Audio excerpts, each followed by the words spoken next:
Hello everyone, and welcome to the DXD Tales. So we are back with an interesting movie on what if Issei was the Incredible Hulk and fall in love with Issei Argento. But before we start, I just want to remind you to please subscribe to my channel and hit the like button if you enjoy my content. Let's start the story. Chapter 1. Green Awakening. The pain came first, searing, atomic, rewriting Issei Hyodo's DNA with malevolent precision. Then the rage, rising like magma through fractured bedrock. His vision washed green, muscles bulged beneath tearing fabric. And Issei's last coherent thought dissolved in the gamma-infused tempest that his consciousness had become. Subject State Route 13 is destabilizing. A white-coated researcher slammed her palm against the emergency containment protocols. The sacred gear is rejecting the gamma treatment. Behind 3 inches of reinforced glass, Issei's body contorted. The red gauntlet materialized on his left arm, the boosted gear. Relic of the Welsh dragon. Before strange emerald energy crawled across its surface, corrupting crimson to virescent. Director Kirsch adjusted his wire-rimmed glasses, unblinking as alarms shrieked through the laboratory. Fascinating. The dragon energy isn't rejecting the gamma radiation, it's synthesizing with it. Sir, his vital signs are. I can read monitors, Dr. Himura. Kirsch's voice remained clinically detached. Continue the procedure. The boy's screams transformed into something primal, a roar that shook dust from ceiling fixtures. His skin darkened to forest green as his frame expanded, shredding the restraints like tissue paper. Full containment breach imminent, Himura shouted, fingers dancing across controls. We need to terminate. The observation window exploded inward. Where Issei Hyodo had been strapped to an examination table now stood something else. 9 feet of corded muscle, eyes glowing like radioactive embers, scaled patches erupting across green skin. The creature's left arm had become something neither fully dragon nor human, the sacred gear fused with mutated flesh. Director Kirsch did not run. He stood transfixed by his creation until massive green fingers closed around his throat. Not monster. The transformed Issei's voice rumbled like distant artillery. Hyodo. Then the laboratory wall gave way to unstoppable fists. And the night swallowed Kuo's newest abomination. 3 months later, Issei Hyodo stared at his reflection in his bedroom mirror. Ordinary brown eyes. Normal teenage physique. No hint of the monster lurking beneath his skin. 127 days. He whispered, examining his left arm where the sacred gear remained dormant. No incidents. The heart rate manito, R strapped to his wrist beeped softly, 65 beats per minute. Safe zone. He'd stolen the device during his escape from the facility and modified it to alert him when his pulse approached the danger threshold of 100 beats. Issei methodically buttoned his Kuo Academy uniform, each movement deliberate, controlled. The morning ritual included 5 minutes of breathing exercises and a CA. Refill review of potential triggers he might encounter at school. The prescription bottle on his nightstand contained beta blockers he'd synthesized himself after breaking into a pharmaceutical reference library. The pills dampened his fight-or-flight response, buying precious seconds when his emotions spiked. Just another day, Issei murmured to himself, swallowing the bitter pill dry. Stay calm. Stay human. He'd researched meditation techniques, anger management strategies, and biofeedback mechanisms obsessively. The alternative was unthinkable. Another transformation could kill innocence, expose his condition. Bring them back to collect their escaped experiment.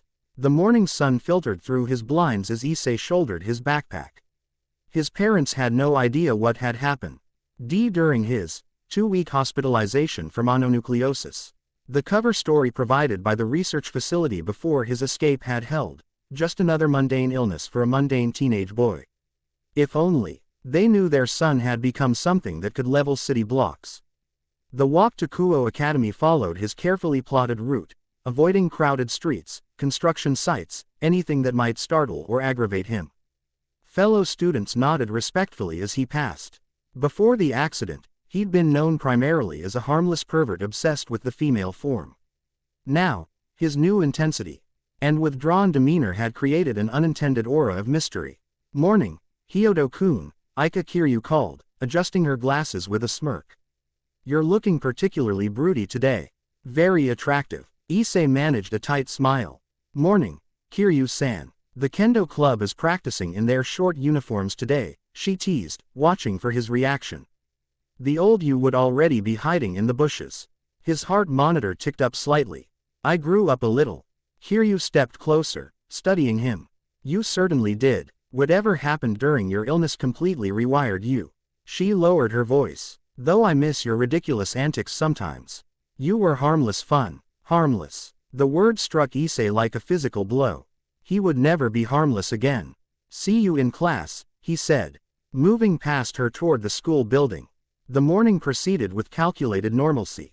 Issei took notes, participated minimally in discussions, and kept his heart rate in the safety zone.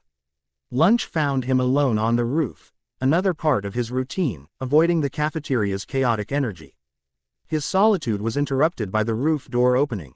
Matsuda and Motohama, his former partners in perverted crime, emerged with determined expressions. Intervention time, Matsuda announced, plunking down beside Issei. Motohama adjusted his glasses. You've been avoiding us for months, man. Issei swallowed his bite of rice carefully. Been busy. Bullshit. Matsuda leaned forward. You haven't been to a single boob hunt since you got back. Haven't borrowed a single one of my premium DVDs. Haven't even commented when Rias Grimori walked by yesterday. The monitor on Issei's wrist beeped a warning. 75 beats per minute. People change, Issei said, breathing slowly through his nose. Motohama crossed his arms. Not like this. Not overnight. What really happened when you were sick? 80 beats per minute. Look, Issei began, setting down his bento. I just needed to make some changes. Okay. Focus more on school, less on other things. Other things meaning breasts. Matsuda looked genuinely concerned. Did you suffer brain damage? Should we call a doctor? Despite everything, Issei felt a smile tug at his lips. No brain damage. Just priorities. Is it a girl? Motohama demanded. Did you secretly get a girlfriend during your absence? Because that would be the ultimate betrayal of the perverted trio code. 72 beats per minute. The number stabilized as Issei relaxed marginally. No girlfriend, he assured them. Just trying to get my life together. The conversation drifted to safer topics. Upcoming exams, the latest game releases, Matsuda's continued failures with the female population. For 15 precious minutes, Issei felt almost normal again. Like the carefree boy he'd been before green rage rewrote his existence. Then the pressure wave hit. The air around them seemed to compress momentarily before a thunderous explosion rocked the school grounds. Issei was on his feet instantly, heart monitor shrieking as his pulse skyrocketed. 105 beats per minute. What the hell? Matsuda shouted, grabbing the fence for balance as the roof swayed. Below, smoke billowed from the gymnasium. Screams echoed across the campus as students poured from buildings. 115 beats per minute. We need to get downstairs. Motohama urged, pulling at Matsuda's sleeve. Issei's vision flickered green at the edges. Go, he managed, voice strained. I'll catch up. Eon. Matsuda reached for him. Go, Issei roared, feeling the first ripples of transformation threatening his control. His friends recoiled from his unexpected ferocity, then disappeared through the roof access door. Alone, Issei fought the change with every mental technique he'd practiced. Deep breaths, focus points, beta blockers kicking in to slow his hammering heart. 120 beats per minute. The roof door burst open again. Issei turned, expecting his friends had returned, but instead faced a man in a crisp black suit, earpiece nestled discreetly against his closely cropped hair. Subject SR-13, the man stated flatly. Director Kirsch sends his regards. Emerald fury exploded behind Issei's eyes. You bombed my school. The agent's hand moved to his weapon. A necessary diversion. You're coming back to the facility for adjustment. People could have died. Issei's voice deepened, his uniform tightening across broadening shoulders. Acceptable collateral to secure an asset of your significance. The man drew a specialized injection gun. This will suppress your transformation long enough for extraction. 140 beats per minute. The world went green. The agent fired, but too late. The sedative dart shattered against skin that had hardened to near impenetrability. Clothes tore as Issei's frame expanded explosively, bones cracking and reforming, muscles bulging beneath emerald hide. The sacred gear on his left arm activated, but instead of its normal crimson, it pulsed with toxic green energy that spread across his mutated form. The agent backed away, real fear replacing professional detachment. All units, subject is transforming. Repeat, the green dragon is. A massive hand closed around his throat, cutting off both words and air. In feet of gamma irradiated fury lifted the man effortlessly. Not dragon, the creature growled, voice like grinding tectonic plates. Hulk. The name came from nowhere and everywhere, bub. Ling up from subconscious memory fragments of American comic books Issei had read as a child.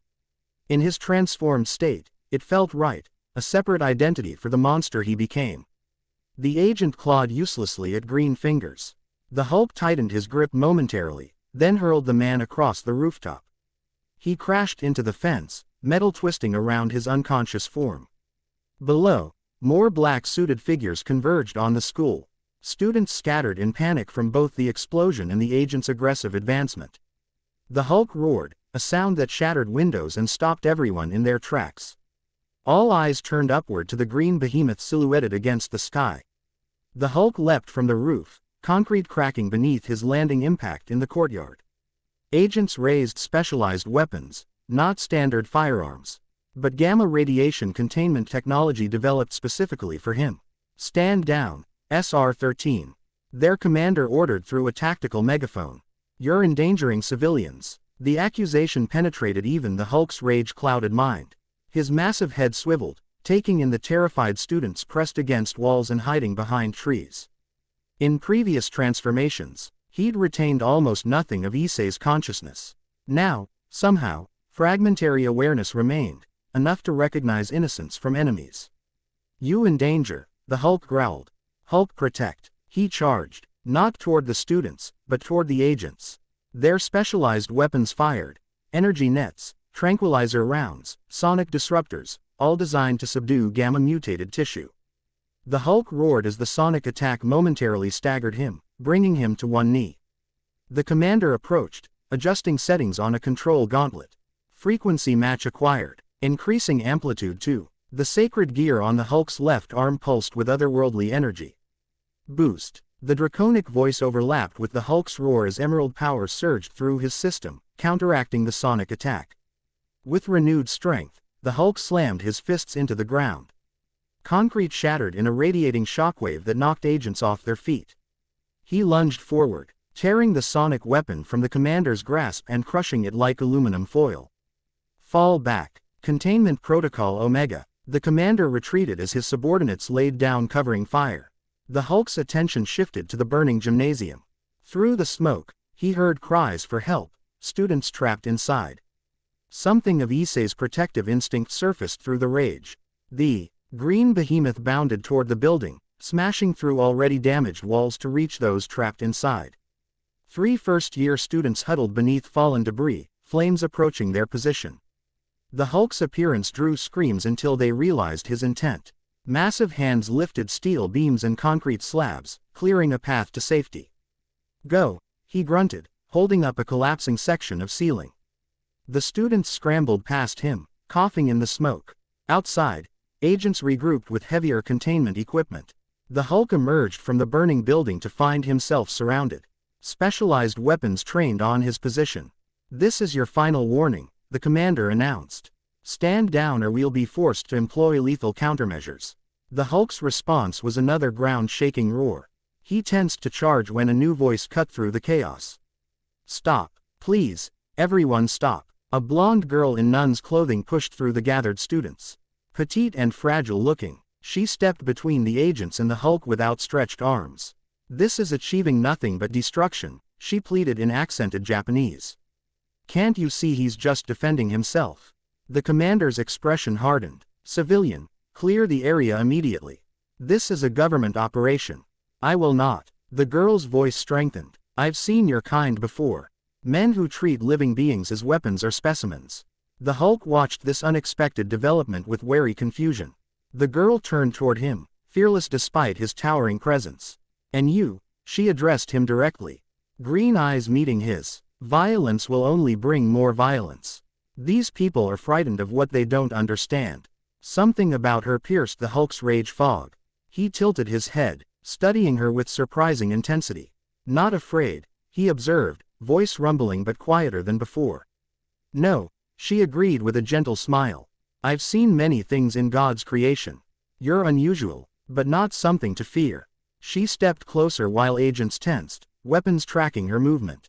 My name is Issei Argento.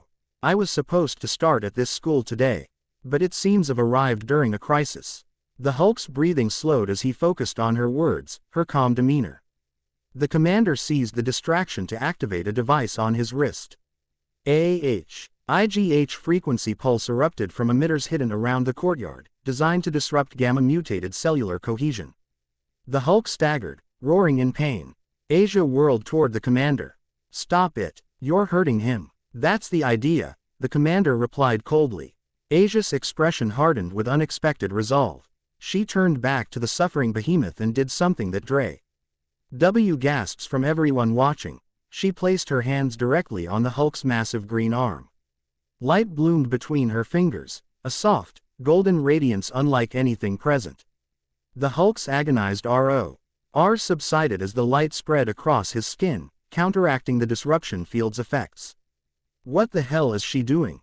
An agent demanded. The commander's eyes narrowed. She's a sacred gear user too. Twilight healing, if I'm not mistaken. Asia's healing light continued to flow into the Hulk's body, soothing gamma-irradiated cells. The behemoth's breathing steadied as the pain receded. Something else happened. Something unprecedented. The Hulk's massive form began to shrink, green skin fading to normal humanimation reversed. Where the monster had stood moments before, Issei Hyodo collapsed to his knees. Tattered clothes barely preserving his modesty. Asia knelt beside him, hands still glowing with healing energy. How did you do that? Issei whispered, consciousness fading. Asia's smile was the last thing he saw before darkness claimed him. God's grace works in mysterious ways. Issei awoke to unfamiliar surroundings, a small apartment with sparse furnishings and religious iconography on the walls. He lay on a futon, dressed in oversized clothes that weren't his own. The heart rate monitor remained on his wrist, reading a steady 60 beats per minute. You're awake. Issei Argento entered from an adjoining kitchenette, carrying a steaming cup. I was worried. You've been unconscious for hours. Issei sat up cautiously, memories flooding back. The school, those agents. The authorities are calling it a gas line explosion, Asia explained, offering the tea. Your friends Matsuda and Motohama have been texting your phone constantly. I responded, as you to say you were safe but shaken up. You, Issei stared at her. You saw what I became. Asia nodded calmly. The green creature. Yes, and you're not afraid. He couldn't comprehend her composure. Should I be? She settled beside the futon. You, saved those students before I arrived. The men in suits were the aggressors. Issei clutched the teacup, welcoming its grounding warmth. What happened? How did you change me back? Asia touched the rings on her fingers thoughtfully. I have an ability, twilight healing. It's a sacred gear that heals injuries. But with you, she looked perplexed. I've never seen it work quite that way before. Something about your condition responded differently. Where are we? Issei glanced around the unfamiliar apartment. My temporary lodging. The church arranged it when they sent me to Kuo. A shadow crossed her features. Though after today, I'm not certain my position remains secure. Issei frowned. What do you mean? Asia hesitated. I was already on probation, you might say. Healing you, interfering with what appeared to be a government operation, won't help my standing. I'm sorry, Issei said, genuine regret in his voice. You risked yourself for a stranger. Her smile returned, radiant and without guile. That's what we're called to do, isn't it? Help those in need regardless of circumstance. She studied him curiously. May I ask what happened to you? How you became the Green One? Issei hadn't told anyone his story. The weight of secrecy had become crushing in its isolation. Looking into Asia's compassionate eyes, something in him cracked. 3 months ago, he began, voice rough, I discovered I carried something called the boosted gear, a sacred gear containing the spirit of a dragon. He raised his left arm, where the dormant artifact resided. I barely understood what it meant when they found me. They Scientists. Government agents. I'm still not sure which. Issei's fingers tightened around the teacup. They said they were studying sacred gear compatibility. That I was a perfect subject because my gear was newly awakened and still adapting to my physiology. Asia listened intently as he continued. The experiments involved something called gamma radiation. They believed it could enhance sacred gear manifestation, create weapons. His voice hardened. Human weapons for supernatural warfare. Lord preserve us, Asia whispered. Something went wrong. The radiation and dragon energy created a reaction they couldn't control. Issei's expression darkened with the memory. I transformed for the first time in their laboratory. Destroyed it. Escaped. And you've been alone with this burden since then, Asia concluded softly. Issei nodded. Learning to control it. The anger triggers the change. If my heart rate exceeds 140, I lose control.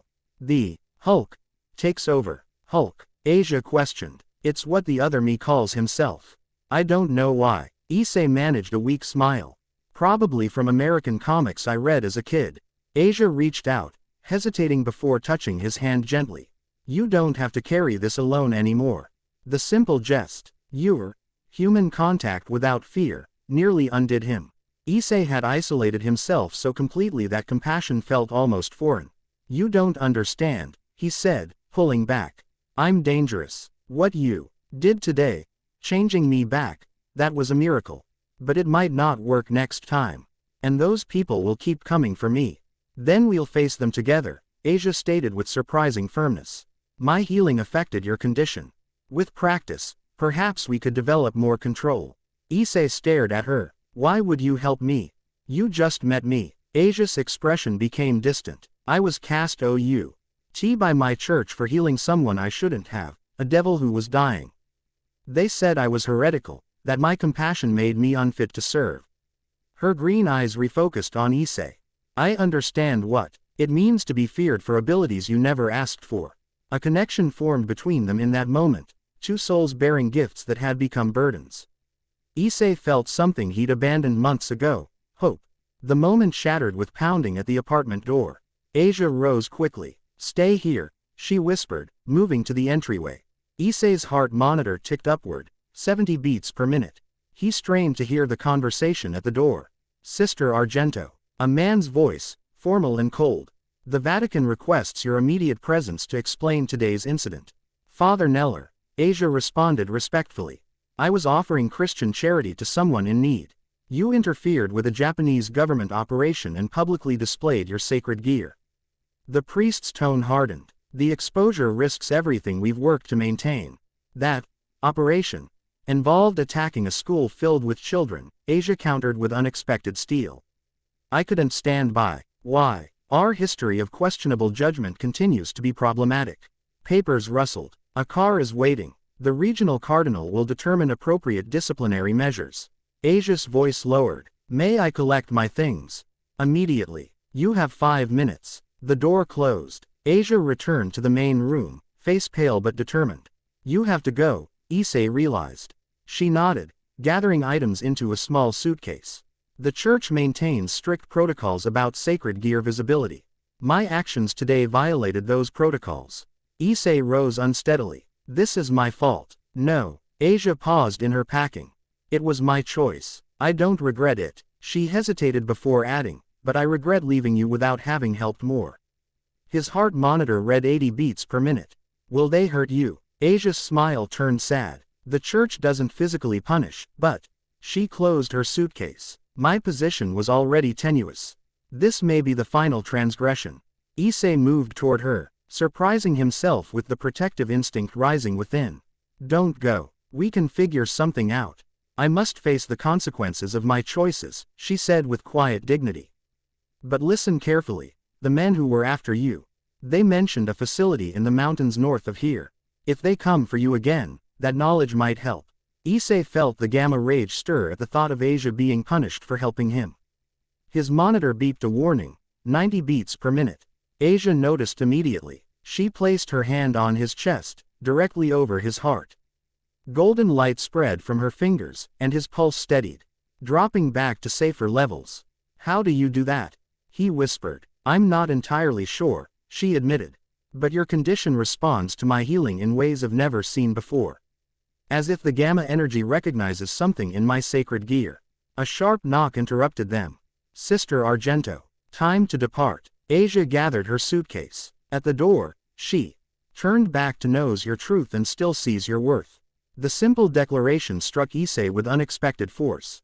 After months of isolation and fear, being truly seen felt like oxygen to a drowning man. I'll find you, he promised impulsively. Asia's smile was radiant despite her circumstances. Faith works in mysterious ways, Issei Hyodo. I believe our paths were meant to cross. Then she was gone, leaving Issei alone in the borrowed apartment with new purpose burning through his veins. The organization that had created him was still hunting him. Asia faced punishment for her compassion. And somewhere within him, the Hulk waited, a green tempest of destruction and power.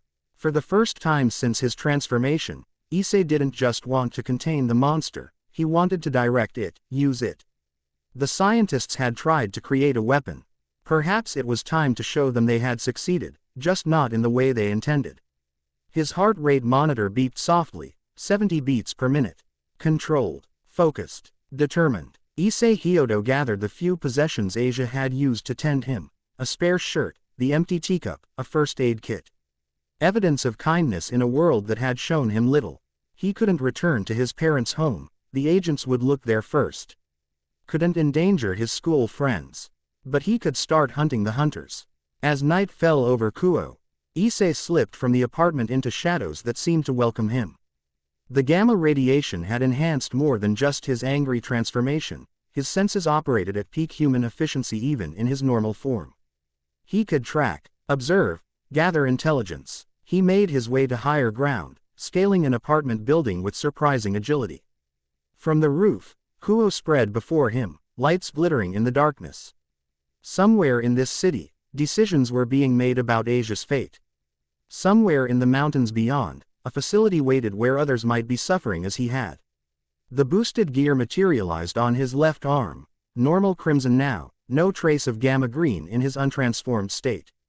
I know you're in there, Issei addressed the draconic spirit said to inhabit the sacred gear.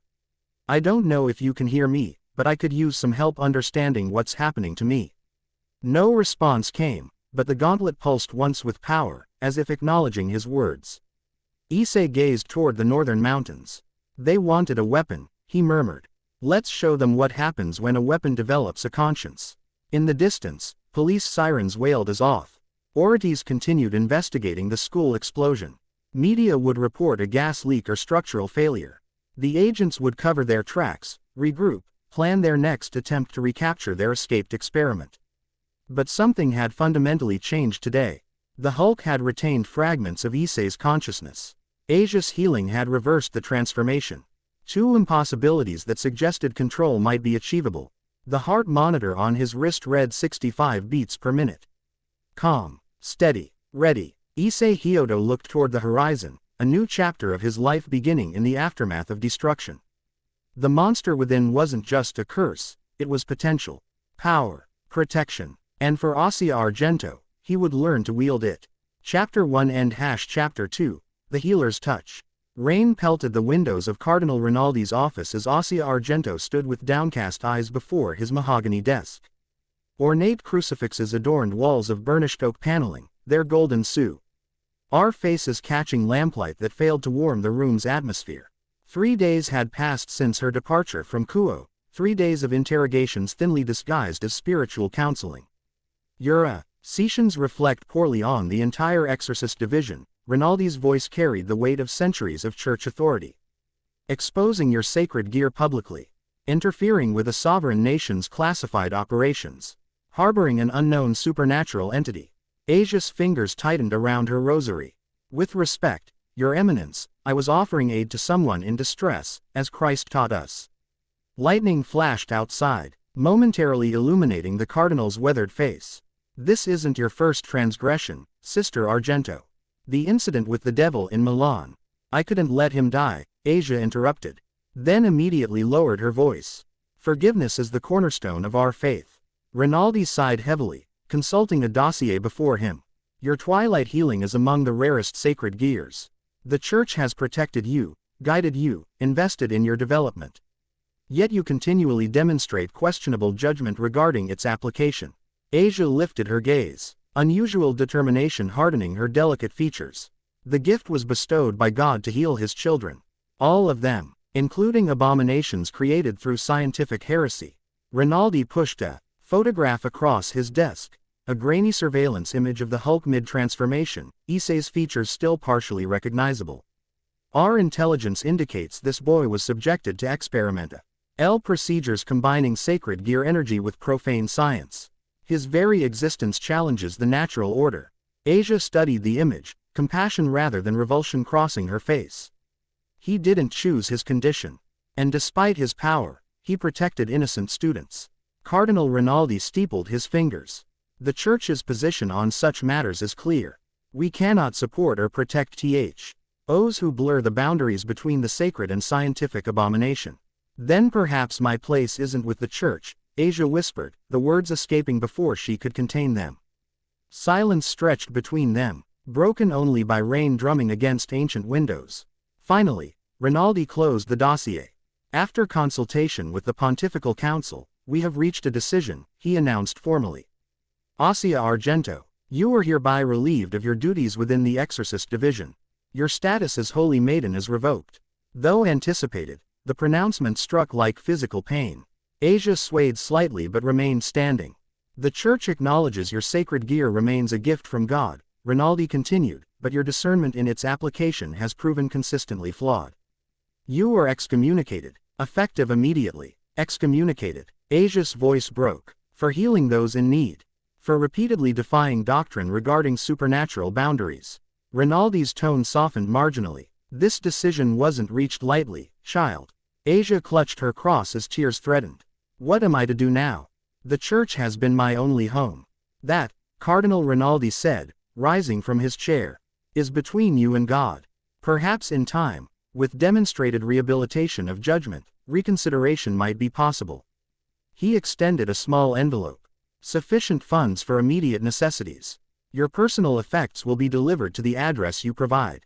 Asia accepted the envelope with trembling fingers. The entirety of her 19 years reduced to a dismissal in pocket money. The sacred gear rings glinted on her fingers, the one thing they couldn't take from her. May I ask one question, Your Eminence? Rinaldi nodded once. The boy, Issei Hyodo. Will the Church pursue him? Quote, the Japanese experiment is not our primary concern, Rinaldi answered carefully. However, should his condition prove threatening to humanity or the spiritual balance, intervention would be considered. Translation. They would monitor from afar but let others handle the immediate situation. Small comfort, but something. Asia bowed slightly. Thank you for your honesty. As she turned to leave, Rinaldi called after her. Sister, Miss Argento. Despite disagreeing with your actions, I recognize they come from genuine faith. May God guide your path, wherever it leads. The sentiment, likely sincere, did little to fill the chasm opening before her. Asia stepped into the corridor, the finality of heavy doors cling through marble hallways. The golden, alabaster grandeur of Vatican architecture, once comforting in its permanence, now felt like a museum she was merely passing through. Outside, Rome's evening rain soaked her simple dress as she descended ancient steps. No umbrella, no escort, no direction. Just a sacred gear user cast adrift in a world where such gifts made one either a treasured asset or dangerous liability. Asia gazed up at the rain, letting it mingle with silent tears. What would you have me do now? She whispered to the clouded heavens. No divine voice answered, but her thoughts turned to emerald eyes and unexpected courage. To a boy struggling with immense power who had vowed to find her. Perhaps, she thought as she hailed a taxi, God had already shown her where she belonged. Issei Hyodo moved through Kuo H Academy's hallways like a ghost, present but untouchable. 5 days since the gas explosion had damaged the gymnasium. 5 days since Asia had been taken away. 5 days of watching shadows, monitoring news reports, and waiting for either the church or the research facility to make their next move. His classmates gave him wider berth than usual, his new intensity mistaken for trauma from the explosion. Teachers offered counseling he politely declined. Only Matsuda and Motohama maintained their usual harassment, which he found oddly comforting in its normalcy. Hyodo-kun, his homeroom teacher called as class ended. A moment, please. Issei approached her desk cautiously. Yes, sensei. She handed him a note. You're requested at the student council office. Something about your volunteer statement regarding the incident. His heart monitor ticked upward, 70 beats per minute. The student council president, Sona Shitori, had a reputation for frightening efficiency and penetrating intelligence. If anyone might see through his facade, it would be her. Thank you, Issei said, taking the note. I'll go immediately. The student council occupied a spacious office in the administration building. Issei paused outside its door, centering himself with practiced breathing techniques before knocking. Enter, came a precise, feminine voice. Sona Shitori sat behind an immaculate desk, glasses reflecting afternoon light. Beside her stood Tsubaki Shinra, her vice president. Both watched Issei with unnerving intensity as he closed the door behind him. Hyodo-san, Sona acknowledged. Thank you for coming promptly. Issei bowed slightly. Of course, Kaichu. My statement about the explosion. Sona's violet eyes studied him for several uncomfortable seconds. There is no statement, Hyodo-san. That was merely a pretext. His monitor reached 75 beats per minute. I don't understand. Sit, Sona instructed, gesturing to a chair opposite her desk. When he complied, she continued. You've changed significantly since your illness 3 months ago. Your academic performance has improved, your notorious behavioral issues have ceased, and during the recent incident, multiple witnesses placed you near the explosion site yet uninjured. Issei maintained a neutral expression. I was fortunate. Indeed. Sona adjusted her glasses. Particularly NCE structural analysis suggests the epicenter should have killed anyone within 20 meters. Tsubaki placed a folder before Sona, who opened it to reveal photographs, the damaged gymnasium, scorch patterns, structural deformation. These patterns are inconsistent with a gas explosion, Sona noted clinically. They suggest an external impact followed by internal counterforce. Issei's monitor, 80 beats per minute. He focused on his breathing, maintaining composure. I'm not sure what this has to do with me, Kaichu. Ordinarily, nothing, Sona agreed. Except for this. She slid Annette, her photograph across the desk, grainy but unmistakable, a green figure leaping from the school roof. Security camera footage from a nearby business. Curious, wouldn't you agree? Issei's mind raced. Deny everything. Partial confession. His monitor hit 85 as panic threatened his control. Kaichu. He began carefully. What exactly are you suggesting? Sona closed the folder deliberately. I'm suggesting, Hyodo-san, that you know more about what happened than you've disclosed. I'm further suggesting that events at this academy have attracted attention from certain organizations with interests beyond standard education. Something in her phrasing caught Issei's attention. She wasn't directly accusing him of being the green creature, merely connecting him to the larger situation.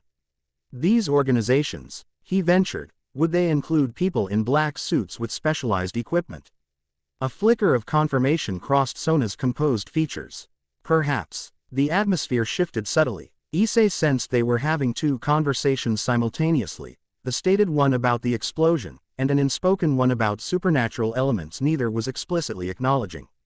Hypothetically, Issei said, choosing words carefully, if someone knew something about the incident that might endanger others, what would you advise them to do?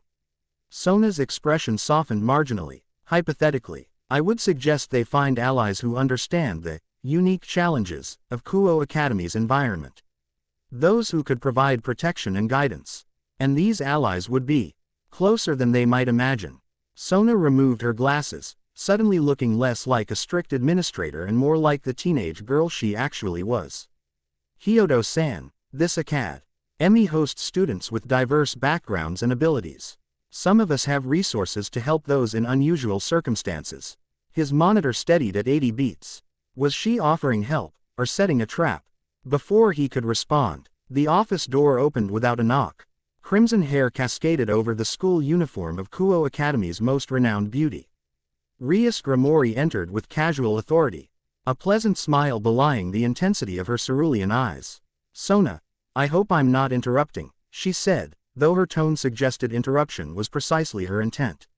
"We were just concluding," Sona replied, a hint of annoyance in her otherwise composed voice. Rias turned her attention to Issei, who found himself instinctively straightening under her gaze. "Hyodo-kun, what a pleasant surprise. I was hoping to speak with you, actually." "With me?" Issei couldn't hide his surprise. Rias Gramori, school idol and object of countless fantasies, had never so much as acknowledged his existence before. "About joining my club," she clarified with a smile that didn't quite reach her eyes. "The Occult Research Club has an opening, and I think you'd be a fascinating addition." Sona's lips thinned with obvious displeasure. "Rias, we were discussing important student council business." "Yes," Rias interrupted smoothly. "Which I'm sure is concluded now that you've given Hyodo-kun your standard recruitment pitch." The tension between the two beautiful students crackled like static electricity. Issei had the distinct impression he was witnessing a territorial dispute where he, somehow, was the territory.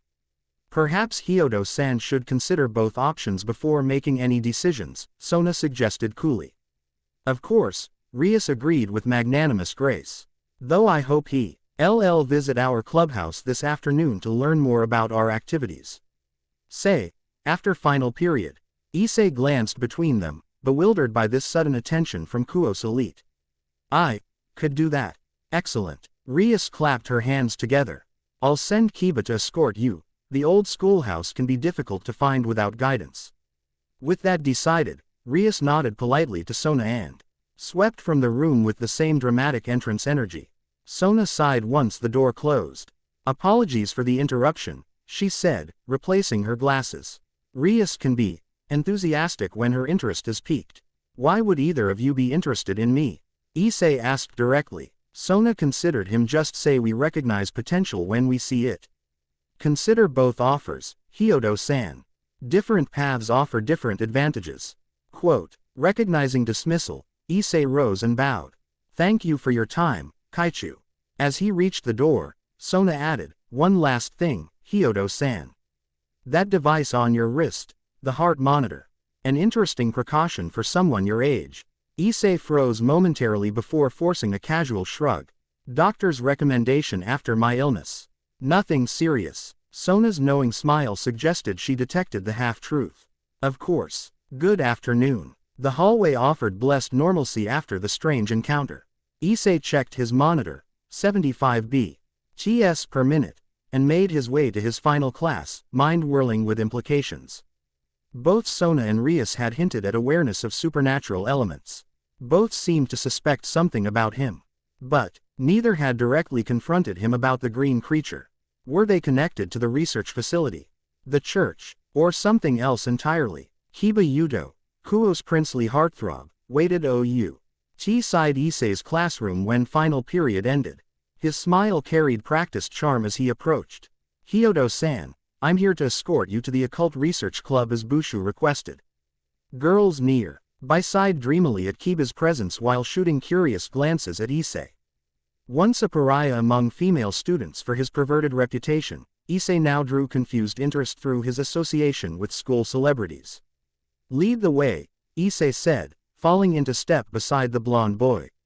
They walked in silence across campus toward an old Victorian-style building nestled among trees behind the main academy. Issei studied Kiba peripherally, noting the graceful, balanced way he moved, like someone with combat training. "So," Issei ventured, "what exactly does the Occult Research Club research?" Kiba's smile never wavered. "Oh, various phenomena.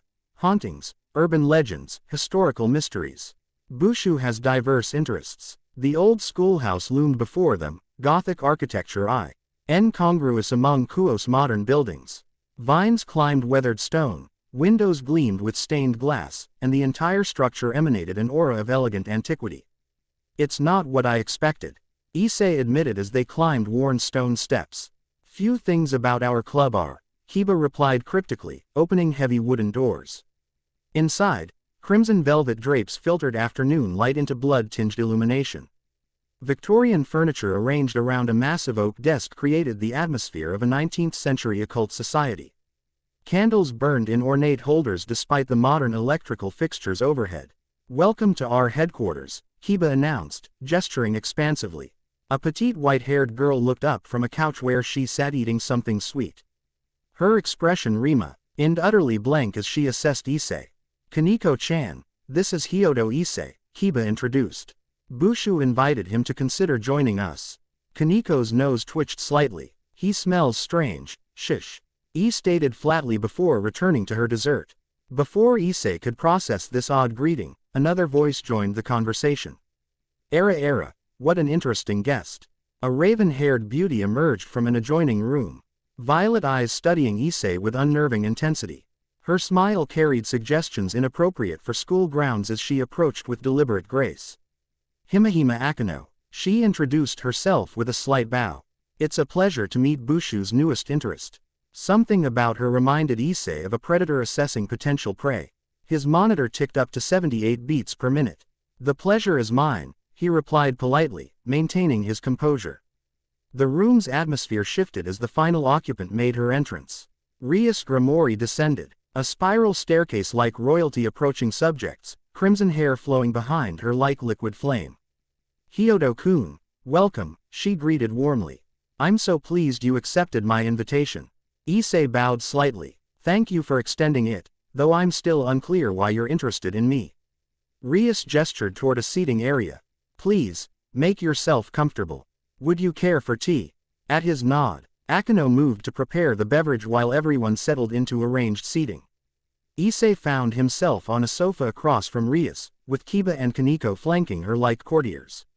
The staging felt deliberate, almost theatrical. Our club investigates phenomena beyond conventional understanding, Rias began, accepting tea from Akano. Occurrences that most people dismiss as imagination or coincidence. Like gas explosions that aren't actually gas explosions. Issei suggested directly. Rias's smile widened appreciatively. Precisely. Or students who disappear for 2 weeks with mysterious illnesses and return fundamentally changed. His monitor. 80 beats per minute. You've been watching me. I observe many things at this academy, Rias corrected gently. Those with potential naturally attract my attention. Potential for what? Rias sipped her tea thoughtfully before answering. Tell me, Hyodo-kun, do you believe in devils?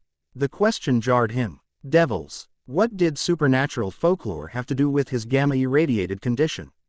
I believe many things exist beyond conventional explanation, he answered carefully. A diplomatic response. Rias set down her cup with deliberate precision. Let me be more direct. I know about your sacred gear, the boosted gear. I know something happened to you 3 months ago that changed you fundamentally. And I know that during the recent incident, you transformed into something extraordinary. Issei's heart rate jumped to 90. That's no need for denials, Rias interrupted gently. This is a safe space for such discussions. Everyone in this room has their own unique gifts. To demonstrate, she extended her palm. Crimson energy coalesced above her hand, forming a small sphere of pulsing power that illuminated her features with hellish light. Power of destruction, she explained conversationally. A hereditary ability of the Grimori bloodline. Issei stared at the destructive energy hovering inches from his face. His monitor beeped a warning, 95 beats per minute. With practiced control, he forced his breathing to slow, fighting the rise of gamma-induced rage. You're not human, he stated rather than asked. Rias dispersed the energy with a graceful gesture. I am a devil, as are all members of the Occult Research Club. She smiled at his expression. Not the biblical embodiments of evil, but a distinct species with our own society, culture, and abilities. Devils, Issei repeated, processing this revelation. In a world where gamma radiation could create his alter ego, why not devils? And you're telling me this because I'd like to offer you protection and resources, Rias said directly. Your condition has attracted dangerous attention. The men in black suits. They'll return with better preparation next time. Alone, you're vulnerable. With us, you'd have allies. The offer tempted him. After months of isolation, the prospect of knowledgeable support appealed deeply. But suspicion tempered his response. What would you want in exchange? Rias leaned forward, eyes intense. Your power, your potential. Formally, you would become part of my peerage, my household of devils. It would require becoming a devil yourself through a process of reincarnation. Become a devil. Issei's monitor hit 100. You're asking me to give up my humanity. I'm offering an alternative to being hunted and experimented on, Rias countered. Devils heal faster, live longer, and develop powers beyond human limitation. Your condition might stabilize under such circumstances. The idea was simultaneously appalling and fascinating. Could becoming a devil actually help control the Hulk? Or would it create an even more dangerous combination? I need time to consider this, Issei said finally. Of course, this isn't a decision to make lightly. Take the weekend to think it over. As if on cue, Akino approached with a small business card. My personal number, Rias explained as Akino handed it to Issei. Should you encounter any situations before making your decision. The meeting concluded with courteous formality. Kiba escorted Issei back to the main campus, maintaining pleasant but meaningless conversation that suggested he wouldn't answer substantive questions. Twilight painted Kuo's streets in amber and shadow as Issei walked home, mind processing the day's revelations. Devils existed. They ran a club at his school. They knew about his condition and wanted to recruit him. And Asia, with her church background, had been excommunicated for healing a devil. The connections formed a troubling pattern. If devils operated openly in Kuo, did the church maintain a presence as well? Was the research facility aware of these supernatural politics? Or were they stumbling blindly through powers beyond scientific understanding? More importantly, where did Asia fit in this complex web? And was she safe? Issei's phone chimed with a text notification from an unknown number. His pulse quickened as he opened the message. Arriving KUOH Station 1930. No church contacts remaining. Could use a friendly face.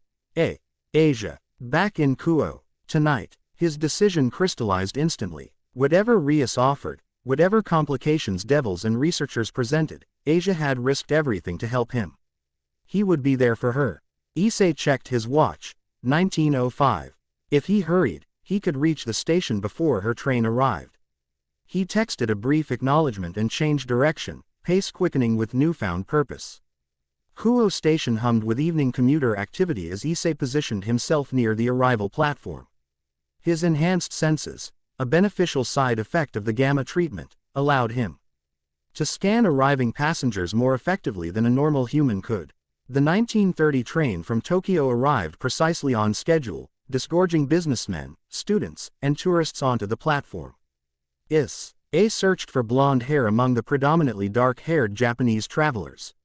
There, a petite figure in simple civilian clothes rather than religious habit, pulling a modest suitcase. Asia looked simultaneously younger and older than when he'd last seen her. The nun's outfit replaced by practical jeans and a light sweater, her expression more worldly yet somehow vulnerable. Asia, Issei called, raising a hand. Her face brightened as she spotted him, relief washing away fatigue. She navigated through the crowd with quick steps. You came, she said as she reached him, voice warm with genuine pleasure. Of course, Issei took her suitcase automatically. I said I'd find you, but you found me instead. Asia's smile turned sheepish. I remembered your phone number from when I messaged your friends. I hope that wasn't presumptuous. Not at all. Issei led her toward the station exit. But what happened? Your message said no church contacts. Her expression clouded. I've been excommunicated, formally removed from the church's protection. The statement, delivered with forced neutrality, carried undercurrents of pain Issei immediately recognized. Because you helped me. That was the final transgression, Asia confirmed as they emerged onto Kuo's evening streets.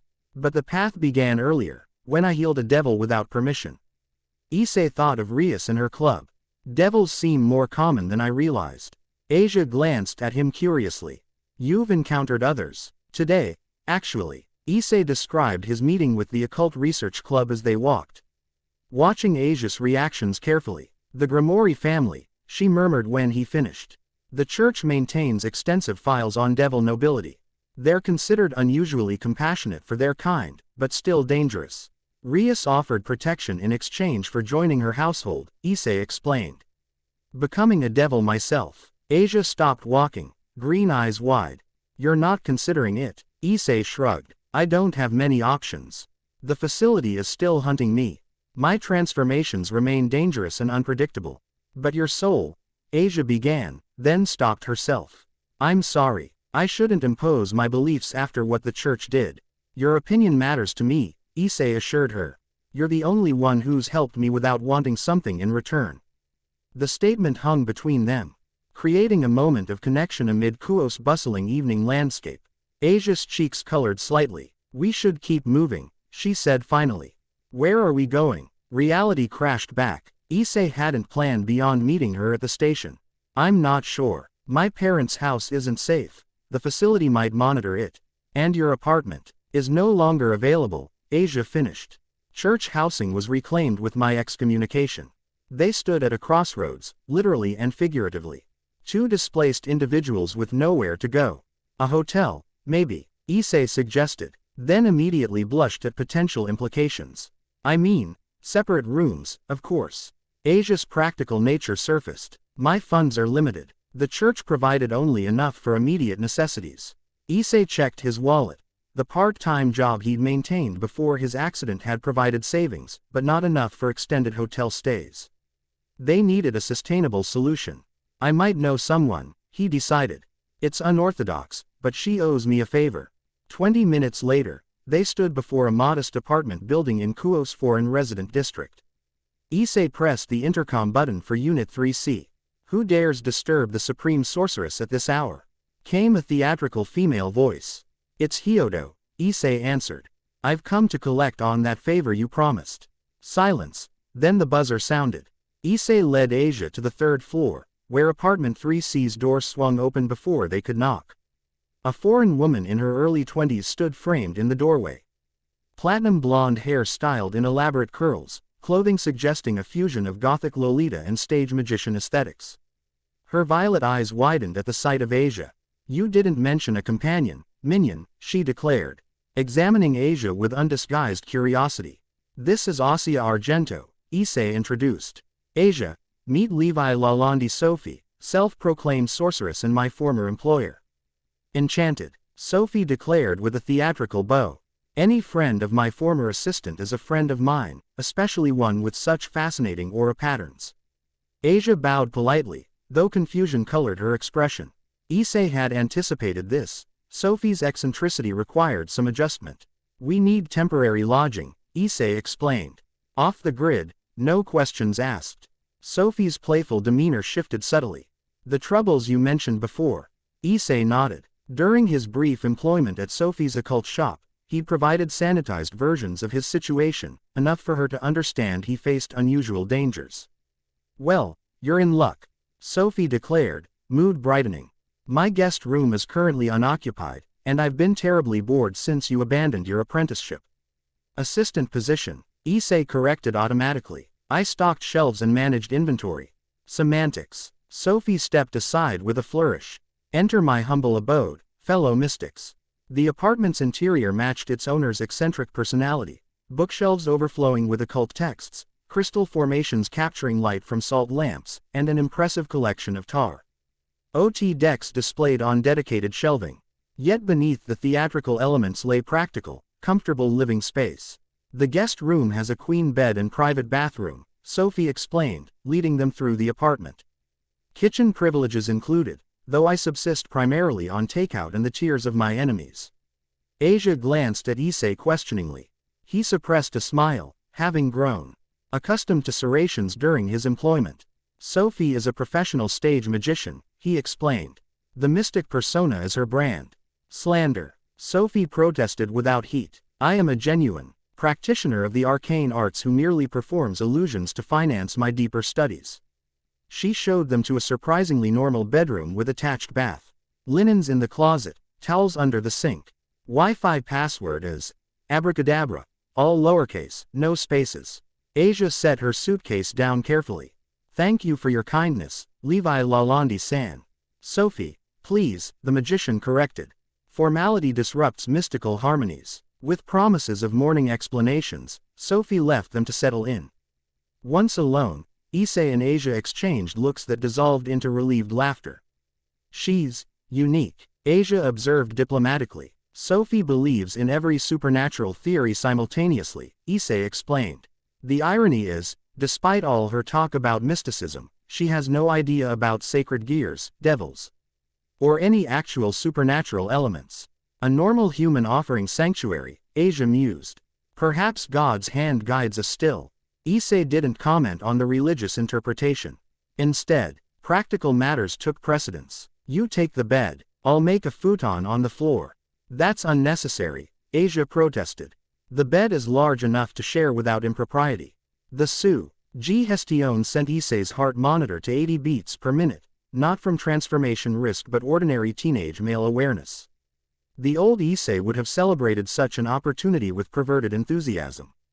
The new Issei, tempered by months of disciplined control, recognized boundaries.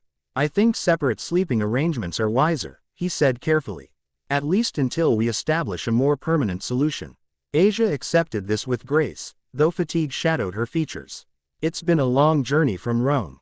Rest, Issei encouraged. We can discuss plans tomorrow. While Asia prepared for sleep, Issei texted his parents that he was staying with a friend to work on a school project. The lie tasted bitter, but protecting them from facility attention necessitated distance. Later, lying on the improvised futon as Asia's gentle breathing indicated sleep, Issei contemplated their situation. Sophie's apartment offered temporary sanctuary, but long-term challenges remained. The facility would continue hunting him. Asia needed stability after her excommunication. Enrias's offer of devilhood hung like Damocles' sword over his future. His phone vibrated with an incoming text. Unknown number, but the content identified the sender. Decision deadline extended given your new circumstances. The blonde girl complicates matters. Meet tomorrow, noon, park gazebo. Come alone. Rias, somehow aware of Asia's arrival. The implications unsettled him. How closely were the devils monitoring him? And what did she mean about Asia complicating matters? Morning arrived with the scent of coffee and Sophie's theatrical humming from the kitchen. Asia woke refreshed, her natural resilience evident in her bright demeanor despite circumstances. Issei, who'd slept fitfully between monitoring his heart rate and contemplating Rias's message, envied her adaptability. The prodigal assistant returns, Sophie declared as they entered the kitchen, and brings a genuine holy maiden into my humble abode. Asia startled. How did you? Your aura radiates divine connection, Sophie explained, setting coffee mugs before them.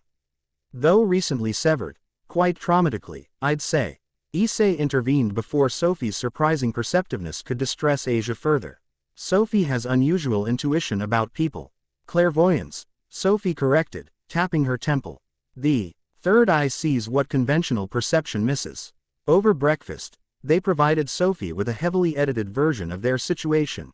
Asia's separation from her religious organization, Issei's medical condition requiring monitoring. Both needing temporary housing while establishing independence. Sophie listened with theatrical attention, occasionally interjecting dramatic gasps at appropriate moments. When they finished, she nodded sagely. Mystical persecution is the burden of the truly gifted, she declared. You may remain as long as necessary, provided you assist with household maintenance and occasional shop duties. The arrangement, despite Sophie's eccentric framing, offered practical benefits. Her occult shop operated outside mainstream commerce, dealing primarily in cash transactions with limited digital footprint, ideal for avoiding facility detection. Thank you, Issei said sincerely. Don't thank me yet, Sophie warned with uncharacteristic seriousness. Whatever pursues you carries dangerous energy. My wards detected unusual surveillance patterns last night, someone or something examining this building with more than ordinary interest. Issei tensed. Government agents. Energy signature suggested technological rather than mystical origin, Sophie confirmed. Though my barriers prevented precise targeting. Barriers. Issei had attributed Sophie's eccentric lifestyle to harmless delusion. But her accurate assessment of surveillance suggested genuine ability. Perhaps her mysticism contained elements of truth he'd dismissed. We should leave, Asia said worriedly.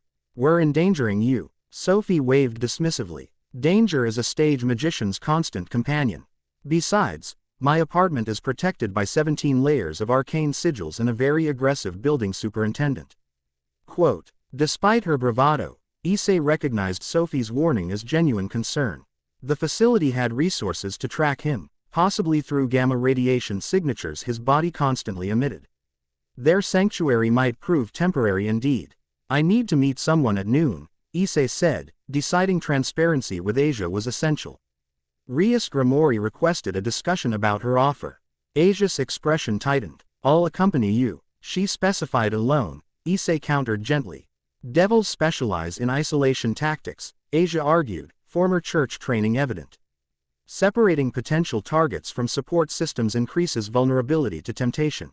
Sophie watched their exchange with undisguised fascination. Devils, literal infernal entities, how thrilling, Issei sighed. It's complicated, Sophie, isn't everything? Sophie rose dramatically. While you debate metaphysical negotiations, I must prepare for a performance at Kuo Children's Hospital. The magical arts bring comfort to suffering younglings. Her exit, complete with swirling coat and finger sparks created by concealed flash powder, momentarily lightened the atmosphere. Once alone, Issei turned to Asia.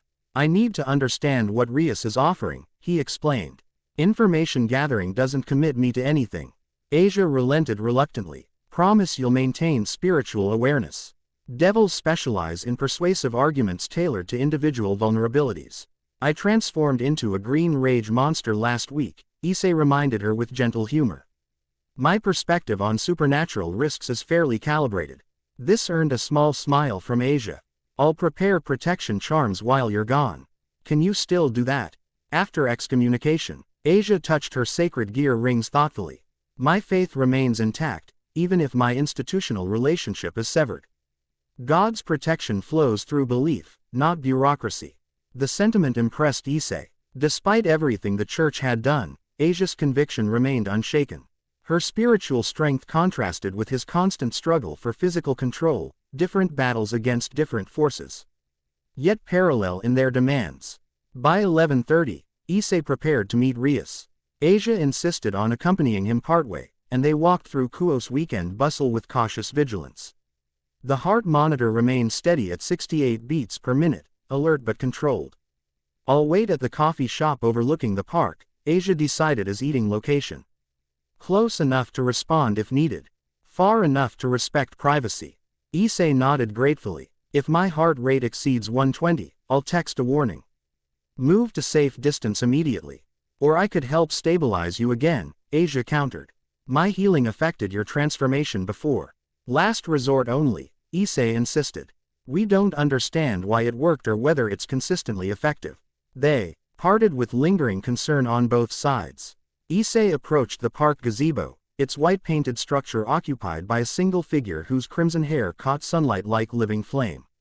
Rias Grem. Ori wore casual weekend attire rather than her school uniform, designer jeans and a fashionable blouse that somehow looked both relaxed and elegant.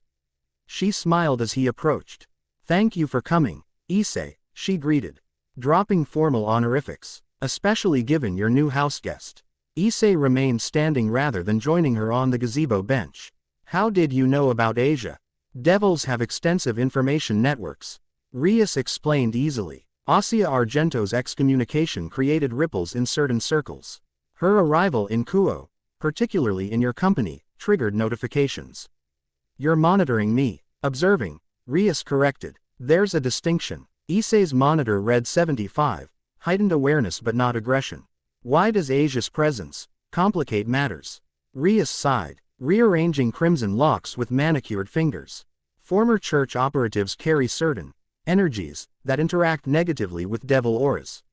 More importantly, her precinct creates competing influences on your decision-making process. You mean she might convince me not to become a devil? Precisely. Rias's candor surprised him. Former holy maidens tend toward black and white spiritual perspectives, despite their own negative experiences with religious institutions. Issei considered this. You know why she was excommunicated. For healing a devil, Rias confirmed. An extraordinary action that demonstrates unusual spiritual flexibility. However, indoctrination runs deep. She healed me, Issei said quietly. Reversed my transformation when nothing else could. Without requesting anything in return. Interest sharpened Rias's gaze. Fascinating. Twilight healing affecting gamma-induced metamorphosis suggests unexpected interaction between sacred and scientific energies. The clinical assessment reminded Issei uncomfortably of facility researchers. Asia isn't a research subject. Of course not, Rias agreed smoothly. My apologies if I seemed detached. Academic interest sometimes overshadows appropriate social responses. She patted the bench beside her. Please, sit. Standing throughout our conversation creates unnecessary formality. After slight hesitation, Issei complied, maintaining comfortable distance between them. You wanted to discuss your offer. Yes. Rias's expression turned businesslike. Devil reincarnation through evil pieces, chess-themed artifacts that convert other species into devils. The process grants enhanced physical abilities, extended lifespan, and access to demonic powers, while preserving the unique UE abilities of the converted individual, including my condition. Almost certainly, Rias confirmed. Though the interaction between gamma radiation, sacred gear energy, and demonic power lacks precedent, the results could be unpredictable, meaning I might become an even greater danger, Issei translated. Or achieve unprecedented control, Rias countered. Devil physiology adapts to incorporate unusual energy patterns. Your gamma-irradiated cells might stabilize under demonic influence. The possibility tempted Issei more than he wanted to admit. Control over his transformations, the ability to direct rather than suppress the Hulk's power, represented his deepest wish. What exactly would I owe you? He asked directly. You're not offering this out of charity. Rias smiled appreciatively at his directness. Service within my peerage, participation in raiding games, competitive events between devil households, protection of Kuo territory against hostile supernatural entities, standard contractual obligations lasting approximately 100 years. A century of servitude, Issei summarized. Partnership, Rias corrected. My peerage members receive education, resources, political protection, and eventual opportunities for advancement within devil society. She leaned closer, cerulean eyes intense. Your alternative is continuing as you are, hunted by human organizations that want to weaponize you. Vulnerable to supernatural factions that will eventually notice your power signature, and constantly fighting your own transformations rather than mastering them. The assessment struck uncomfortably close to Issei's fears. His monitor ticked up to 80 beats per minute. And Asia, he asked, would your protection extend to her? Something complicated crossed Rias's expression. Issei Argento possesses twilight healing, among the rarest and most coveted sacred gears. Her excommunication makes her vulnerable to numerous factions that would seek to key her abilities through persuasion or force. That doesn't answer my question. I could offer her reincarnation as well, Rias said carefully. Her healing abilities would make her an invaluable bishop within my peerage. However, her religious background would make devil conversion problematic, Issei finished. Exactly. The psychological trauma could be significant. Rias straightened. However, as a member of my household, you could designate her for protection as a human associate. Not comprehensive coverage, but substantial improvement over her current vulnerability. The arrangement seemed both reasonable and manipulative, offering Asia protection contingent on Issei's servitude while respecting her religious sensibilities. Devils apparently excelled at crafting tempting compromises. I need more time, Issei said finally, and I need to discuss options with Asia directly. Disappointment flickered across Rias's features before her polite mask returned. Of course. Be aware that other factions are moving. The fallen angels maintain a church in eastern Kuo. The facility that created your condition has dispatched enhanced operatives. And at least 2 independent sacred gear collectors have entered city limits since Asia's arrival. You're saying we're running out of time. I'm saying choices made from desperation rarely favor the chooser. Rias stood gracefully. 3 days, Issei. After that, even my resources may be insufficient against combined threats. She handed him a small velvet pouch. A communication charm, activated by applying blood eye. If you need immediate assistance before deciding. The meeting concluded with practiced courtesy. Issei watched Rias depart, crimson hair catching sunlight as she disappeared among weekend park goers. The velvet pouch felt unnaturally heavy in his pocket, potential salvation with demonic strings attached. Asia waited at the designated coffee shop, hands wrapped around a cooling cup, expression brightening as he entered. How did it go? Quote. Issei settled across from her, heart monitor reading 72, normal but alert. She offered devil conversion for control over my condition, with protection for you as a human associate. Asia processed this silently, fingers tracing her cross necklace. And you're considering it? I'm considering all options, Issei corrected gently. Including doing nothing and hoping we evade capture indefinitely. There might be alternatives beyond devils or running, Asia suggested. The supernatural world has many factions. Like the church that excommunicated you. Issei regretted the words immediately as hurt flickered across Asia's features. I'm sorry. That was unfair. Asia shook her head. No, it's a valid point. All institutions have limitations and agendas. She leaned forward earnestly. But faith itself transcends organizations. My healing abilities DX communication because they come from a higher source. You think you're healing cool. Help me control the transformations permanently. I don't know, Asia admitted. But the gamma energy responded to twilight healing in ways neither of us expected. With practice and understanding rather than emergency application. Who knows what might be possible? Hope sparked dangerous possibilities. If Asia could affect his transformations, perhaps control was achievable without devil conversion. Perhaps they could forge their own path independent of supernatural factions. The coffee shop window shattered inward. Glass fragments sprayed across their table as Issei instinctively shielded Asia with his body. His monitor spiked to 95 beats per minute as adrenaline flooded his system. Through the broken window, a man in tactical gear leveled a specialized weapon at their position. Target acquired, he announced into a communication device. Commencing extraction. Issei recognized the equipment immediately. Facility issue, designed for gamma subject containment. His poo. LSE hit 100 as customers screamed and scattered. Asia, run, he ordered, pushing her toward the rear exit. Get to Sophie's. Not without you, she protested. Subject female matches Argento description. The tactical operator continued. Secondary acquisition authorized. They wanted Asia too, perhaps recognizing how her healing had affected his transformation. The realization sent protective rage surging through Issei's system. 110 beats per minute. Both of you on the ground, now. The operator commanded, weapon humming as it charged. Compliance prevents injury. Asia's hand found Issei's, her sacred gear glowing softly where their skin connected. Calming energy spread up his arm, momentarily counteracting the transformation's onset. Together, she whispered, whatever happens. A second tactical operator appeared beside the first, flanking their position. Standard facility extraction protocol, containment team followed by sedation specialists followed by transport unit. They had minutes at most. Issei made his decision. We need a distraction to reach the back exit. I'll partially transform, just enough to create chaos without full Hulk emergence. Asia nodded, understanding his intent. I'll try to maintain the connection to prevent complete transformation. 115 beats per minute. Issei focused inward, doing the opposite of his usual suppression techniques. Rather than fighting the gamma energy, he channeled it deliberately toward his left arm, where the boosted gear resided. Green energy crackled across his skin as the limb expanded, muscles bulging against his sleeve until fabric tore. Partial transformation initiated. The operator shouted, deploy countermeasures. Issei's partially transformed arm smashed the nearest table, hurling it toward the operators with strength beyond human capability. The distraction created their opening.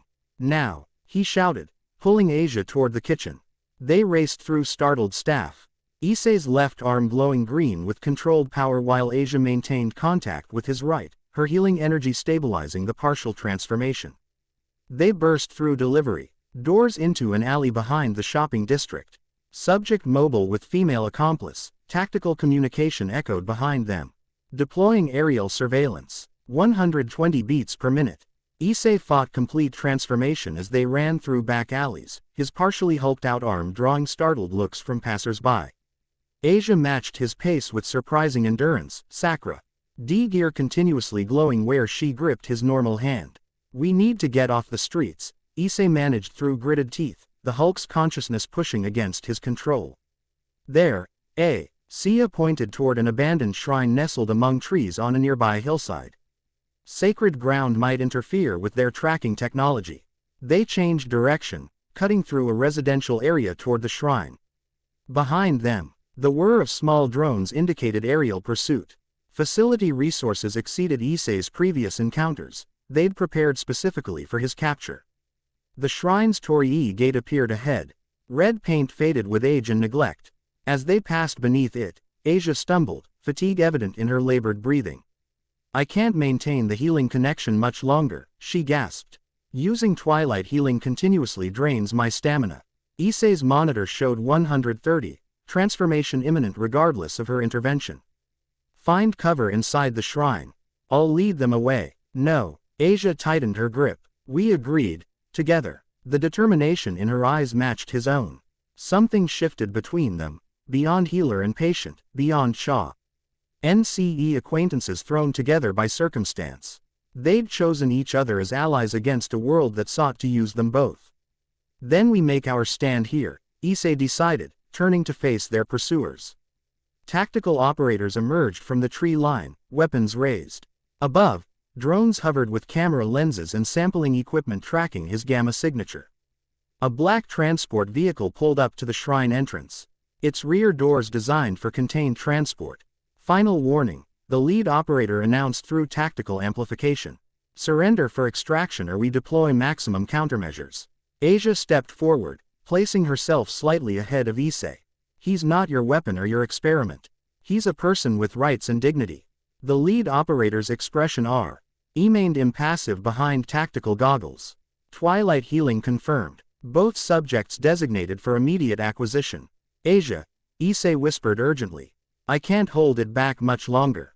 His partially transformed arm had spread gamma mutation to his shoulder and chest, tearing his shirt as muscles expanded beyond human proportion.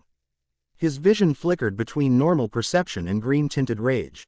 The monitor beeped continuous warnings, 140 beats per minute. Then don't hold it back, Asia said, surprising him. Just promise me one thing. Anything. Issei managed a transformation. Tremors shook his frame. Remember who you're protecting, she said, green eyes meeting his with complete trust. The Hulk responded to your protective instincts before. Channel that instead of just rage. The insight struck Issei with profound simplicity. His previous transformations had been pure reaction, fear and anger without direction. But when the gymnasium had collapsed with students inside, the Hulk had chosen rescue over rampage. Protection, Issei repeated, focusing on the concept as gamma energy cascaded through his system. Countermeasures deployed, the tactical commander ordered. Everything happened simultaneously. Weapons discharged specialized containment fields. Drones released sedative compounds. The transport vehicle activated powerful electromagnetic restraints. And Issei Hyodo surrendered to transformation with purposeful intent rather than desperate resistance. The change rippled across his body with atomic fury. Bones elongated and thickened, muscles expanded exponentially. Skin darkened to forest green as his height doubled. The sacred gear merged with gamma-mutated tissue, creating a scaled gauntlet of power that pulsed with emerald energy. The Hulk emerged with a roar that shattered shrine windows and sent birds scattering from nearby trees. 9 feet of gamma-irradiated fury stood where Issei had been, Asia looking tiny beside his massive form. But something was different this time. The Hulk's eyes, while glowing with radioactive intensity, held awareness beyond blind rage. He looked down at Asia not as a stranger but as someone significant. Asia, he growled, her name retained through transformation. She nodded, reaching up to touch his massive hand without fear. Yes, I'm here. We protect each other. The tactical team hesitated, witnessing unprecedented cognitive retransformation. Their commander recovered first, adjusting containment protocols. Maximum voltage. Target primary nerve clusters. Energy weapons discharged. Specialized nets designed to entangle gamma-enhanced limbs deployed, and sedative mist concentrated around the Hulk's position. Asia coughed as the chemicals reached her, but Hulk's massive body shielded her from the worst effects. The containment field struck the Hulk directly, electricity arcing across green skin. He roared in pain but remained standing, massive arms curling protectively around Asia. Hulk protect, he declared, conviction solidifying purpose through rage. Then he attacked, not with blind destruction but with terrifying precision. A massive East disabled the nearest tactical operator without crushing him. A deliberate stomp cracked the shrine's stone courtyard, creating a shockwave that disabled equipment without harming personnel. The Hulk gathered Asia against his chest with surprising gentleness before leaping, the powerful jump carrying them over the tactical team toward the forested mountains beyond Kuo. Operators scrambled to track their trajectory, but the Hulk's speed and the dense forest canopy complicated pursuit. They landed in a clearing nearly 2 kilometers from the shrine, the Hulk setting Issei carefully on her FEET before scanning their surroundings with alert awareness. You remembered, Issei said wonderingly. You controlled the transformation. Not control, the Hulk corrected, voice like grinding stone. Direction. The distinction seemed important to him, acknowledging the transformation's inherent nature while channeling it toward specific purpose rather than attempting to command it entirely. Issei coughed again, effects of the sedative mist evident in her unsteady stance. The Hulk's expression shifted to concern. Issei hurt. Just the chemicals, she assured him, though her voice sounded weak. I'll be okay. The Hulk wasn't convinced. He studied her with more intelligence than previous transformations had demonstrated, gamma-green eyes assessing her condition with surprising acuity. Sacred gear, he rumbled, touching her rings with a massive finger that showed unexpected dexterity. Heal Issei. Understanding his meaning, Issei activated Twilight Healing on herself. Golden light spread across her body, counteracting the sedative effects. As her strength returned, she looked up at her enormous protector with new appreciation. You understand so much more this time, she observed.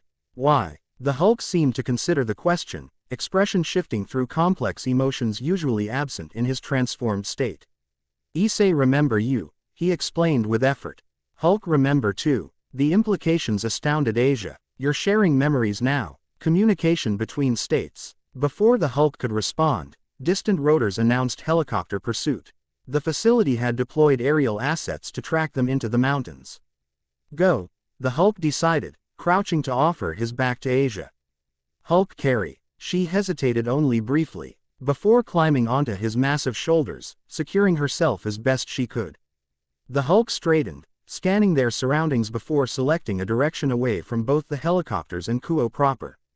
Where are we going? Issei asked as he began moving through the forest with surprising stealth for his size. Mountains, the Hulk answered simply. Facility there, Issei gasped. Quote, the research center that created your condition.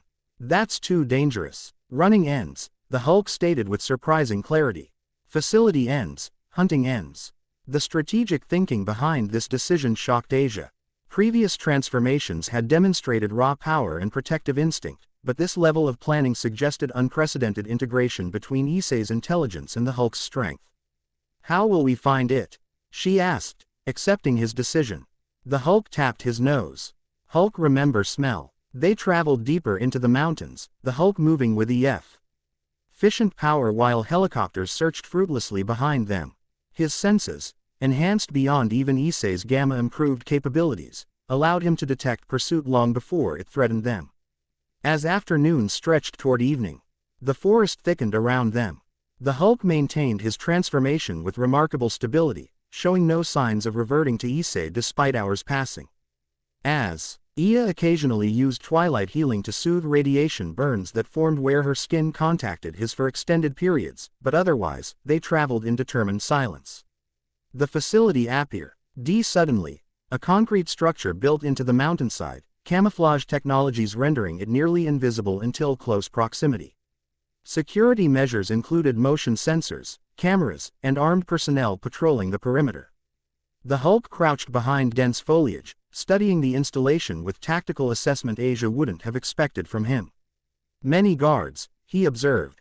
Electricity fences, cameras. We should gather information first, Issei suggested. Learn their patterns before attempting entry. The Hulk nodded, showing patience that contradicted his reputation for immediate destruction. Wait, watch. As twilight descended over the mountains, they observed the facility's operations from concealment. Shift changes, patrol patterns, security protocol. LS. The Hulk absorbed these details with surprising attention. Issei contributed strategic suggestions based on her church training, creating an impromptu tactical partnership between the most unlikely collaborators. Their planning halted when the Hulk suddenly tensed, head turning toward an approaching sound too faint for Aisia's human hearing. Someone comes, he whispered, or attempted to. Hi's voice still rumbling like distant thunder even at reduced volume. They pressed deeper into concealment as footsteps approached their position. Through gaps in the foliage, Asia glimpsed crimson hair catching the day's last light. Issei Hyodo, Rias Grimori called softly. Asia Argento, I know you're here. The Hulk growled low in his chest, suspicious of this unexpected arrival. Asia placed a cautioning hand on his massive arm. How did you find us? She called back, remaining hidden. I placed a tracking charm in the communication device I gave Issei, Rias answered candidly. When facility forces mobilized in Kuo, I monitored the situation. The Hulk's eyes narrowed at this admission of surveillance. Devil tricks, he rumbled disapprovingly. Yes, devil methods, Rias agreed, apparently hearing his comment despite its low volume. But they've brought help when you need it most. She stepped closer to their hiding place, seemingly unconcerned about confronting a transformed Hulk. The facility has detected your presence. Reinforcements arrive within 30 minutes. Whatever you planned requires acceleration or abandonment. Asia glanced at the Hulk, silently questioning. After a moment's consideration, he nodded once, decision made. They emerged from concealment, Asia walking beside the Hulk rather than hiding behind him.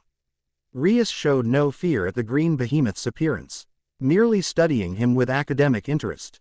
Fascinating, she murmured, cognitive retention far exceeding previous transformation documentation. You recognize me, don't you? The Hulk grunted affirmatively. Red Devil Girl, wants Issei join club. Rias smiled at this simplified summary of her recruitment efforts.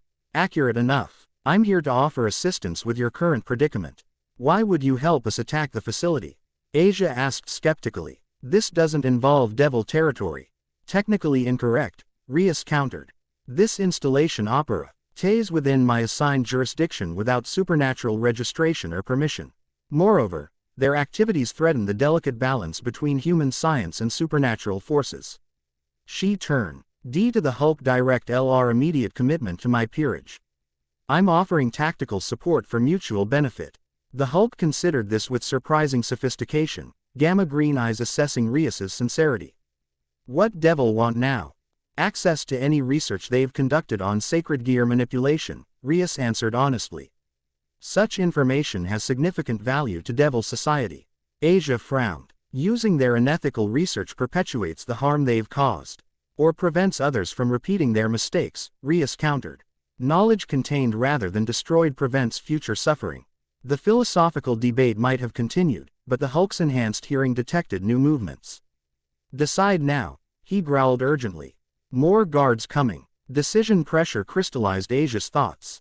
We accept your help, she stated, earning a surprised look from both Rias and the Hulk. But all research material is reviewed jointly before any faction claims it. Rias nodded, accepting the condition. Agreed. My peerage members are positioned strategically around the facility. On my signal, they'll create diversions at 3 entry points, allowing us access through the service tunnel. The Hulk tilted his massive head. Devil planned attack already. I prepared options, Rias corrected with a smile. Opportunity and preparation make excellent partners. She produced a small communication device from her pocket. Akano, initiate Phase 1. Lightning split the evening sky without warning, striking the facility's northeastern perimeter with unnatural precision. Alarms immediately blared as emergency protocols activated. That's our cue, Rias announced, crimson energy gathering around her hands. Your goal is the central research repository on sublevel 3. My intelligence suggests all Gamma Project data is concentrated there. The Hulk nodded once before turning to Asia.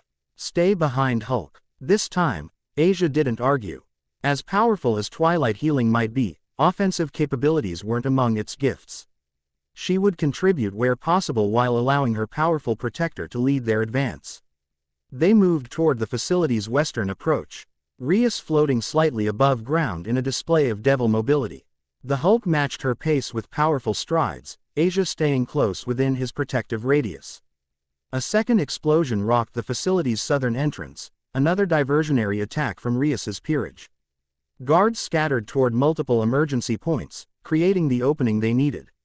Service tunnel entrance ahead, Rias indicated, pointing toward a concealed access point disguised among rocky outcroppings. The Hulk evaluated the narrow passage with practical concern. Too small for Hulk. Perhaps not, Asia suggested, activating Twilight Healing. Let me try something. She placed both hands against the Hulk's massive chest, golden light spreading across green skin. As before, the healing energy seemed to interact uniquely with gamma radiation. The Hulk's muscles contracted slightly, his height reducing by nearly a foot without full reversion to Issei. Smaller Hulk, he observed with surprise. Still strong. Fascinating, Rias murmured, watching the interaction between sacred gear and gamma mutation. Twilight healing modulates the transformation rather than simply reversing it. Asia looked equally surprised by the result. I was attempting to help you fit through the tunnel. I didn't expect partial modulation. The discovery had immediate tactical applications. The slightly reduced Hulk could navigate the service tunnel while maintaining transformation strength. They proceeded inside, Rias illuminating their path with crimson energy T. Hat cast eerie shadows across concrete walls. Sub-level access requires security authentication, Rias explained as they descended. Kaneko has acquired necessary credentials through the eastern entrance. She'll rendezvous at the elevator hub. The Hulk moved with surprising stealth for his size, footsteps controlled to minimize noise. His awareness extended beyond simple rage to tactical consciousness, evaluating threats and adjusting approach accordingly. Asia stayed close, Twilight healing ready to modulate his condition as needed. They encountered two guards at the sub-level access point. Before either could raise alarm, the Hulk moved with blinding speed, massive hands rendering both unconscious with precision strikes rather than destructive force. No killing, he stated firmly, surprising both Asia and Rias with this moral boundary. Admirable restraint, Rias commented, genuine respect coloring her tone. Most berserker-type entities lack such distinction. The petite, white-haired girl Issei had met at the Occult Research Club appeared around a corner, expression neutral despite the unconscious guards and towering green figure. Access secured, Kaneko reported tonelessly. Research level unaware of breach. She handed Rias a security card without further comment, eyes lingering briefly on Asia with unreadable assessment. Thank you, Kaneko, Rias said. My NTAIN position and alert us to approach vectors. The elevator required both card access and biometric authentication. Rias solved this problem with disturbing efficiency, pressing an unconscious Gua Rhodes' palm against the scanner while using the security card. Devil magic can't bypass biometrics directly, she explained as the elevator activated. Certain technological systems resist supernatural manipulation. The descent to sublevel 3 proceeded in tense silence. The Hulk's gamma radiation interfered with the elevator's electronics, causing lights to flicker erratically. Asia maintained contact with his arm. Twilight healing providing stabilizing influence that prevented complete system failure. Research repository requires additional clearance, Rias warned as they reached their destination. Likely protected by gamma-specific countermeasures given project sensitivity. The Hulk's expression darkened. Hulk remembers this place. The elevator opened to sterile white corridors reminiscent of medical facilities. The Hulk tensed visibly, memories of experimentation clearly affecting his emotional state. Asia immediately strengthened her healing connection, providing psychological support through the sacred gear's unique properties. Stay focused, she reminded him gently. We're here to end this, not relive it. The Hulk nodded once, gamma green eyes refocusing on their objective rather than traumatic associations.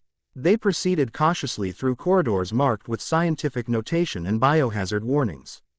Repository ahead, Rias indicated, pointing toward reinforced doors labeled Gamma Project Archives, authorized personnel only. As predicted, security measures exceeded standard protocols. Retinal scanners, hand geometry readers, and weight-sensitive flooring created layered authentication requirements.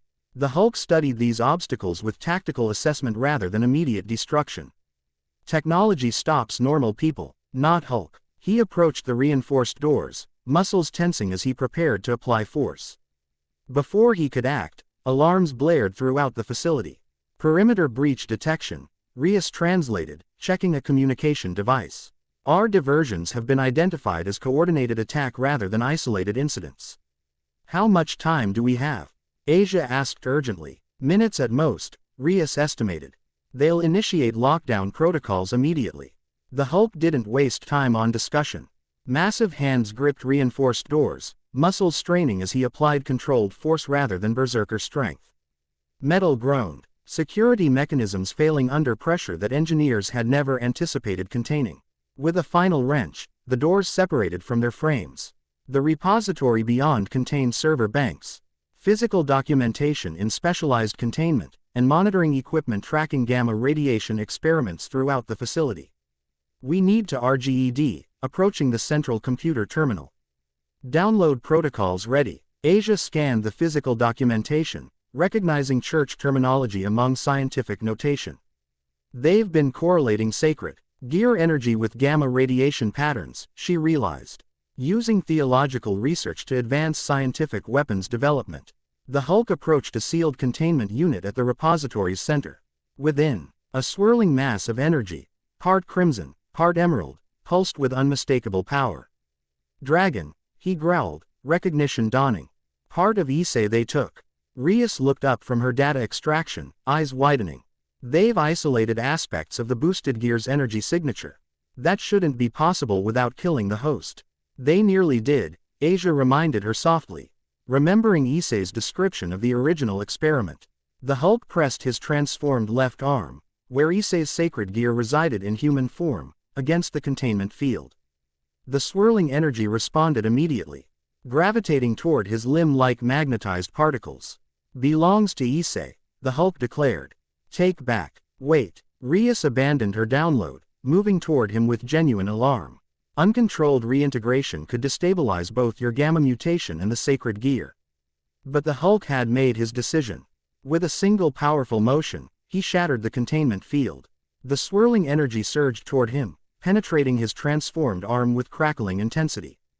The Hulk roared, not in rage but in pain as the fragmented sacred gear energy reunited with its host through gamma-mutated tissue. Asia rushed forward, twilight healing activating instinctively. Her golden light enveloped the Hulk as energy patterns rewrote themselves across his massive frame. The sacred gear manifestation on his arm shifted from corrupted green back toward its natural crimson, though still enlarged to match his transformed proportions.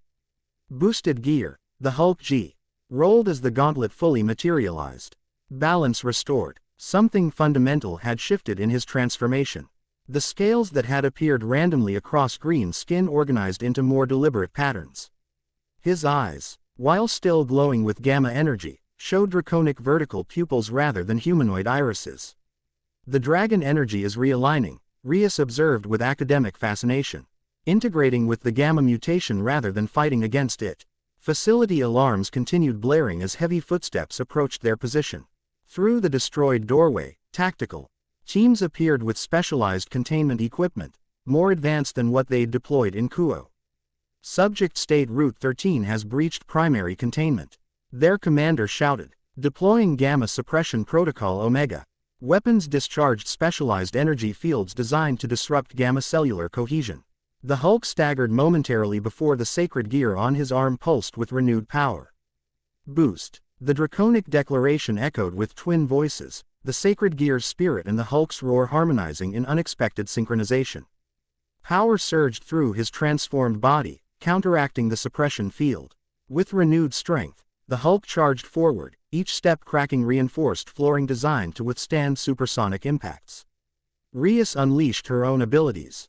Crimson destruction energy disintegrating containment equipment before tactical teams could deploy it fully. Asia focused on supporting the Hulk, twilight healing maintaining the delicate balance between gamma rage and draconic power. We need to complete the data extraction. Rias called above the chaos. 2 more minutes. The Hulk understood immediately, positioning himself between tactical teams and the repository interior. Hulk hold. Get data. Asia divided her attention between healing support and assisting Rias with documentation gathering. The sacred gear's reintegration had created unexpected stability in the Hulk's transformation, allowing him to maintain controlled focus despite continuous attacks. Tactical teams deployed increasingly desperate countermeasures, sonic disruptors, specialized restraint fields, even experimental gamma absorption technology. The Hulk weathered each assault, the boosted gear periodically announcing, boost, as draconic energy amplified his already formidable strength. Download complete, Rias announced finally. All gamma research secured. Exit how? The Hulk demanded practically, still holding tactical teams at bay through the shattered doorway. Rias smiled with unexpected ferocity. The direct approach. She activated her communication device once more. Akeno, we need extraction. Repository level, Western Quadrant, maximum firepower. The facility's ceiling exploded inward, debris raining down as a hole opened directly above their position. Framed in the jagged opening, a raven-haired woman hovered with electricity crackling around her extended hands.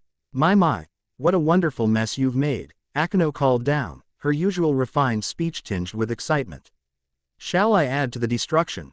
Just the extraction, please. Rias requested with fond exasperation. Save the sadism for less time-sensitive situations. Akeno pouted playfully before extending her powers downward. Lightning form. DA-controlled cage around their position, expanding outward to create space between them and the tactical teams. Jump capability, she asked the Hulk directly. He nodded once, massive arms gathering Asia against his chest while Rias floated upward under her own power. With a single powerful leap, the Hulk cleared the distance to the created opening, landing beside Akeno on the facility's roof level. Impressive, Akeno purred, eyeing his transformed state with undisguised interest. Such raw power contained in one package. Akeno, focus please, Rias chided. Complete facility demolition isn't our objective. The Hulk set Asia carefully on her feet, scanning their surroundings with tactical awareness. The facility's roof provided clear visibility of approaching reinforcements, helicopter gunships circling with spotlight beams cutting through evening darkness. More coming, he warned. Big weapons. Then we make our exit now, Rias decided. Kiba has transport waiting beyond the northern perimeter.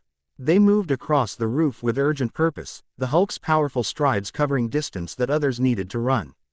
When the edge appeared before them, Akeno created lightning stepping stones, platforms of solidified electrical energy providing descent paths down the mountainside. Helicopter spotlights tracked their movement, mechanical voices demanding surrender through amplification systems. Facility security forces converged from multiple directions, attempting to establish containment perimeters around escape routes. The Hulk evaluated these threats with strategic assessment. Too many follow. Need distraction. Before anyone could suggest alternatives, he turned toward the pursuing forces. The sacred gear on his arm pulsed with crimson-green energy as he raised it skyward. Dragon shot. The unexpected attack, a sacred gear technique Issei had never successfully executed in human form, erupted from the gauntlet. A massive energy blow, Saint arced toward the mountainside above the facility, triggering a controlled avalanche that blocked pursuit routes without directly endangering personnel. That was, Rias began, genuine surprise coloring her tone. Effective. The Hulk finished practically. Go now. They continued their descent, reaching the forest perimeter where Kiba waited with a modified transport vehicle. Its reinforced suspension and expanded interior accommodated the Hulk's massive frame, though he needed to hunch uncomfortably. As they pulled away from the facility, Asia maintained contact with the Hulk's transformed arm. Twilight healing providing stability that prevented reversion during their escape. The sacred gear's reintegration in his condition, neither fully Hulk nor Issei, but something new. Unprecedented that incorporated elements of both. The research data confirms our suspicions, Rias noted, reviewing downloaded information on a specialized device. They were attempting to weaponize sacred gear energy through scientific augmentation. Using people as test subjects, Asia added quietly. Perverting divine gifts for military application. The Hulk remained silent, gamma green EY's watching the receding facility through rear windows. His expression contained complexity beyond rage, contemplation, resolution, perhaps even satisfaction at objectives accomplished. Their vehicle reached Kuos outskirts as midnight approached. Rias directed Kiba toward an isolated property on the city's northern boundary, a traditional Japanese house surrounded by extensive gardens and protective walls. One of our safe houses, she explained as they arrived, warded against detection by both technological and supernatural means. The Hulk exited the vehicle carefully, conscious of his size and strength in confined spaces. Asia remained close, her healing connection maintained throughout their journey. Your transformation has held stable for unprecedented duration, Rias observed with academic interest. The sacred gear reintegration appears to have created new equilibrium. Balance better. The Hulk agreed, examining the gauntlet on his arm. Dragon and Hulk. Understanding. Issei smiled at this characterization. Two powerful forces learning to work together rather than fighting for control. Kiba and Akino established security perimeters around the property while Rias led them inside.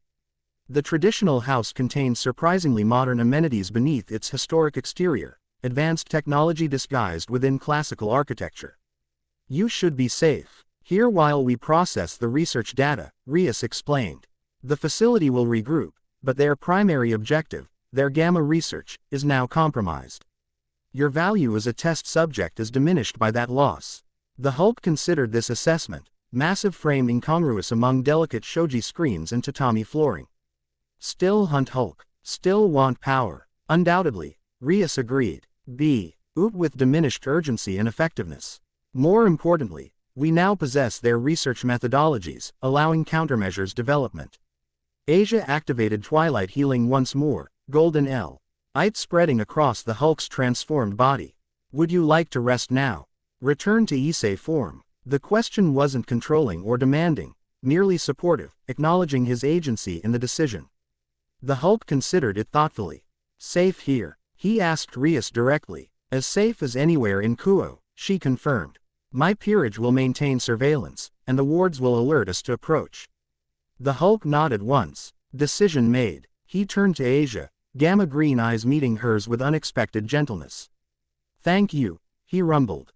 For seeing Hulk, not just monster. The simple gratitude carried profound meaning, acknowledgement that her perception had helped him perceive himself differently. Issei's eyes moistened as she placed both hands against his massive chest. You never were just a monster, she said softly as Twilight Healing activated. Just as Issei is more than just a normal boy. Golden light enveloped the Hulk completely, creating a cocoon of healing energy that interacted with gamma radiation in their now familiar unique pattern. His massive frame began contracting, green skin fading to normal tones, bulging muscles returning to human proportion. The transformation reversed with surprising gentleness, not the violent collapse Issei had previously experienced, but controlled transition facilitated by Issei's healing and the sacred gear's reintegrated stability. Where the Hulk had stood moments before, Issei Hyodo knelt on tatami flooring, the boosted gear still manifested on his left arm though returned to normal size. His expres. Scion held awareness rather than confusion, memories of transformed time apparently intact.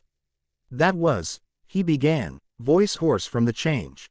Different. I remember everything. Issei helped him to his feet, supporting his weight as transformation fatigue settled into his system. The sacred gear reintegration changed something fundamental in the relationship between your two sides. Rias had this development with undisguised fascination. Unprecedented symbiosis between gamma mutation and draconic energy. The research data will require thorough analysis to understand the implications. Issei flexed his left arm, examining the normalized sacred gear.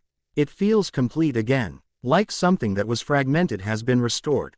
His heart monitor, somehow intact despite the transformation, showed steady 65 beats per minute, normal, controlled, balanced. The gamma radiation remained in his system, detectable in slightly elevated body temperature and faint green tinge visible in his eyes under certain light, but integrated rather than competing with his natural physiology. You should rest, Issei suggested gently. The transformation maintained for hours rather than minutes. Your body needs recovery time. Quote. Issei nodded gratefully as fatigue overwhelmed adrenaline. Rias showed them to prepared rooms, the safe house apparently maintained in constant readiness. We'll discuss next steps tomorrow, she promised, professional demeanor returning after the evening's excitement, including options for your future arrangements. Left alone in adjacent rooms, Issei and Issei prepared for much-needed rest. Through the shared wall, Issei called softly, Issei. Yes, her voice replied immediately. Thank you, for everything today, for believing the Hulk could be more than destruction. A moment of silence preceded her response. I simply saw what was already there, Issei. The potential for protection rather than just rage. The simple truth settled comfort Lee between them, understanding beyond words that had created connection across seemingly insurmountable differences. Human and gamma monster, former holy maiden and scientific aberration, healer and weapon, As sleep claimed him, Issei realized something profound had shifted, not just in his transformation, but in his perception of it. The Hulk wasn't separate from him, wasn't something to be caged or suppressed or feared. Like the dragon within the sacred gear, the Hulk represented power that could protect as readily as it could destroy. The difference lay in purpose, in direction, in having someone worth protecting. His last conscious thought before drifting into deepest sleep since his original transformation centered on Asia's gentle face and unwavering faith. In her, he'd found not just a healer for his condition, but for his fragmented spirit. Whatever came next, devil offers, facility pursuers, uncertain futures, they would face it together, gamma rage and golden healing working in unexpected harmony. Chapter 2 and Chapter 3, Devil's Bargain. Morning light filtered through rice paper screens, casting geometric patterns across Issei's sleeping form. For the first time in months, he woke without the familiar jolt of anxiety, no racing heart, no immediate check of his monitor, no mental inventory of potential triggers awaiting him. Instead, a profound sense of balance permeated his consciousness, as if previously warring aspects of himself had reached an unexpected armistice. He opened his eyes slowly, taking inventory of unfamiliar surroundings, traditional tatami flooring, minimalist furnishings, sliding fusuma panels painted with mountain landscapes. The safe house Rias had brought them to after the facility raid. The events of the previous day cascaded through his memory with unprecedented clarity, not fragmented impressions of Hulk time, but continuous, coherent recollection. Issei raised his left arm, examining unmarked skin where the boosted gear resided in dormant state. No trace of gamma green lingered visibly, yet he coexisting within, dragon and radiation in tenuous harmony rather than constant competition. A soft knock interrupted his contemplation. Issei-san, are you awake? Asia's gentle voice called through the door panel. Yes, come in, he answered, sitting up on the futon. The door slid open to reveal Asia in borrowed clothing, a simple white blouse and knee-length skirt that appeared slightly too large for her petite frame. Her blonde hair fell loose around her shoulders, morning light lending it an almost luminous quality. Despite yesterday's dangers, her expression carried remarkable serenity. How are you feeling? She asked, settling gracefully beside his futon. Issei considered the question with deeper awareness than it normally warranted. Integrated, he answered finally, like puzzle pieces that never quite fit have been reshaped. Asia smiled with genuine pleasure. The sacred gear reintegration seems to have created a new equilibrium. Your gamma radiation levels have stabilized at approximately 60% of previous readings. You can sense that? Issei asked, surprised. Twilight healing has always possessed diagnostic capabilities, Asia explained, but my sensitivity to your particular energy signature has increased through repeated healing contact. Issei glanced at his heart monitor, 58 beats per minute. The lowest resting rate he'd recorded since his transformation. The Hulk feels accessible now. Not like a separate entity trying to break free, but more like a partner, Asia suggested. Maybe, Issei nodded thoughtfully, or at least a known quantity rather than unpredictable chaos. A knock at the outer door interrupted their conversation. Asia rose to answer it, returning moments later with Kiba Yuto, who carried neatly folded clothing. Good morning, the blonde devil greeted with practiced charm. Bushu asked me to provide fresh attire and escort you to breakfast once you're ready. Thank you. Issei accepted the clothing, jeans and a simple button-down that appeared precisely his size. How did you know my measurements? Kiba's smile remained pleasantly neutral. Bushu has an eye for such details. After Kiba withdrew, Issei changed quickly. The clothes fit perfectly, raising questions about Rias's observational abilities or resources.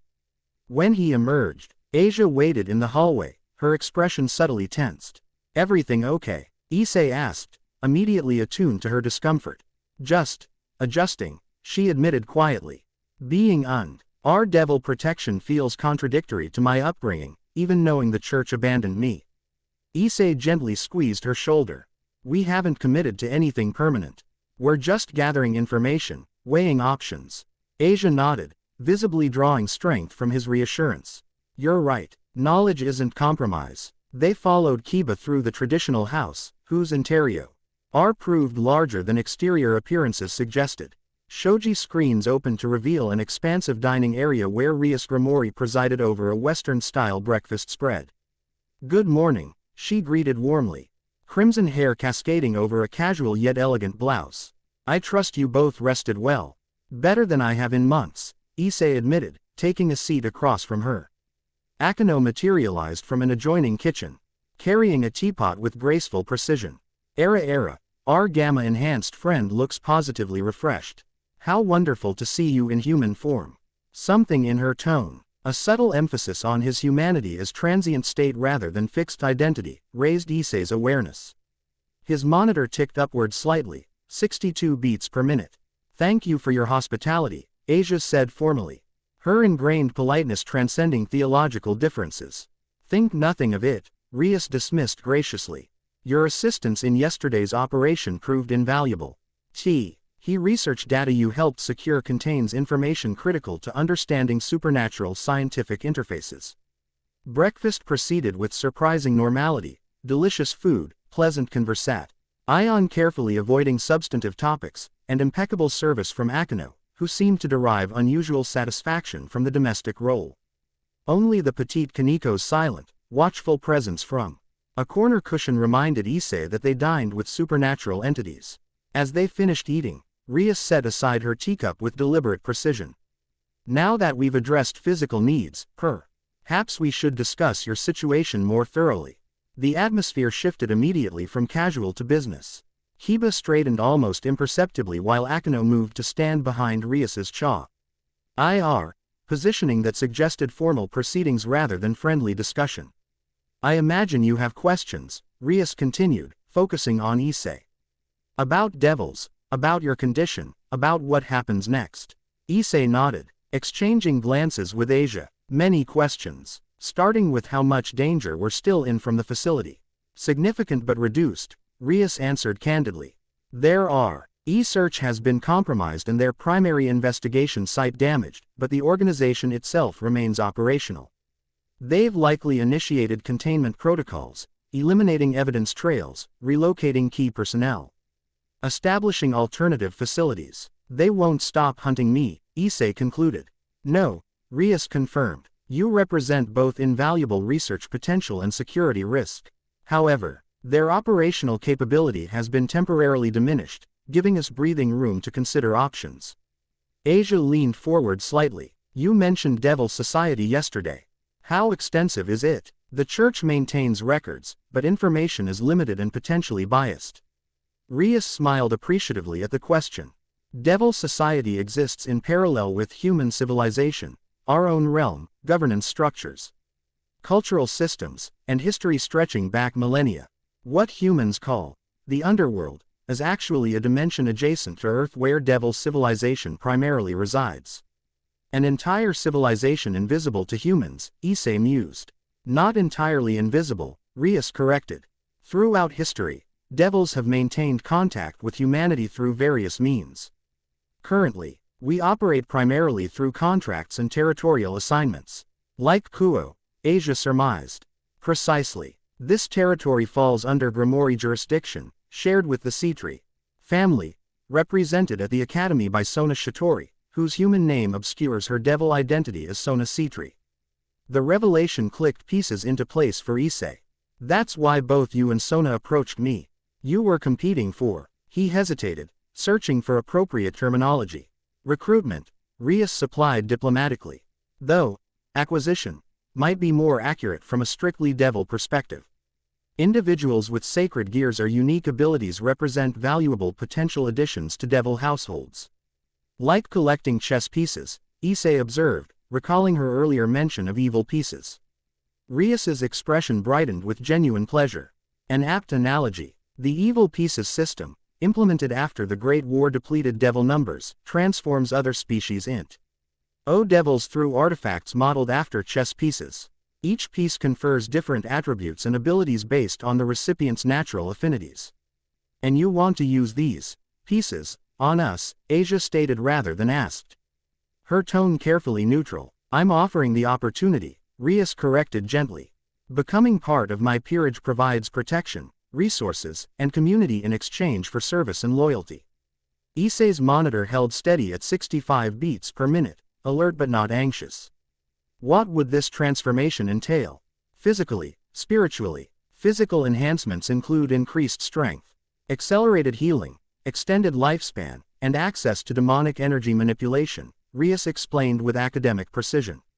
Spiritually, she hesitated, glancing i.e. fly it configures one's essential nature from human to devil.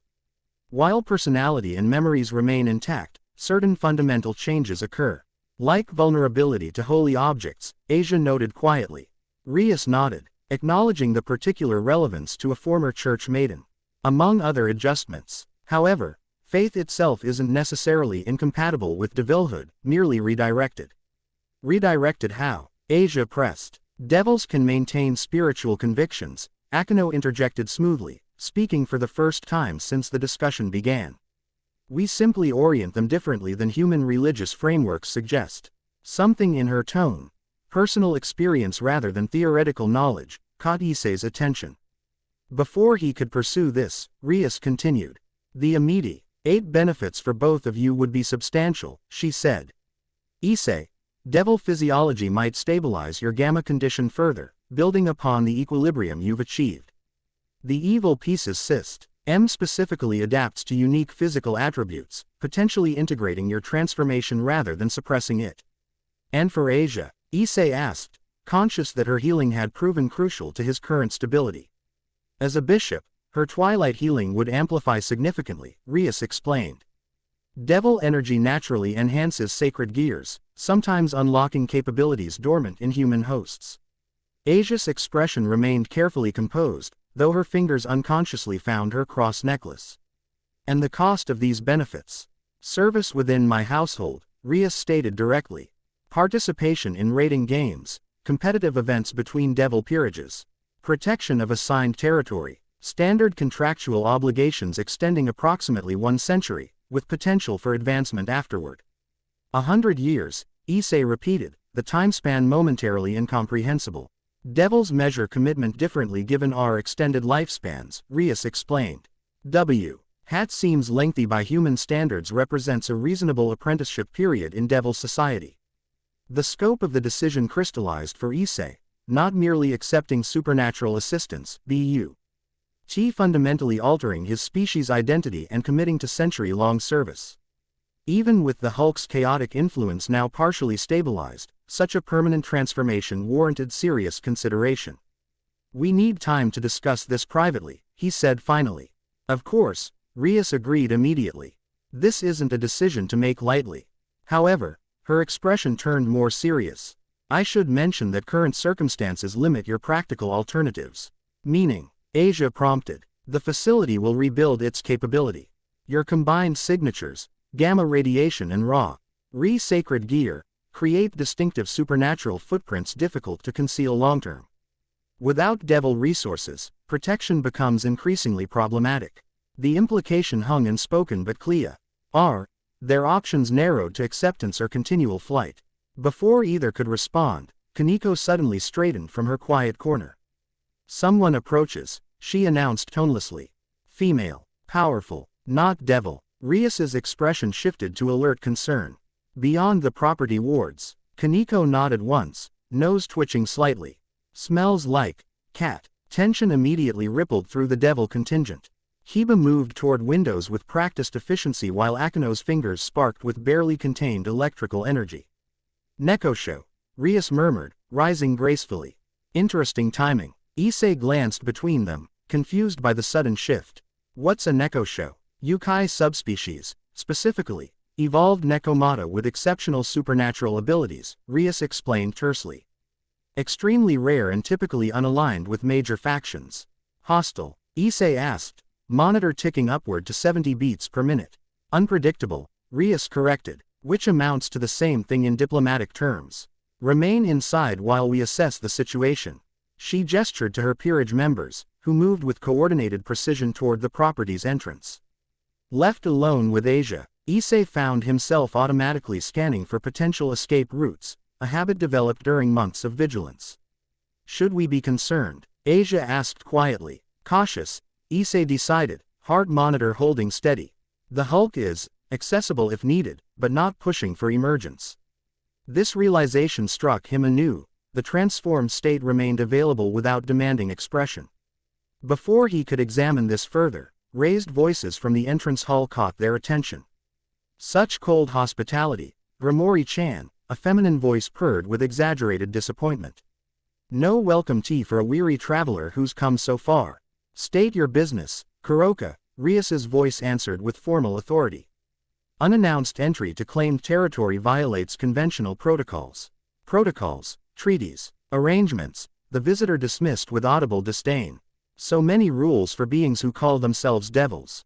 I preferred the old days when strength alone determined boundaries. Footsteps approached the dining area, multiple sets moving with careful rhythm suggesting tactical positioning. The Fusuma panel slid open to reveal the devil contingent escorting a striking woman whose appearance immediately commanded attention. Dressed in a black kimono that hung provocatively off one shoulder, she possessed a feline grace that transcended simple beauty. Ambi. Our eyes surveyed the room with predatory assessment, settling quickly on Issei with unnerving intensity. Most startling were the black cat ears protruding from her dark hair and the two tails swaying gently behind her, yukai features displayed without human disguise. Era, what an interesting collection you've assembled, Gromori-chan, the Nekosho observed, ignoring the devils to approach Issei directly. Especially this one, such fascinating energy signature, part dragon, part something else entirely. Scientific rather than supernatural, yet merged with sacred power. She leaned closer, inhaling deeply near his neck.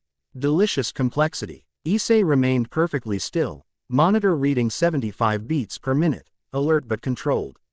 The Nekoshu's proximity triggered no gamma rage response, though her supernatural aura registered clearly to his enhanced senses.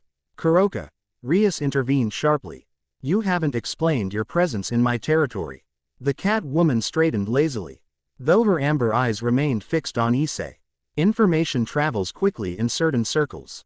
A research facility destroyed, unusual energy signatures detected, a sacred gear user excommunicated. Her gaze shifted briefly to Asia before returning to Issei. Curious coincidences that warranted personal investigation. Investigation for what purpose? Rias pressed. Kuroka smiled, revealing slightly elongated canines. Personal interest, primarily. Strong, unique specimens always catch my attention. The statement carried unmistakable undertones that caused Issei's monitor to tick upward slightly. Asia shifted closer to him, subtle protective positioning that didn't escape Kuroka's notice. The healing maiden stakes her claim already, Kuroka observed with amused interest.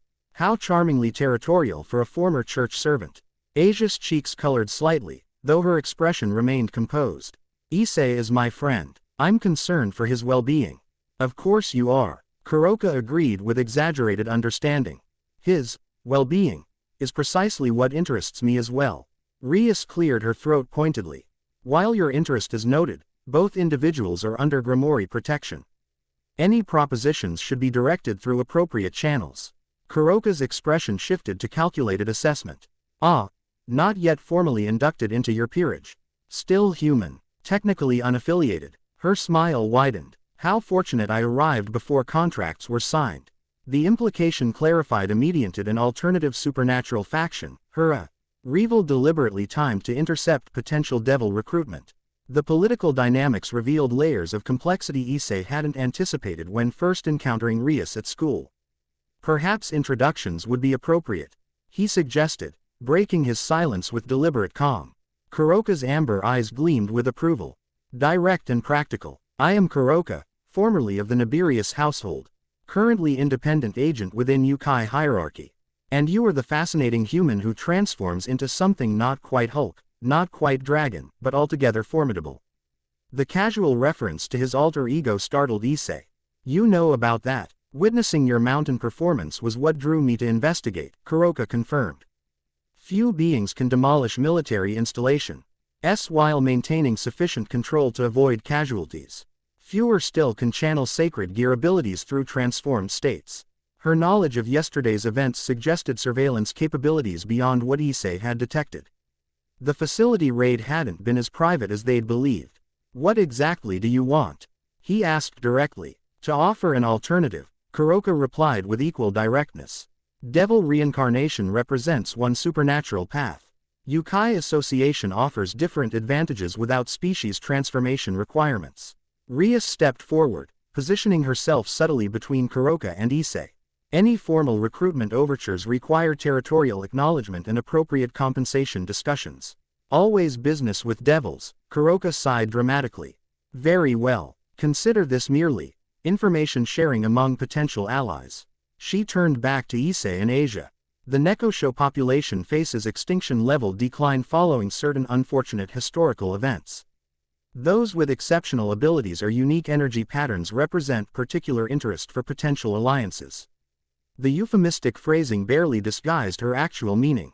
Issei's monitor registered 80 beats per minute as he recognized the recruitment attempt for what it was, less political than biological in nature. Your alliance offer is noted, he responded carefully. Though we're still evaluating all options, including remaining independent. Kuroka's expression suggested she found his diplomatic response amusing. Independence is an illusion in the supernatural world, Dragon Boy. Unaffiliated power attracts predators. The facility that created your condition represents merely one organization among dozens that would weaponize your abilities. Like the Yukai wouldn't, Asia challenged quietly. Kuroka acknowledged the point with surprising candor. All factions seek advantage. The difference lies in methods and compensation. Devils offer structure, hierarchy, and political integration through species conversion. Yukai offer alliance, autonomy, and natural evolution without fundamental transformation. The contrast, while obviously biased toward Yukai perspective, highlighted meaningful distinctions between supernatural paths. Before either Issei or Asia could respond, Kuroka stretched languidly, kimono slipping further from her shoulder. I've extended my greeting and established contact, she announced, primarily to Rias. Territorial protocols satisfied, yes. Further discussions can proceed through conventional channels. Rias nodded stiffly, professional courtesy masking obvious irritation at the intrusion. Your visitation rights are acknowledged. Future contact should be scheduled through appropriate intermediaries. So formal. Kuroka sighed before fixing her amber gaze on Issei once more. Consider all options carefully, Dragon Boy. Some choices can't be unmade, while others preserve flexibility.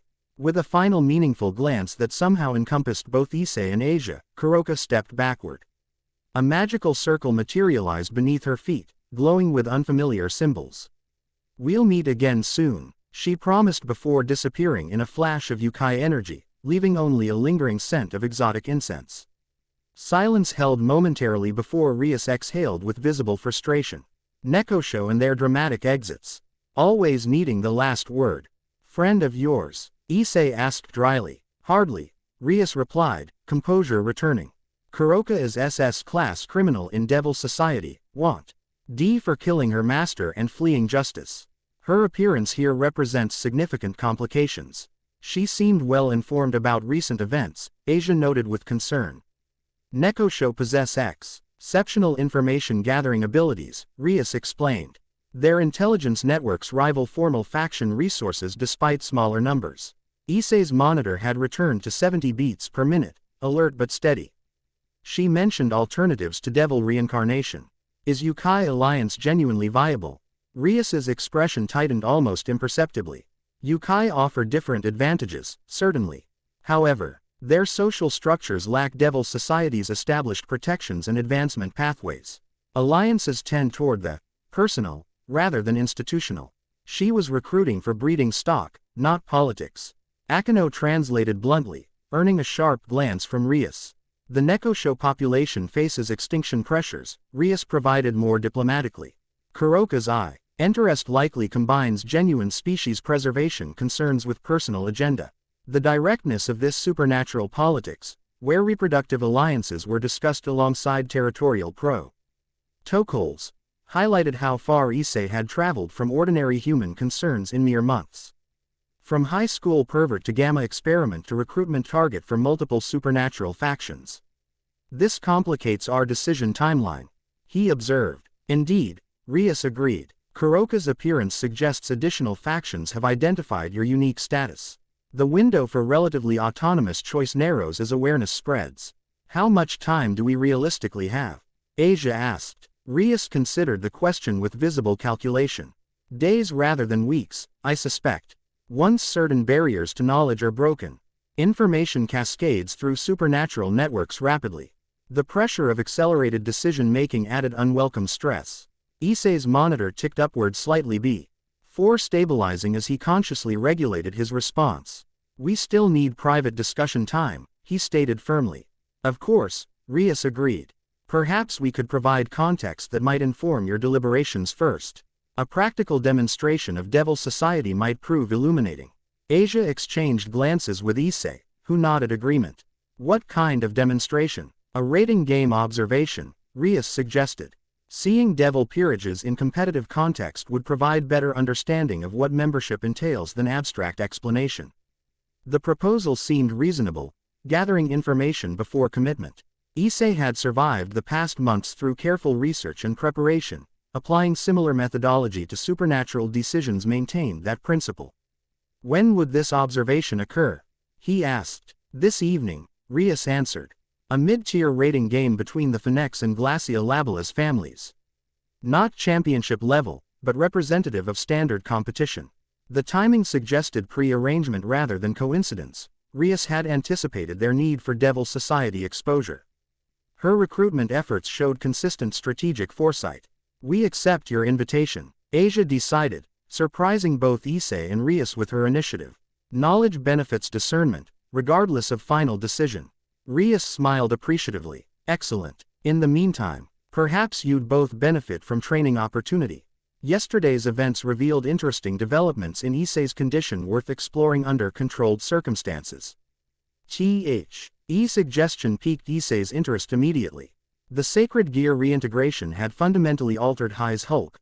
Understanding these changes could prove crucial regardless of which supernatural path they ultimately chose.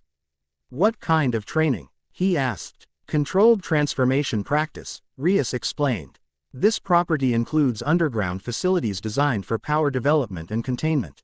Akino specializes in energy manipulation training, while Kiba can assess combat applications. The opportunity to explore his transformed state within safe parameters appealed deeply. Since his original gamma exposure, Issei had focused exclusively on suppression rather than controlled expression. I'd like that, he decided. Asia, I should practice my healing integration as well, she agreed. Yesterday showed potential synchronization we barely understand. Rias clapped her hands with pleased finality. Wonderful. Akino will oversee your training session while I make arrangements for tonight's observation. Kiba, please prepare the basement facility. As preparations commenced, Issei found himself experiencing an unfamiliar emotion regarding his condition, anticipation rather than dread. The prospect of exploring transformation potential rather than merely containing destructive capacity represented profound paradigm shift. The training facility beneath the Tradidio Null House belied its historic exterior, a massive reinforced chamber with cutting-edge monitoring equipment and energy containment systems. Devil magic circles inscribed along walls pulsed with power, creating multiple protective layers designed to withstand supernatural forces. The Grimoire family maintains similar facilities throughout their territories, Akino explained as she led them inside. Young devils require safe environments to develop abilities before public expression. Issei examined the space with tactical assessment, dimensions sufficient for Hulk maneuverability, structural reinforcement beyond conventional materials, observation areas protected by multiple containment fields. Whoever had designed the chamber understood powerful beings' training requirements. Impressive, he acknowledged. How do we begin? Akino's usual teasing demeanor shifted to professional instruction. First, baseline measurements of your current condition. Then controlled transformation initiation followed by capability assessment. Quote, Asia took position near monitoring equipment, twilight healing ready if needed. I'll maintain healing connection throughout the process, she assured him. If anything feels wrong, we stop immediately. Issei removed his shirt, allowing sensor attachment at key physiological points. His heart monitor read 70 beats per minute, alert but controlled. He familiar pre-transformation protocols he developed over months activated automatically, controlled breathing, mental preparation, physical readiness. We'll begin with partial transformation, Akino instructed. Focus energy toward your sacred gear arm as you did yesterday. Directional rather than complete expression. Issei closed his eyes, concentrating on the distinctive sensations of gamma energy within his system. Previously, he'd envisioned walls and barriers containing this power. Now, he visualized channels and pathways directing its flow.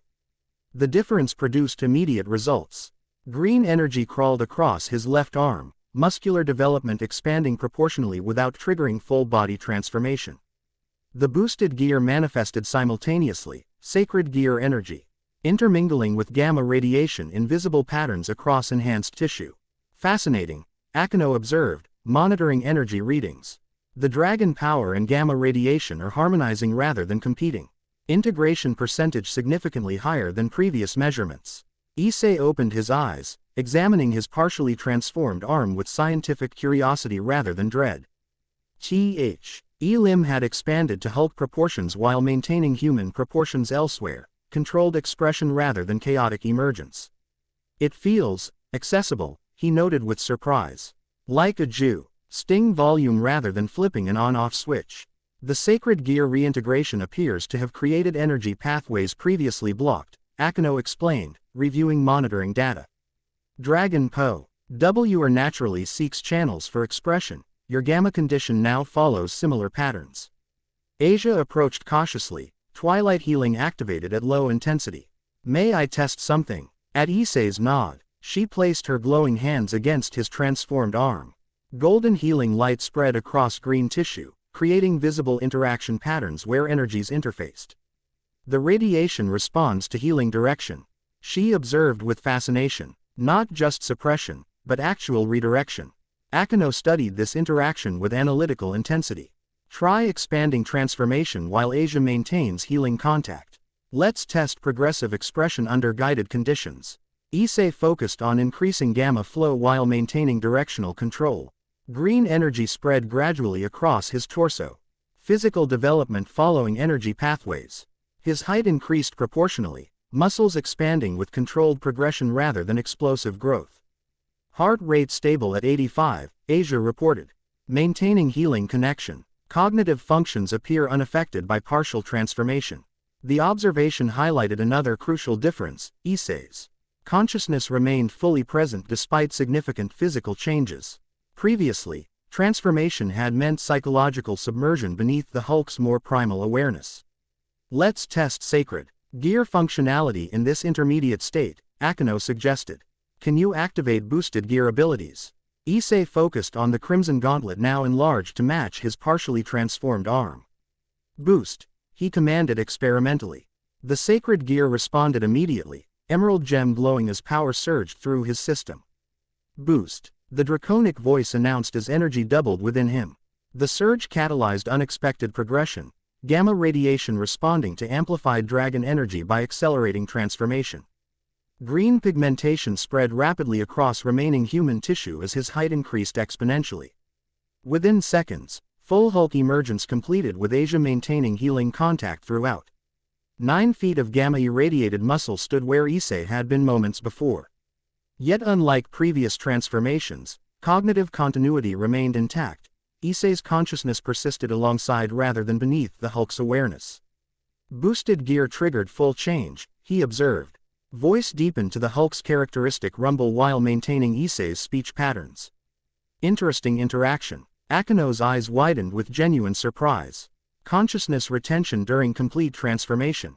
Unprecedented integration level. Asia maintained healing contact with visible effort, golden light spreading across massive green forearms. Quote, the energies are synchronizing rather than competing. Your thoughts, Issei? Both here, he answered, attempting to articulate the complex dual awareness. Issei and Hulk, cooperating rather than replacing. The distinction represented fundamental change from previous transformations, where personality succession rather than integration had occurred. Now, Issei's strategic thinking complemented the Hulk's instinctive power, creating composite consciousness beyond either individual aspect. Can you maintain control during power expression? Akino asked, professional curiosity evident. Perhaps a demonstration against reinforced targets. She gestured toward practice dummies positioned along the chamber's far wall, reinforced constructs designed to withstand supernatural impact testing. Issei, Hulk assessed these targets with tactical consideration rather than rage-driven impulse. "We'll try controlled strength application," he decided, moving toward the targets with deliberate steps that barely vibrated the reinforced floor nearest dummy. He calculated proportional force rather than maximum impact.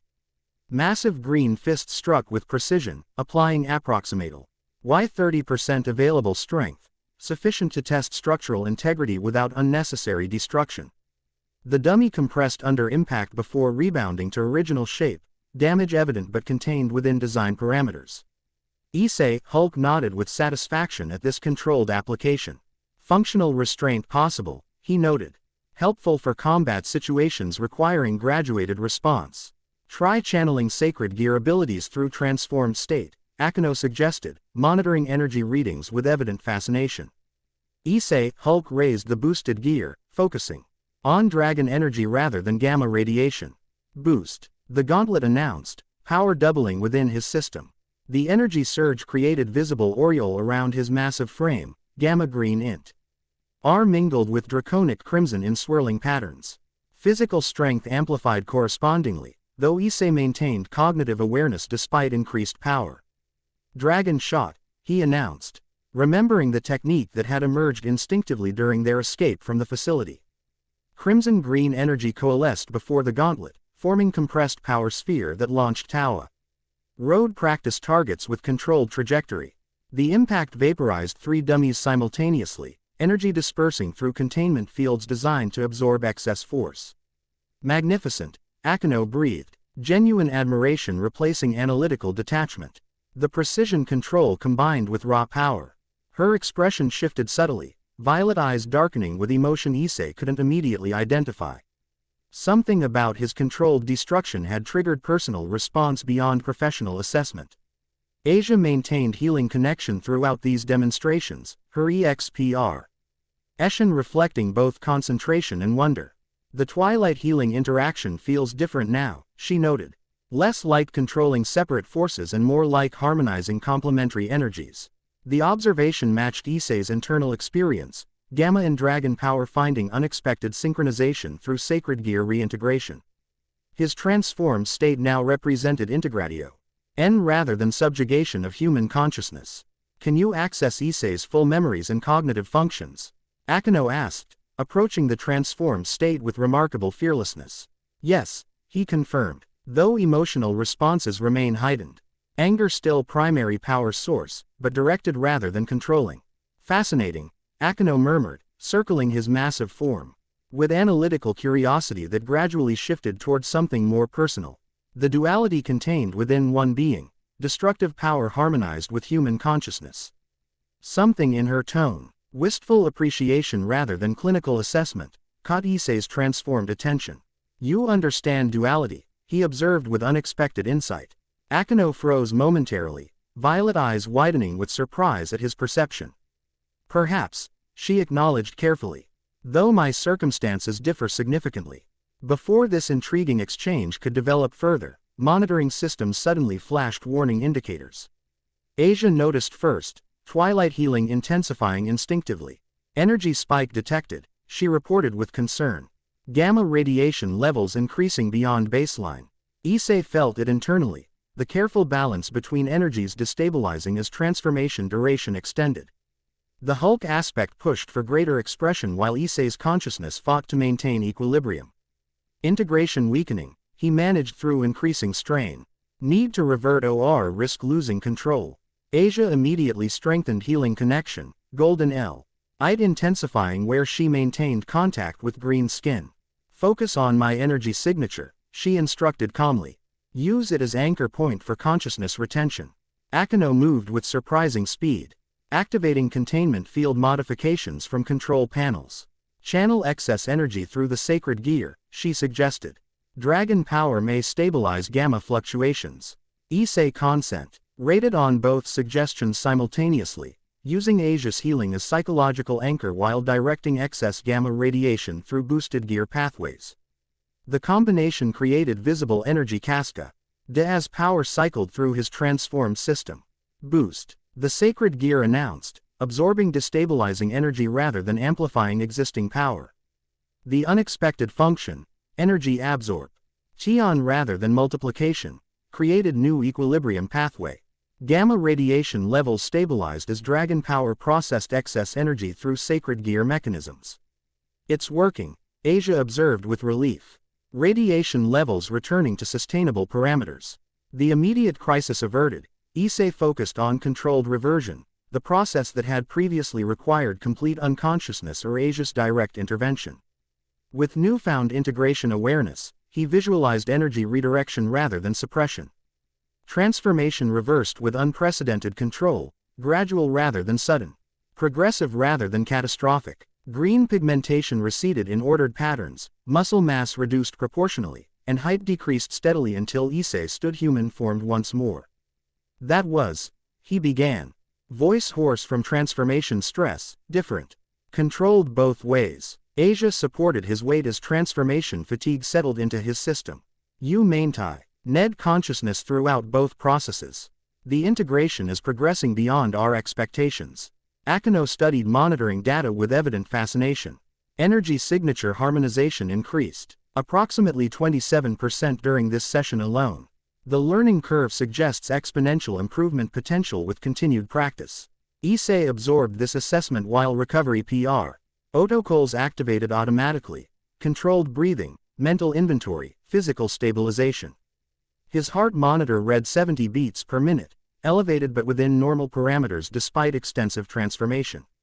The dual consciousness, he noted once recovery progressed sufficiently, that's completely new.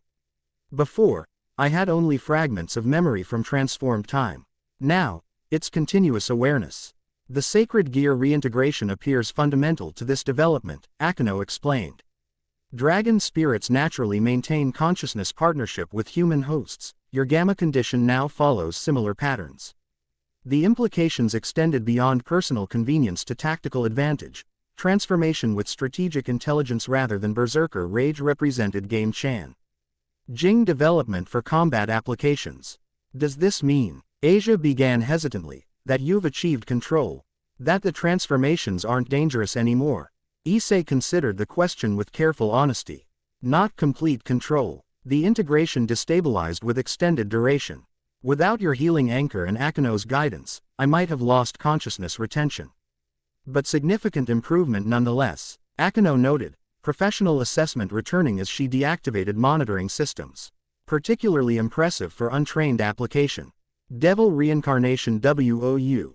LD likely accelerate integration further through enhanced regenerative capabilities. The recruitment reminder, though subtle, highlighted their unresolved situation. Temporary sanctuary and training. Opportunities didn't change fundamental decision requirements regarding supernatural affiliation. We should rest before tonight's rating game observation, Asia suggested, noting Issei's fatigue despite his improved recovery rate. Excellent suggestion, Akino agreed. I'll prepare recuperation facilities while reporting session results to Bushu. As they ascended from the training chain, the session's revelations. The Hulk, once perceived as curse and chaos, now represented potentially controllable asset. The transformation, previously feared and suppressed, had demonstrated unprecedented integration with his human consciousness. Whatever path they ultimately chose, Devil, Yukai, or continued independence, understanding and developing these capabilities would prove crucial to future security. Evening arrived with formal preparation for the rating game observation. Rias provided appropriate attire, a tailored suit for Issei and elegant modest dress for Asia that complemented her natural coloring. The clothing, while ostensibly practical for the event, clearly represented subtle demonstration of devil resources and attention to detail. Rating games form the cornerstone of modern devil society, Rias explained as they prepared to depart. Competitive peerage competitions that combine strategy, power expression, and political positioning. Like supernatural sports with political consequences, Issei surmised. An apt if simplified description, Rias agreed with pleased approval. Performance in rating games directly impacts household standing, territory allocation, and advancement opportunities. They gathered in the safe house's main room where Akino prepared transportation magic, a complex circle inscribed with devil symbols that pulsed with crimson energy. We'll be observing from the Grimoire private box, Rias explained. As guests under my protection, you'll receive formal courtesy regardless of human status. Will our presence be politically notable? Asia asked perceptively. Rias smiled with genuine appreciation for her insight. Indeed, your appearance with me, particularly given your former church position and Issei's unique condition, will generate significant speculation. Consider it educational regarding Devil Society's information assessment mechanisms. The transparency of this political calculation impressed Issei. Rias consist. NTLY acknowledged the recruitment aspects of their interactions rather than disguising them as mere hospitality. The teleportation circle is prepared, Bushu, Akano announced, standing beside the completed magical construct. Excellent. Places everyone, Rias directed, taking position at the circle's center. Issei and Asia joined her within the inscription, standing close as crimson energy intensified around them. The sensation of teleportation washed over them, weightlessness followed by dimensional compression followed by reconstitution in entirely different surroundings. They materially zed in an elegantly appointed viewing box overlooking a massive arena. The space spread impossibly vast before them, a supernatural stadium that defied conventional physical limitations. Thousands of evils occupied tiered seating surrounding a central field that shimmered with magical energy. Welcome to the Agora's Coliseum, Rias announced with evident pride. One of the underworld's premier rating game venues. Issei absorbed the spectacle with scientists' fascination and strategists' assessment. The arena's construction incorporated both technological and magical elements, energy containment fields, reality manipulation systems, and environmental controllers that could presumably create diverse battle conditions. It's enormous, Asia whispered, green eyes wide with wonder despite theological reservations. Devil architecture transcends human spatial limitations, Rias explained, guiding them to plush seating at the viewing box's front.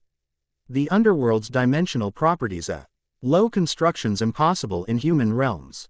The private box occupied prime viewing position above the arena's western quadrant. Luxurious furnishings, refreshment services, and information display. YS created exclusive environment clearly designed for nobility rather than common spectators. Rias-sama, welcome, a formally attired devil attendant greeted with respectful bow. The Grimoire box is prepared as requested. Refreshments and information packets await your guests. Thank you, Marcellus, Rias acknowledged graciously. Please inform protocol officers that I've brought human observers under formal protection status. The attendant's expression betrayed momentary surprise before professional composure returned. Of course, Rias-sama. Registration updated accordingly. As he withdrew, Rias gestured toward information displays hovering above elegant side tables. These provide background on participating peerages, competition parameters, and scoring mechanisms. Quite helpful for first-time observers. Issei examined the magical displays with analytical interest. Data presented in three-dimensional projections detailed the competing households, Phoenix and Glacia Labelas, including peerage compositions, previous performance statistics, and combat specializations. Riser Phoenix, he read aloud, studying the aristocratic devil whose image rotated above detailed statistics. Immortality abilities through flame regeneration. Indeed, Rias confirmed, the Phoenix family possesses natural immortality through Phoenix flame properties. Riser specifically leverages this regenerative capability in aggressive combat strategies. Asia studied the opposing competitors' information. Ladora Glacia Labelas, dragon transformation abilities. Partial dragon heritage, Rias explained. Many devil bloodlines incorporate diverse supernatural elements through ancient intermarriage. The Glacia Labelas family maintains distant dragon ancestry that manifests in certain members. The capabilities described: immortal regeneration, dragon transformation, elemental manipulation, highlighted supernatural power scales far exceeding human parameters. Even with gamma enhancement and sacred gear abilities, Issei recognized significant power disparities. How are competitions structured? He asked, studying arena configurations with tactical interest. Multiple formats exist, RIAS explained as attendants served elegant refreshments. Today's match follows standard elimination parameters, victory achieved through opponent incapacitation or surrender. Environmental conditions include urban terrain with atmospheric modifications. As if responding to her explanation, the arena's central field shimmered with transformative magic. Empty space distorted before reorganizing into detailed cityscape, buildings, streets, infrastructure, all materializing through apparent reality manipulation.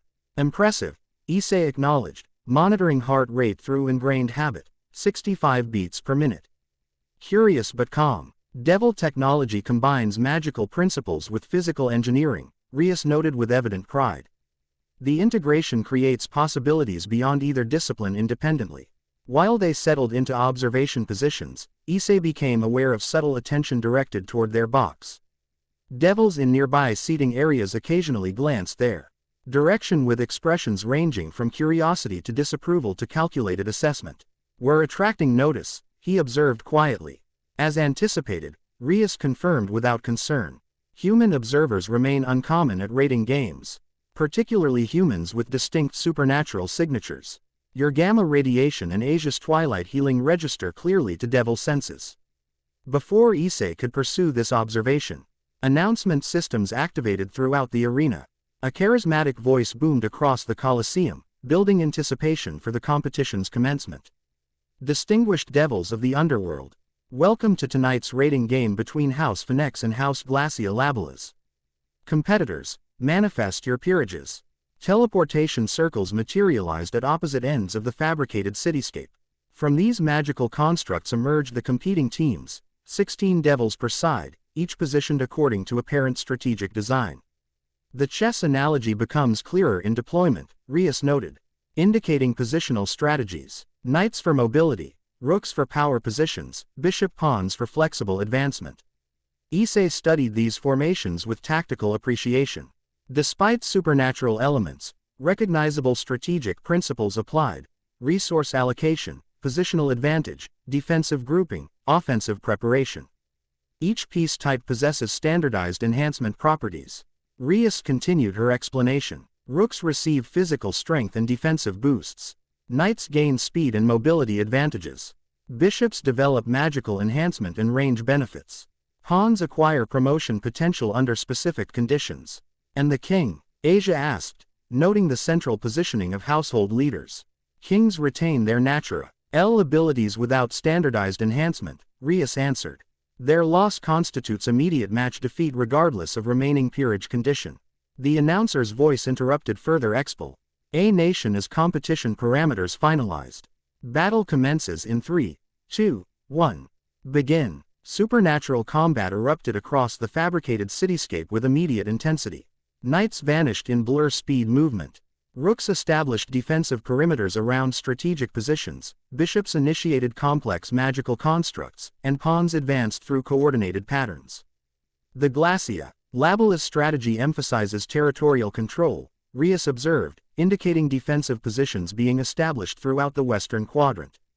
While Phoenix typically favors aggressive engagement leveraging regenerative advantages. This analysis proved immediately accurate as Riser Phoenix's knights launched rapid penetration attacks against established defenses. Flames trailed their movement as they targeted isolated opponents with overwhelming speed.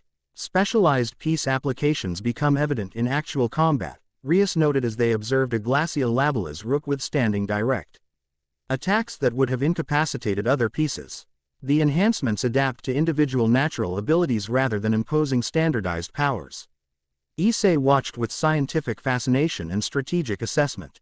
The combat incorporated powers beyond human capability yet followed recognizable tactical principles: force concentration, battlefield control, target prioritization, resource conservation. What constitutes incapacitation? He asked as a Phoenix pawn disappeared in light particles after sustained magical bombardment. Retirement, Rias explained. The arena's management system detect when participants reach predetermined damage thresholds. Automatic extraction prevents permanent injury while registering elimination for scoring purposes. The practical safety mechanisms pressed Issei, allowing full power combat without lethal consequences through technological intervention. Such systems would prove invaluable for his own transformed combat testing. As the battle progressed, environmental modifications introduced additional challenges. Weather patterns shifted across the cityscape: localized storms, visibility reductions, temperature fluctuations, requiring tactical adaptation from competing teams. Environment manipulation represents standard rating game elements. Rias noted as lightning struck strategic positions, forcing defensive redeployment. Adaptability. Tai under changing conditions demonstrates peerage flexibility and leadership quality. Asia watched these developments with surprising tactical interest despite her church background. The Bishop Pi. CES seem particularly vulnerable to direct engagement yet crucial for strategic success, she observed. Precisely, Rias confirmed with pleased approval. Their magical support capabilities often determine match outcomes despite physical vulnerability. Effective protection and deployment of bishops demonstrates leadership sophistication. The observation carried obvious relevance to Asia's potential role within a devil peerage. Her twilight healing would theoretically place her in similar support position requiring protection and strategic deployment. Competition intensity increased as Teal engagements eliminated peripheral pieces. Riser Phoenix personally entered combat, immortal flames surrounding his aristocratic form as he engaged Glacia Labala's knights directly. Note the king's direct combat role, Rias indicated. Different households employ varied king deployment strategies. Some maintain distance for security while others leverage personal power actively. And your approach? Issei asked with genuine curiosity. Adaptive leadership, Rias answered thoughtfully. Direct engagement when advantage exists, strategic coordination when other approaches prove superior. He best kings understand when to lead from front lines versus command positions. The response revealed meaningful insight into Rias's leadership philosophy. Pragmatic adaptability rather than rigid doctrine. Such flexibility would presumably extend to peerage management beyond combat applications. The rating game progressed with escalating supernatural displays. Ladora Glacia Labala's activated dragon transformation. Scales erupting across aristocratic features as limbs elongated into reptilian appendages. The partial transformation, maintaining humanoid structure while incorporating draconic elements, created formidable combat presence against Phoenix's immortal flames. The dragon transformation looks somewhat similar to my gamma changes, Issei observed with scientific interest. Similar are visual presentation but fundamentally different mechanisms, Rias clarified. Hereditary transformation versus scientifically induced mutation. Though both represent physical manifestation of power expression. The comparison highlighted how Issei's condition might integrate within supernatural paradigms despite scientific origin. Transformation abilities, while unusual in mechanism, weren't entirely without precedent in Devil society. As the competition approached climax, both teams had suffered significant losses. Strategic cityscape sections lay demolished from supernatural combat, buildings reduced to rubble. Streets cratered from magical impacts, infrastructure collapsed from elemental manipulation. Final engagement approaches, Rias noted as surviving peerage members converged toward arena center. Core pieces remaining will determine outcome through direct confrontation. The culminating battle erupted with spectacular power display. Riser Phoenix, surrounded by immortal FL. Aims that regenerated combat damage instantaneously, faced Ladora Glacia Labala's in partial dragon form. Supporting pieces maintained strategic positions, contributing specialized abilities to their respective king's efforts. Observe the power scaling, Rias suggested as building leveling energies discharged between competitors. High-class devils demonstrate capabilities beyond mid-tier peerage members. Ultimate class would exceed even these displays significantly. The reference frame helped Issei contextualize supernatural power hierarchies. His gamma-enhanced Hulk state, while formidable by human standards, would presumably rank within this established spectrum rather than transcend it entirely.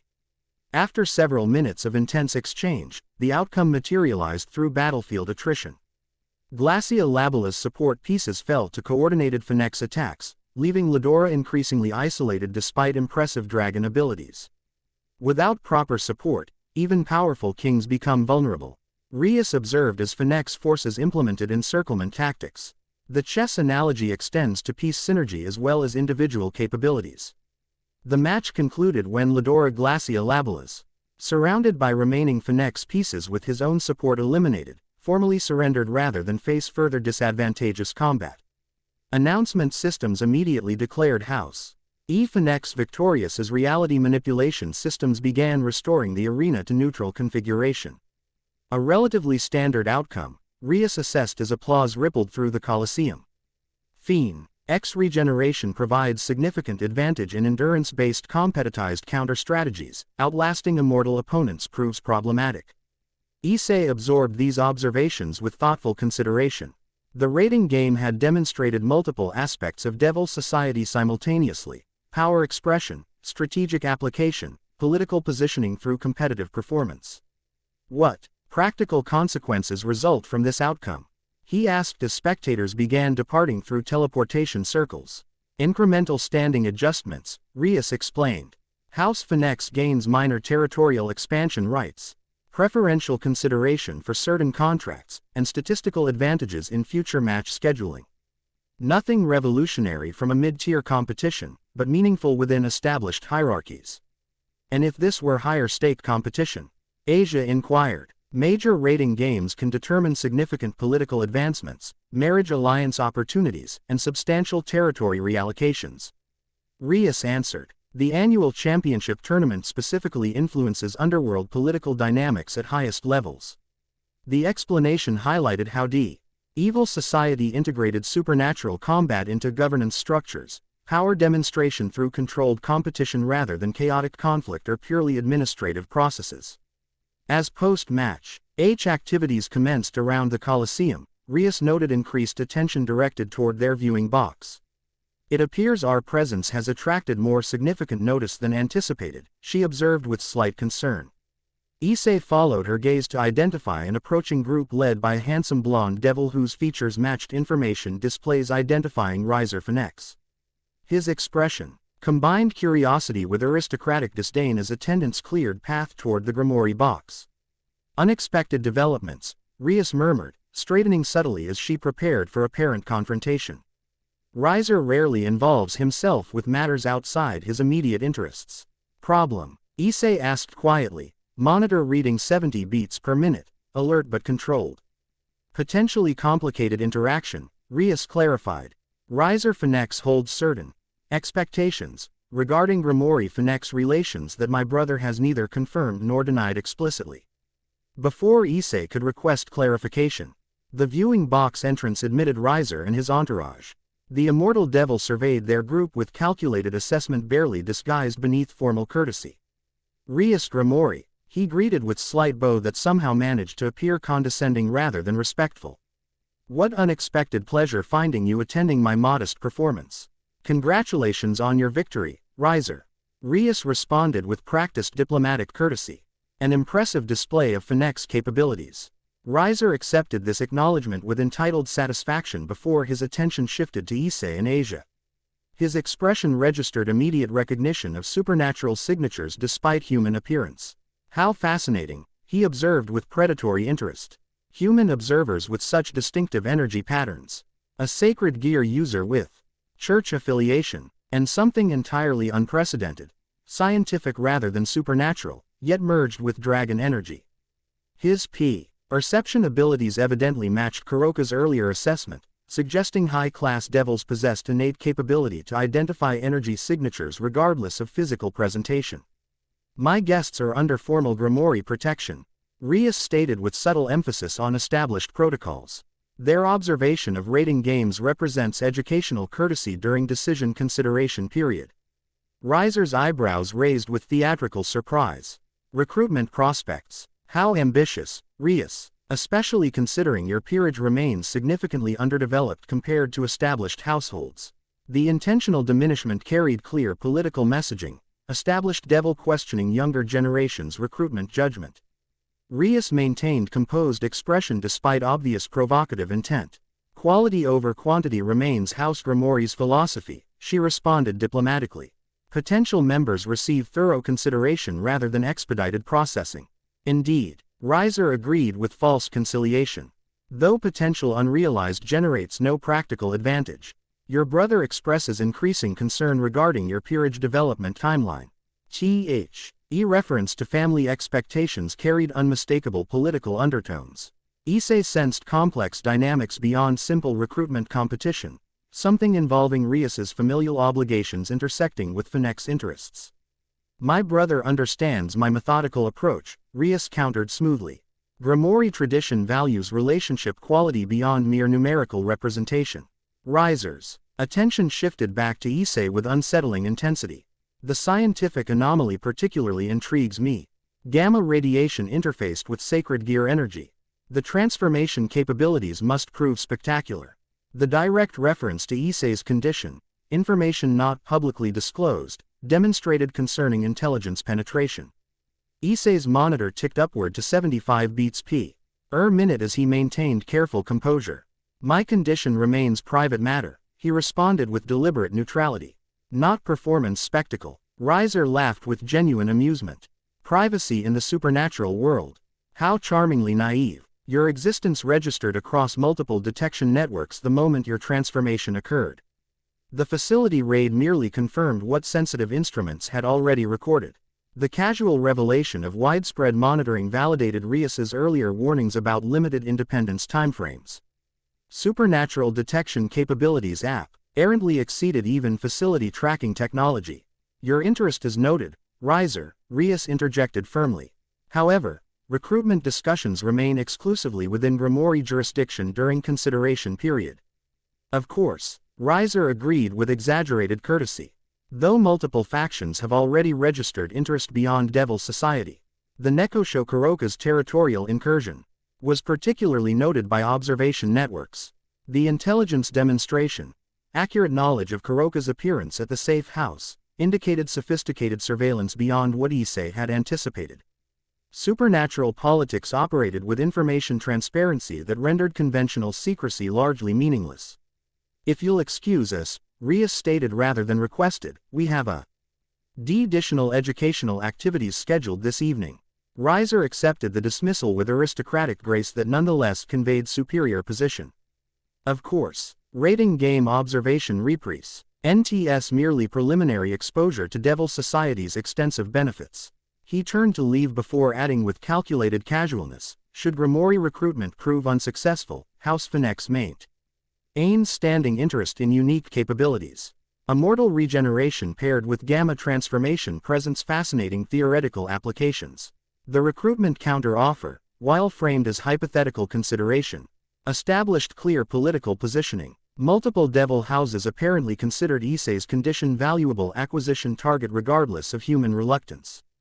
After Riser's departure, tension visibly eased from Rias's posture. My apologies for that unexpected interaction. Riser's interest suggests your situation has attracted higher-level attention than anticipated. He knew everything, Issei noted with concern. The facility, the transformation, even Kuroka's appearance. Devil Society maintains extensive information networks, Rias confirmed. Supernatural energy signatures register on multiple detection systems, particularly unusual combinations like gamma radiation with sacred gear manifestation. Asia looked troubled by these revelations. Is privacy possible anywhere with limited? Rias acknowledged candidly. Though established faction protection provides significant advantages compared to unaffiliated status, information access follows hierarchical privileges within structured societies. The rating game observation had demonstrated multiple aspects of Devil Society simultaneously: supernatural capabilities through competition, political positioning through performance results, and information transparency through Riser's unexpected confrontation. I think we've seen enough for tonight, Issei decided, processing these developments with careful consideration. The demonstration proved informative on multiple levels. Rias nodded understanding. Of course, I'll arrange immediate return transportation. As she prepared teleportation circle for their departure, Issei exchanged meaningful glances with Asia. The evening had clarified certain realities regarding their situation, primarily that true independence might prove impossible within supernatural awareness systems. The choice increasingly narrowed to which protection framework offered optimal conditions rather than whether protection was necessary at all. Dawn illuminated the safe house garden where Issei practiced controlled energy channeling. After yesterday's training breakthrough and evening's rating game observation, sleep had proven elusive. Too many considerations demanded processing: transformation control development, supernatural politics, recruitment implications. Asia found him there, morning sunlight catching golden threads in her hair as she approached with steaming tea. "You're up early," she observed, offering a cup with gentle understanding. Processing, Issei explained, accepting the beverage gratefully. Yesterday provided significant new information from multiple sources.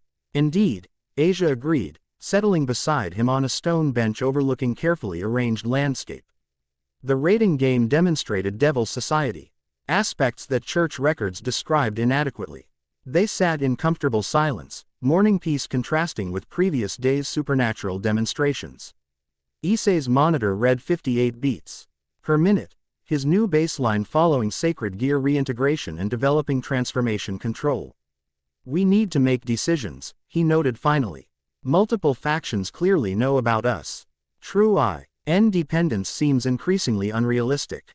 Asia nodded thoughtfully. The Church's excommunication eliminated that potential protection framework. Your facility's exposure compromised scientific concealment options. Remaining unaffiliated places us at disadvantage against organized interests. The practical assessment surprised Issei slightly. Asia's perspective had evolved significantly from their first meeting. Her experiences had apparently tempered idealism with pragmatic recognition of supernatural political realities. Rias offers structured protection with clear parameters, Issei observed, carefully weighing options aloud. Devil reincarnation provides established status within organized hierarchy, though requires fundamental nature transformation. While preserving individual essence and memories, Asia added, completing the consideration, the identity aspect remains continuous despite species reclassification. They both recognize the theological implications this has. Assessment carried for a former holy maiden. Asia's willingness to objectively evaluate devil conversion represented significant philosophical evolution. Kuroka suggested Yukai alliance as alternative. Issei continued their mutual analysis. Maintaining human classification while establishing supernatural protection framework. Though with less structured parameters and potentially complicated personal expectations. Asia noted with slight color touching her cheeks at implied reproductive implications. The Nekoshu's interest had clearly communicated both factional and personal recruitment elements. Yukai preservation concerns appeared genuinely intertwined with individual attraction to Issei's unique energy signature. Remaining independent guarantees continued pursuit from multiple interests, Issei concluded. The facility, unaffiliated supernatural collectors, possibly even church reconsideration regarding your twilight healing. Asia nodded agreement with this realistic assessment. Choosing affiliation represents directed destiny rather than reactive existence. Protection parameters with agency rather than continuous evasion without security. The philosophical framing helped clarify their fundamental decision requirement, not whether to accept supernatural affiliation, but which framework best supported their combined circumstances and individual needs.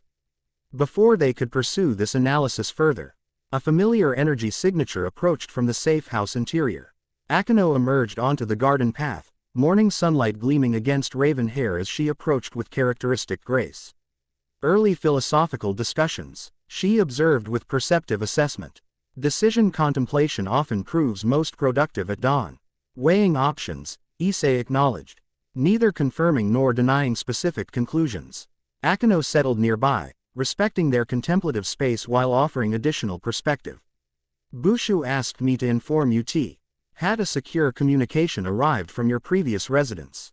The individual named Sophie appears quite determined to verify your well-being. The mention of Sophie startled both Issei and Asia from supernatural considerations. In the chaos following facility confrontation and rating game observation, they'd neglected to contact their eccentric former host. We should respond immediately, Asia said with genuine concern.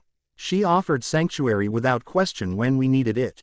Agreed, Issei concurred, appreciating this return to human connection amid supernatural politics.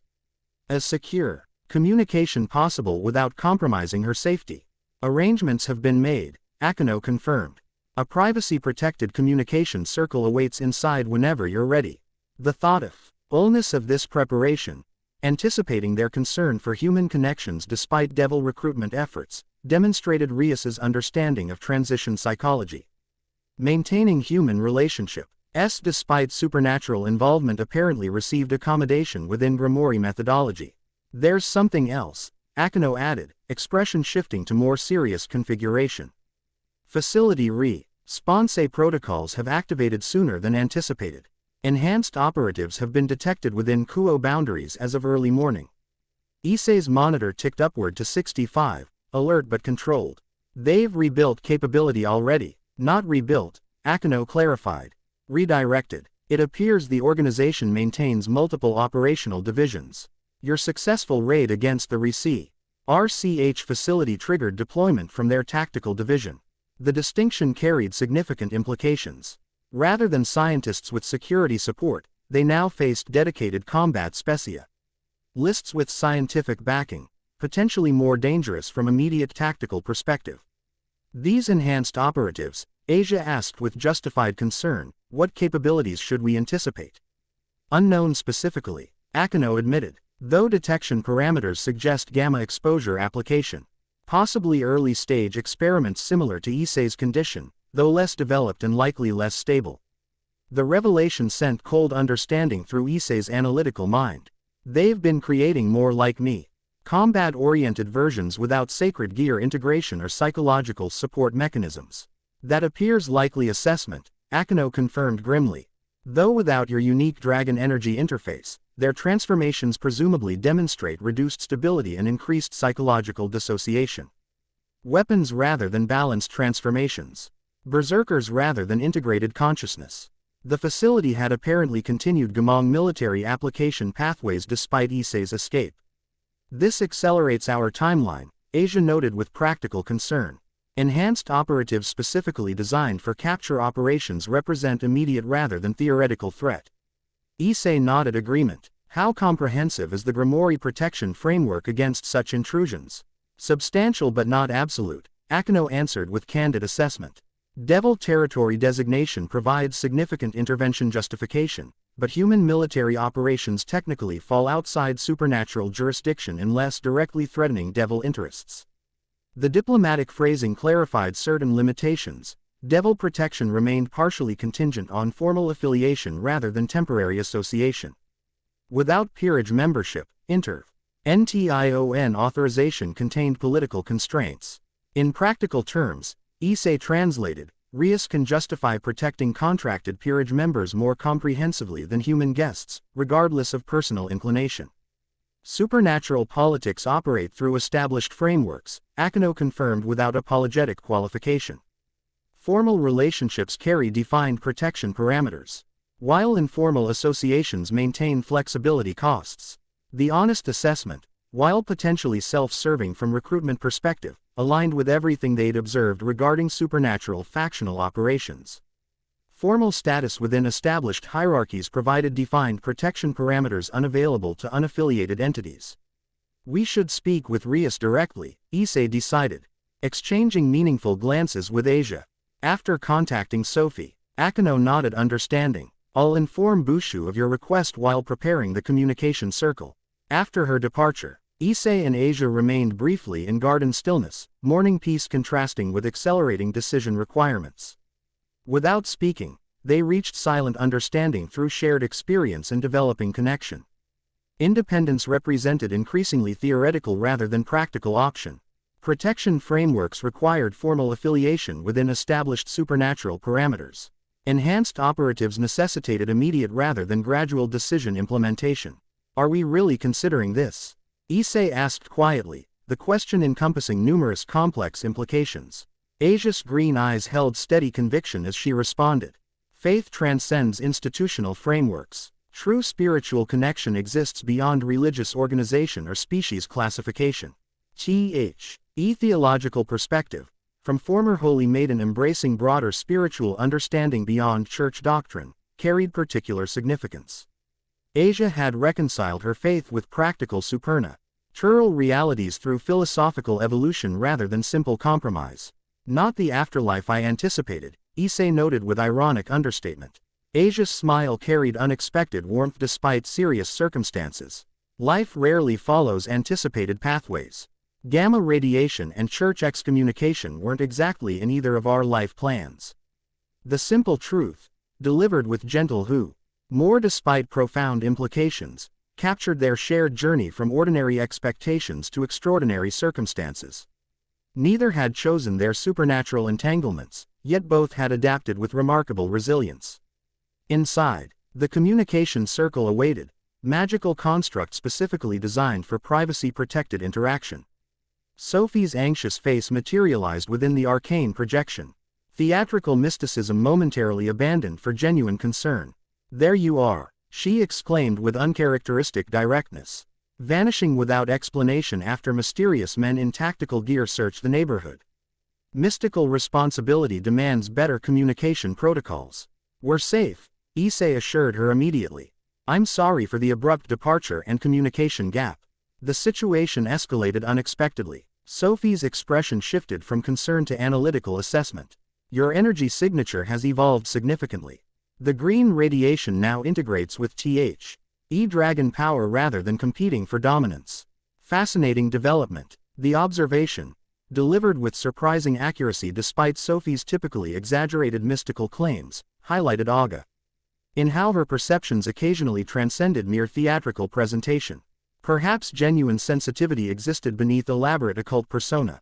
"We've found temporary sanctuary with specialists in unique energy management," Asia explained carefully, avoiding direct supernatural terminology. "Devils," Sophie stated matter-of-factly, shocking both of them with casual supernatural acknowledgement. The Grimoire territorial signature is quite distinctive even through privacy barriers. Issei exchanged startled glances with Asia before addressing this unexpected revelation. "You know about devils, actual supernatural entities rather than mythological constructs." Sophie rolled her eyes with theatrical exasperation. "I've maintained commercial relationships with 3 separate supernatural factions for exotic merchandise procurement. The mystical marketplace transcends species boundaries for properly connected vendors." The casual disclosure suggested entirely new perspective on Sophie's occult shop operations, perhaps legitimate supernatural commerce beneath theatrical presentation rather than purely mundane retail with mystical aesthetics. "Why didn't you mention this before?" Asia asked with justified confusion. "Professional discretion," Sophie explained primly.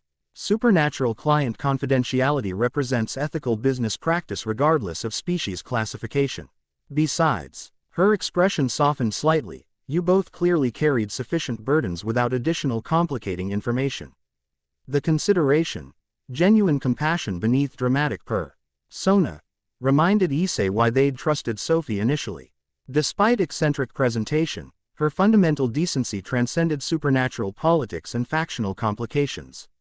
"The men searching for us," Issei began with renewed concern. "Did they cause any problems for you?" "Nothing the supreme sorceress couldn't handle," Sophie dismissed with characteristic flourish. Though their detection equipment proved surprisingly sophisticated for mundane technology. Specialized radiation sensors calibrated for specific gamma frequency patterns. The description confirmed facility capabilities, targeted tracking systems designed specifically for Issei's unique signature. Such equipment would presumably function equally effectively against enhanced operatives, creating mutual detection vulnerability. "You should maintain distance from your shop temporarily," Asia suggested with practical concern. "If they've connected you to us, continued surveillance seems likely." "Already implemented alternative residence protocols," Sophie confirmed. "The mystical practitioner maintains multiple sanctuaries for precisely such contingencies." Her practical preparation beneath theatrical framing in demonstrated greater capability than her eccentric personality might suggest. Sophie had apparently navigated supernatural complexities successfully despite independent operator status. "If you need assistance," Issei offered sincerely, "we have resources available now that might help." "Devil protection frameworks," Sophie surmised with surprising accuracy. "Tempting proposition under certain circumstances. Though independence offers operational flexibility that hierarchical structures sometimes constrain." The assessment, legitimate advantages and limitations of supernatural affiliation, suggested Sophie had considered such options previously rather than maintaining independence through ignorance. "You've been offered devil contracts before," Asia realized with perceptive insight. "Various supernatural affiliations have extended professional relationship propositions," Sophie acknowledged with unches. Independence represents conscious choice rather than circumstantial limitation. Her perspective offered valuable insight from someone successfully maintaining unaffiliated status within supernatural awareness. However, Issei recognized crucial distinction. Sophie's unique VA Lu derived from commercial network operations rather than inherent power signature. Different threat profiles created different protection requirements. We should establish secure communication protocols, Issei suggested practically. Regular check-ins through protected channels. The Supreme Sorceress concurs with this prudent recommendation. Sophie agreed, theatrical persona returning as immediate concerns addressed. Mystical partnerships transcend physical proximity when properly maintained. After establishing contact schedules and emergency signals, they concluded communication WITH genuine affection despite supernatural complications. Sophie's friendship, transcending human, supernatural boundaries through practical compassion, represented valuable constant amid accelerating factional politics. As the communication circle deactivated, Rias awaited them in the adjoining room. Her expression suggested awareness of their evolving decision process without presumptive conclusion. Enhanced operatives represent significant escalation, she noted without preamble. The facility apparently maintained separate research and tactical divisions with independent operational capabilities. Creating Gamma soldiers, Issei confirmed grimly, presumably without sacred gear integration or psychological support systems. Dangerous combinations, Rias agreed. Unstable transforma. Tions paired with military training creates volatile tactical problems. Their deployment specifically targeting you suggests priority recapture rather than simple elimination. The assessment aligned with Issei's own analysis. The facility wanted his unique condition for continued research rather than merely neutralizing security risks. His sacred gear integration and developing psychological stab ILITY represented valuable research potential beyond standard military applications. We've been discussing options, Asia stated quietly. Considering available protection frameworks against accelerating threats. Rias nodded understanding without pressing advantage. I'm available to address any questions regarding devil reincarnation processes or peerage membership parameters. Her restrain D approach, providing information without manipulating decision pressure, demonstrated respect for their agency despite obvious recruitment interest. The methodology aligned with Grimoire philosophy as previously described, relationship quality beyond mere numerical representation. If we were to consider devil conversion, Issei began carefully, what would the specific process entail?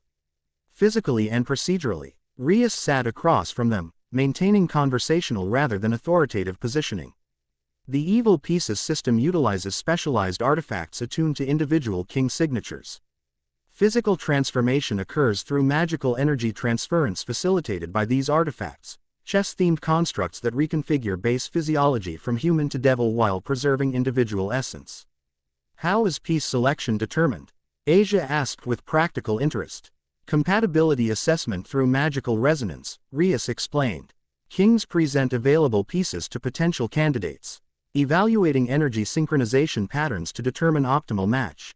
The process identifies natural affinities rather than imposing predetermined classifications. The methodology suggested scientific principles beneath supernatural frameworks, energy compatibility assessment rather than arbitrary assignment. This structured approach appealed to Issei's analytical preferences. Despite magical rather than technological implementation, and our specific classifications, he pressed, seeking concrete understanding before potential commitment. Asia's twilight healing creates natural bishop affinity. Rias answered directly. Healing abilities align with magical enhancement parameters inherent to bishop pieces. Your situation presents more complex assessment requirements. Due to transformation capabilities and sacred gear combination. Meaning, multiple piece compatibility exists, Rias clarified. Pawn configuration offers promotion flexibility that complements transformation adaptability. Rook designation enhances physical parameters that support Hulk manifestation durability. Knight possibility exists through mobility applications, though represents less natural alignment. The options suggested thoughtful consideration rather than predetermined classification. Rias had apparently analyzed their capabilities with genuine attention to optimal integrity. On rather than simply maximizing power acquisition. Would transformation capabilities transfer completely? Issei asked, addressing core concern regarding his condition's continuation post-conversion. With high probability, Rias confirmed. Devil physiology adapts to incorporate unique abilities rather than replacing them. Your gamma condition would likely integrate with demonic energy rather than being superseded by it, potentially creating enhanced stability through additional regenerative properties. The possibility aligned with Issei's developing transformation control goals, improve de-integration rather than simple power amplification. Devil regeneration capabilities might provide additional stability parameters for gamma fluctuations during extended transformations. And the I light healing interaction that affects my transformations. He continued, glancing at Asia. Would that continue functioning similarly? Likely with increased effectiveness, Rias assessed. Devil energy naturally enhances sacred gear expressions. Your unique interaction patterns would presumably maintain while potentially developing additional synchronization capabilities. Asia's expression suggested careful consideration of these possibilities. The healing connection would continue despite species reclassification. Sacred gears operate through fundamental spiritual principles beyond species designation. Rias explained with evident knowledge. Your healing affects multiple supernatural entities already. Devil conversion would simply modify energy expression parameters rather than fundamental functionality. The explanation addressed significant spiritual concern.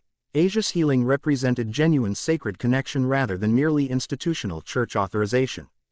This philosophical distinction appeared crucial to her evolving perspective regarding potential conversion.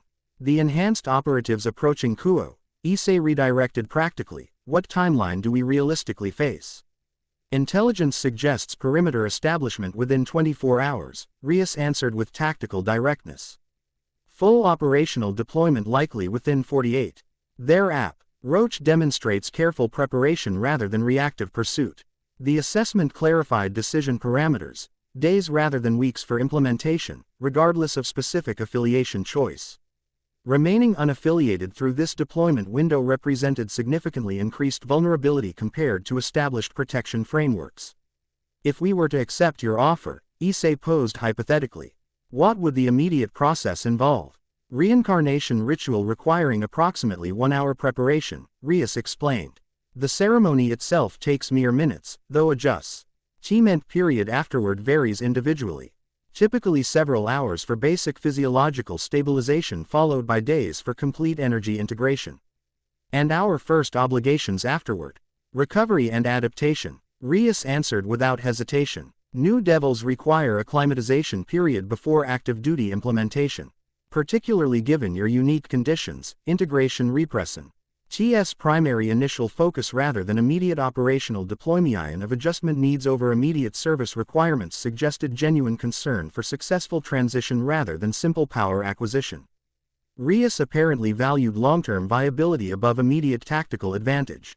Issei exchanged meaningful glances with Asia, and spoken communication developed through shared experiences and developing connection. Without words, mutual understanding formed regarding available options and practical constraints. We need final private discussion, he stated, receiving Rias's immediate acknowledgement through respectful withdrawal. Alone together, Asia spoke first with unexpected clarity. The church taught that devils represent irredeemable corruption, separation from divine grace. Through rebellion against sacred order. Issei remained silent, recognizing her need to process theological implications aloud. Yet my experiences contradict this absolute categorization, she continued thoughtfully. Rias demonstrates honor within different value frameworks. Akino shows compassion despite demonic classification.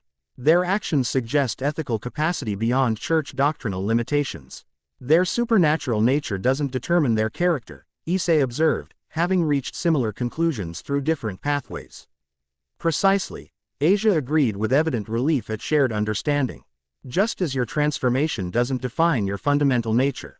The Hulk represents power expression rather than spiritual corruption. The comparison highlighted important parallel, physical nature versus essential character as separate considerations.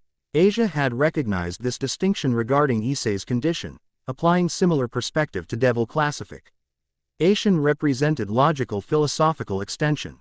Becoming devils would change our physical nature, Issei acknowledged directly.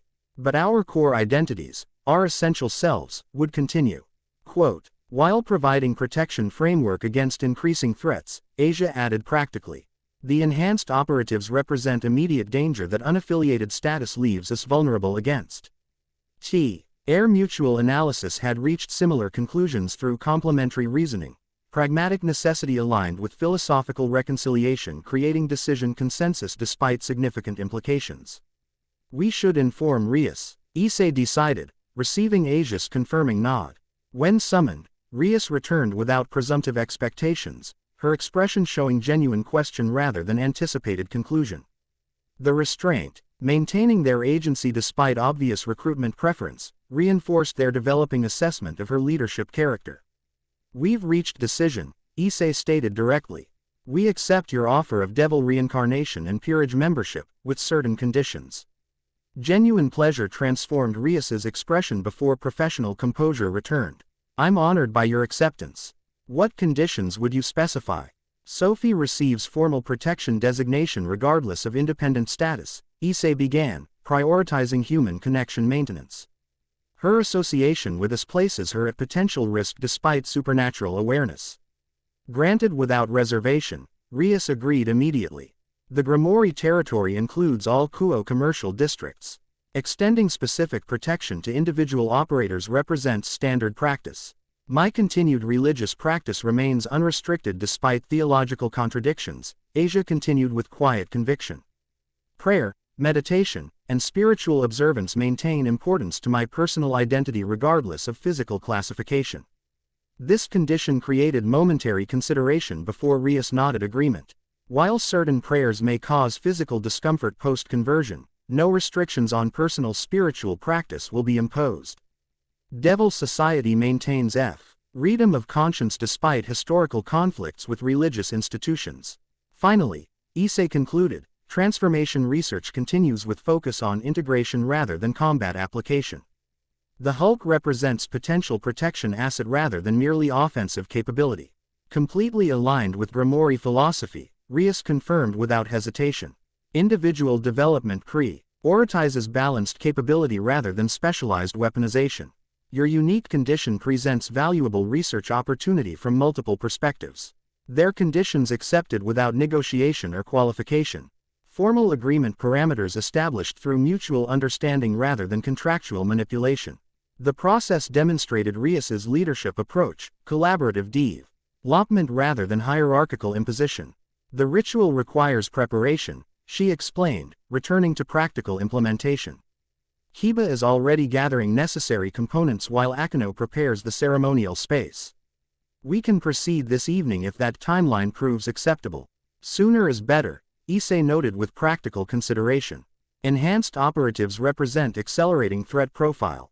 Rias nodded agreement before adding with unexpected gentleness, this represents significant transition despite practical necessity. Please consider this time yours for any personal preparation or reflection needed before proceeding. The consideration, acknowledging psychological aspects beyond tactical requirements, demonstrated empathy that further validated their decision process. Rias understood transformation implications extended beyond physical parameters to identity integration requirements. Left alone to prepare, Issei and Asia found quiet garden space for mutual reflection. Afternoon sunlight filtered through Japanese maples, casting dappled patterns across stone pathways as they considered the evening's impending transformation. Not how I expected life to develop when I first discovered the sacred gear, Issei observed with ironic understatement. Nor I when receiving church assignment to Japan, Asia agreed with gentle humor. Divine paths reveal themselves through unexpected means. The theological framing, maintaining spiritual perspective despite impending devil conversion, highlighted Asia's evolving faith beyond institutional limitations. Her connection transcended organizational parameters through personal conviction rather than doctrinal adherence. The Hulk feels accepting of this decision, Issei noted with curious self-awareness. The transformed consciousness registers devil conversion as potentially stabilizing rather than threatening. Integration rather than competition, Asia observed with perceptive understanding. Are aspects finding harmony through additional structure rather than conflicting through opposing needs. The assessment matched Issei's internal experience, gamma rage, dragon power, and human conscio. SNES potentially achieving greater balance through devil physiology's enhanced regenerative properties and energy management capabilities. Their reflective piece ended with approaching energy signatures, not devils this time, but something else entirely. Issei sensed them first, gamma-enhanced perception detecting unusual radiation patterns beyond the property's boundary. Something's coming, he warned. Monitor registering 70 beats per minute, alert but controlled. Gamma signatures. Multiple sources. Asia immediately activated Twilight healing at low intensity, prepared for potential healing support requirements. The enhanced operatives. Already. Different signature pattern. Issei assessed with developing energy sensitivity. Similar gamma baseline but unstable oscillation. Experimental rather than established parameters. The property's perimeter alarm activated moments later. Magical constructs detecting unauthorized approach through multiple protection layers. Issei. Her peerage appeared with impressive response speed, tactical positioning established before explicit threat identification. Boundary breach imminent, Akino reported, electrical energy gathering. Around her EPLE entities approaching from northern quadrant. Energy signature classification. Rias demanded, crimson destruction power materializing around her commanding form. Gamma radiation consistent with facility experimentation. Kaneko reported tonelessly, small frame belying obvious combat readiness. Unstable patterns suggesting incomplete integration. The assessment confirmed Issei's own detection. Enhanced operatives with partial gamma transformation rather than complete integration. The facility had apparently accelerated deployment timeline beyond intelligence predictions. They've found us sooner than expected. Issei noted grimly, monitor reaching 80 beats per minute as tactical assessment activated. Transformation standby. Rias considered options with impressive tactical efficiency. Controlled observation first. These signatures don't match standard facility operational patterns. Understanding their capabilities before engagement provides tactical advantage. The approach, assessment before action, aligned with Issei's own methodical preferences. Gathering intelligence regarding enhanced operative capabilities would prove valuable regardless of immediate confrontation outcome. They moved toward property boundary with coordinated precision, Kiba and Kaneko establishing forward positions while Akino provided aerial observation from moderate elevation. Rias maintained command position with Issei and Asia in protected formation behind primary response assets. Through boundary vegetation, figures approached with military precision despite obvious physical abnormalities. 6 operatives in tactical gear moved with coordinated purpose, their forms showing partial gamma transformation, enlarged musculature, greenish skin discoloration, disproportionate limb development. Incomplete integration, Issei assessed quietly.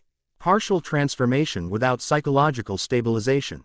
They're maintaining human consciousness through pharmaceutical suppression rather than natural harmony.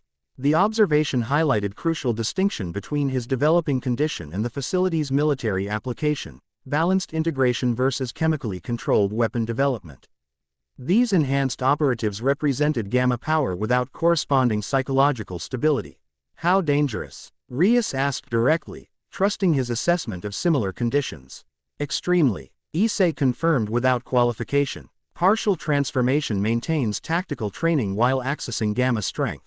Limited duration likely given obvious physiological stress indicators. But maximum capability during operational window. The lead operative raised specialized equipment, gamma detection technology specifically calibrated for Issei's unique signature.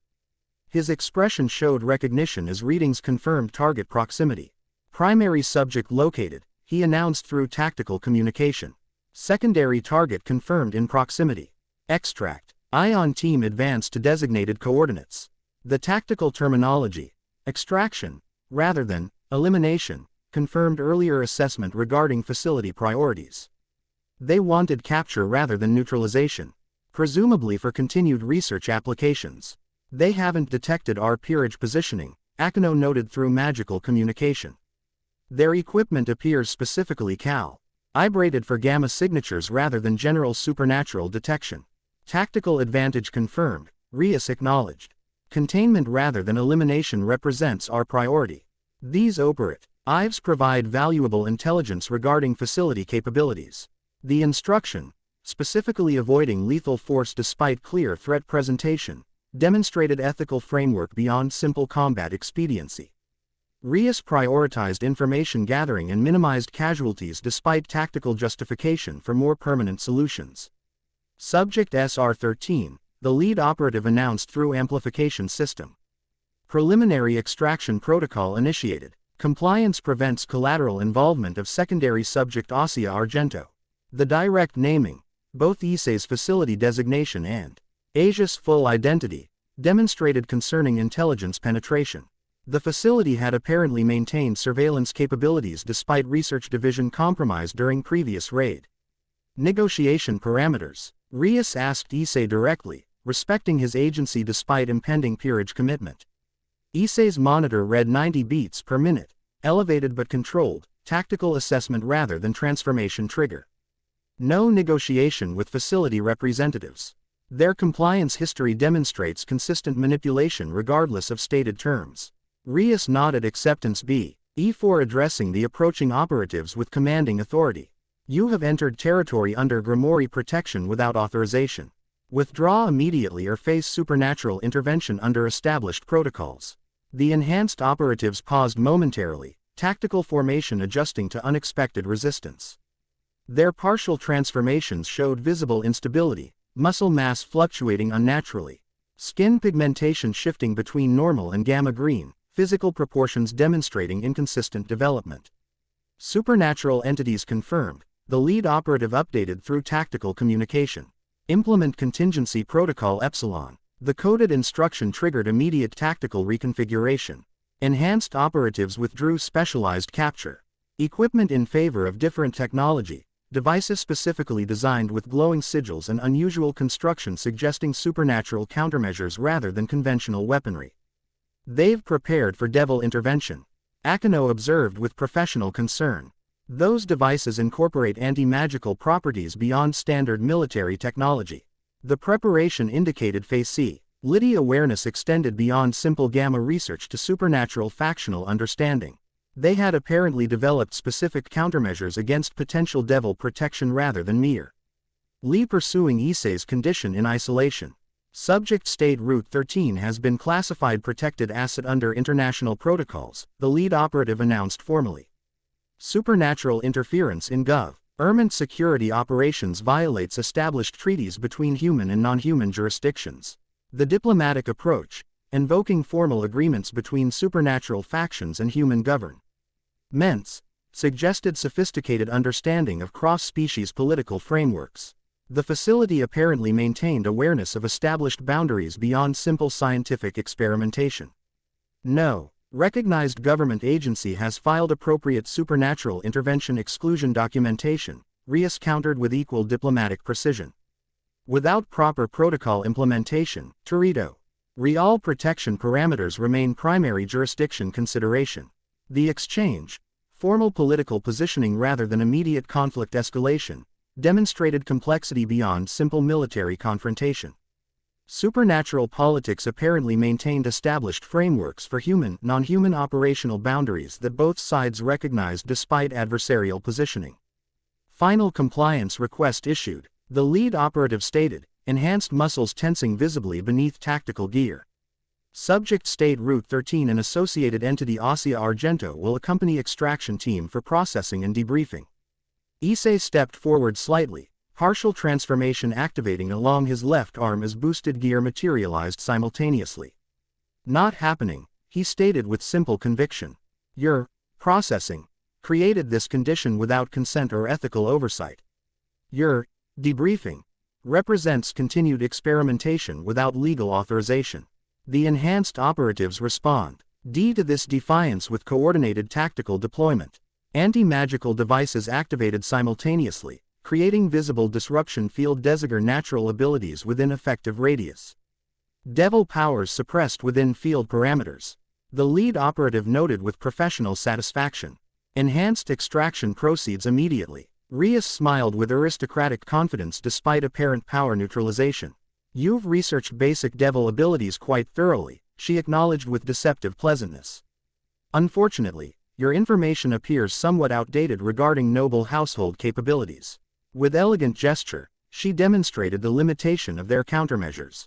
Crimson Destruction Energy materialized despite Suppression Field, Noble Bloodline ability. Apparently transcending standard magical disruption parameters.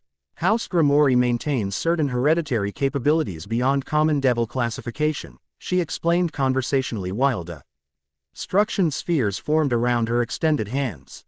Perhaps your supernatural research division requires updated intelligence resources.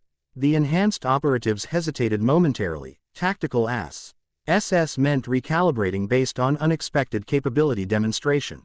Their partial transformations showed increasing instability, physiological stress indicators suggesting limited operational duration.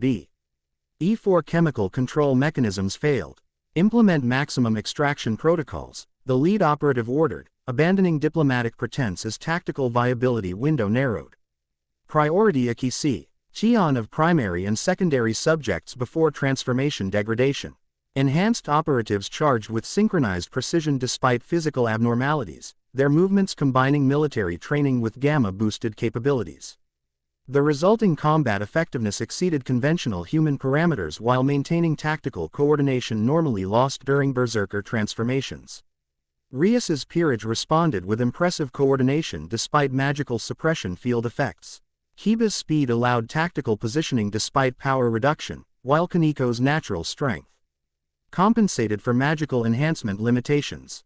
Akino maintained aerial advantage outside field parameters, electrical attacks striking from positions beyond countermeasure effectiveness.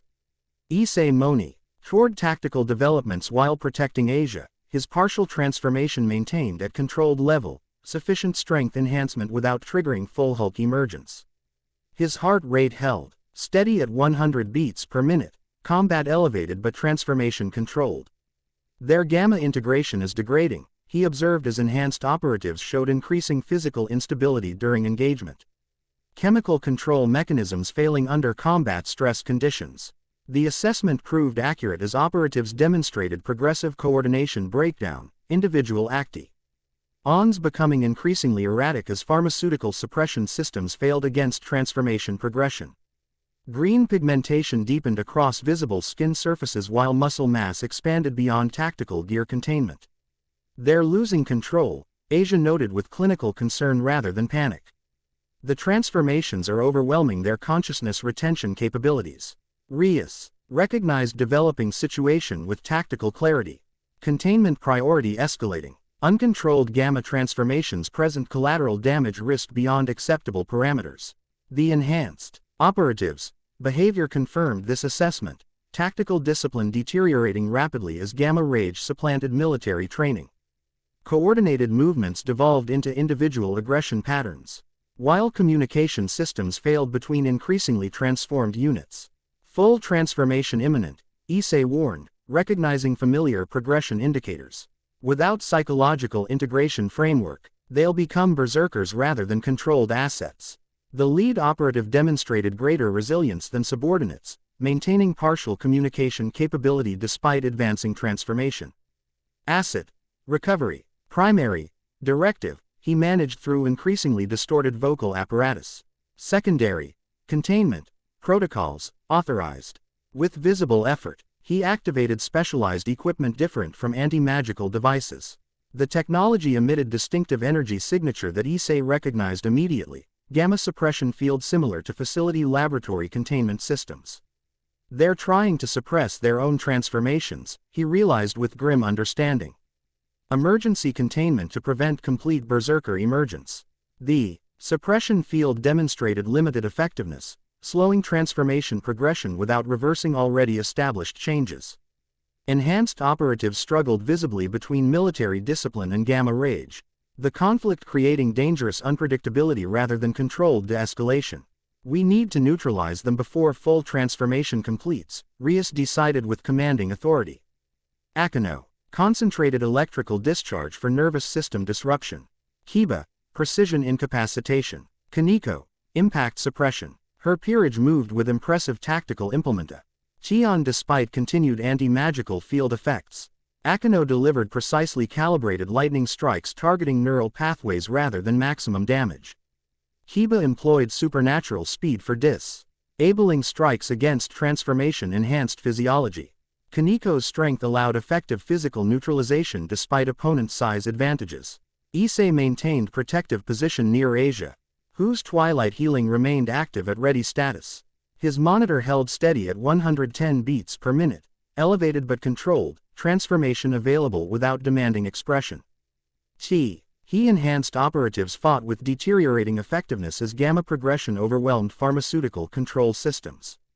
Individual transformations advanced at different rates, creating tactical disarray rather than coordinated resistance. Within minutes, Rias's peerage had neutralized 4 operatives through combined supernatural capability despite countermeasure deployment. The lead operative, demonstrating superior transformation resistance, recognized deteriorating tactical position with professional assessment. Primary extraction compromised, he acknowledged through increasingly distorted communication. Implementing contingency Omega. With visible effort maintaining partial human consciousness, he activated final specialized equipment, device unlike previous techno. Leji, whose purpose wasn't immediately apparent. The mechanism emitted distinctive energy signature that created visible atmospheric distortion rather than direct offensive capability. Signal device. Issei recognized with tactical concern. Calling reinforcements or triggering secondary protocols. Or both, Rias assessed grimly. Akano. Signal analysis. The raven-haired devil analyzed energy patterns with professional expertise. Unusual frequency combination. Heart conventional transmission. Heart gamma resonance pattern. Appears designed to trigger specific response in similarly modified recipients. The implication crystallized immediately. Not conventional reinforcement request but activation signal for additional enhanced operatives beyond current engagement zone. The facility D apparently deployed multiple teams with coordinated contingency protocols. We need to complete this quickly, Issei decided, gamma energy spreading further across his partially transformed arm. E4 whatever that signal summoned arrives. Rias nodded agreement before issuing updated tactical instructions. Containment priority remains active. These enhanced operatives represent valuable intelligence resources regarding facility capabilities and intentions. The remaining operatives fought with increasingly uncoordinated aggression as transformations progressed beyond control parameters. Green pigmentation dominated visible skin surfaces while proportions exceeded tactical geons, creating grotesque hybrid appearance between military precision and berserker transformation. Cordina. Ted peerage efforts neutralized the final standard operatives through combined supernatural capabilities, leaving only the lead operative in deteriorating controlled status. His transformation had progressed significantly yet maintained partial cognitive function through apparent superior pharmaceutical integration. This isn't over, he managed through transformation distorted vocal apparatus. Contingency activated. Primary assets inbound. Before anyone could respond to this ominous declaration, massive impact shook the property perimeter. Trees shattered as something huge breached boundary vegetation with unstoppable momentum. The ground trembled beneath coordinated footfalls that suggested size beyond standard enhanced operative parameters. Through broken treeline urged nightmarish implementation of facility experimentation, 3 massive figures easily exceeding Hulk proportions. 12-foot monstrosities combining gamma mutation with cybernetic enhancement, IR forms representing grotesque integration of biological transformation and mechanical augmentation. Primary assets confirmed, the lead operative acknowledged with grim satisfaction before finally succumbing to complete transformation. Consciousness submerged beneath gamma rage. The new arrivals represented entirely different threat category, not enhanced operatives maintaining military precision through pharmaceutical control, but purpose-built weapons systems incorporating gamma transformation into cybernetic frameworks. Their movements demonstrated disturbing coordination despite massive proportions, suggesting technological control systems rather than human consciousness direction. Abominations, Asia whispered with genuine horror, twilight healing responding instinctively to NDA mental wrongness in their construction. They've merged machines with gamma mutation. Issei's analytical assessment reached similar conclusions through different pathway. Cybernetic control systems replacing pharmaceutical suppression. Machine direction rather than human consciousness maintaining tactical coordination despite full transformation parameters. The monstrosities advanced with Synchronized purpose despite grotesque appearance. Gamma-green flesh interspersed with metallic components creating horrific hybrid between biological rage and mechanical precision. Their eyes glowed WITH artificial intelligence rather than human awareness, targeting systems replacing normal visual apparatus. Asset recovery protocols initiated, they announced simultaneously through mechanical vocal systems. Targets identified, extraction parameters established. Rias assessed this unprecedented threat with impressive tactical adaptation. Containment strategy ineffective against these constructs. Neutralization authorized through maximum capability deployment. Her peerage responded immediately to updated parameters. Akino unleashed electrical attacks without previous calibration limitations. Lightning strikes targeting cybernetic components with destructive intent. Kiba manifested sword constructs despite continuing anti-magical field effects, noble household abilities apparently. Transcending standard suppression parameters. Kaneko engaged directly despite significant size disadvantage, supernatural strength allowing effective striking capability against reinforced targets. The Gamma cybernetic hybrids demonstrated disturbing resilience against these attacks. Lightning dissipated through specialized grounding systems incorporated into mechanical components. Sword strikes. Encountered regenerative biological tissue protected by strategic reinforcement placement. Physical impacts produced minimal effect against massively enhanced musculature supported by internal structural reinforcement. Conventional supernatural attacks show limited effectiveness, Rias assessed with professional concern. These constructs were specifically designed for devil capability countermeasures. Issei's monitor reached 120 beats per minute as tactical assessment recognized unavoidable conclusion. Standard intervention wouldn't neutralize these specialized weapons platforms. The facility had created these monstrosities specifically for supernatural entity engagement rather than simple asset recovery. I need to transform, he stated with calm certainty. Fully, not partially. They're optimized against devil capabilities but potentially vulnerable to gamma counteraction. Asia moved closer. Twilight healing already active at interface level. I'll maintain Aling connection throughout transformation. The integration we've developed should allow consciousness retention despite full emergence. Rias nodded tactical agreement. We'll provide engagement support while you transform.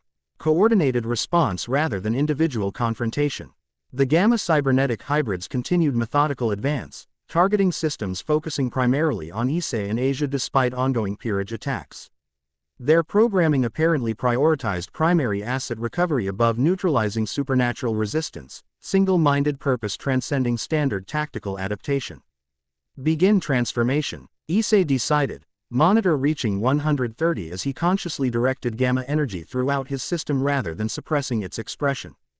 Unlike previous emergency transformations, this change proceeded with controlled progression, intentional rather than reactive, directed rather than chaotic. Green energy spread across his body in ordered patterns.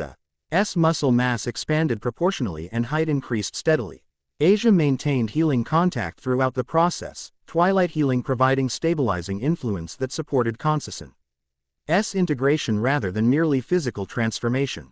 The golden light interacted with gamma radiation in their now familiar unique pattern, creating energy synchronization that preserved psychological continuity during physiological metamorphosis. The boosted gear expanded proportionally as transformation completed, sacred gear adapting to Hulk dimensions while maintaining crimson coloration rather than gamma corruption. 9 feet of controlled power stood where Issei had been moments before, transformed state representing integration rather than replacement of human consciousness. Ready, Issei, Hulk announced. Voice carrying characteristic rumble while maintaining clear speech patterns. These abominations require immediate neutralization.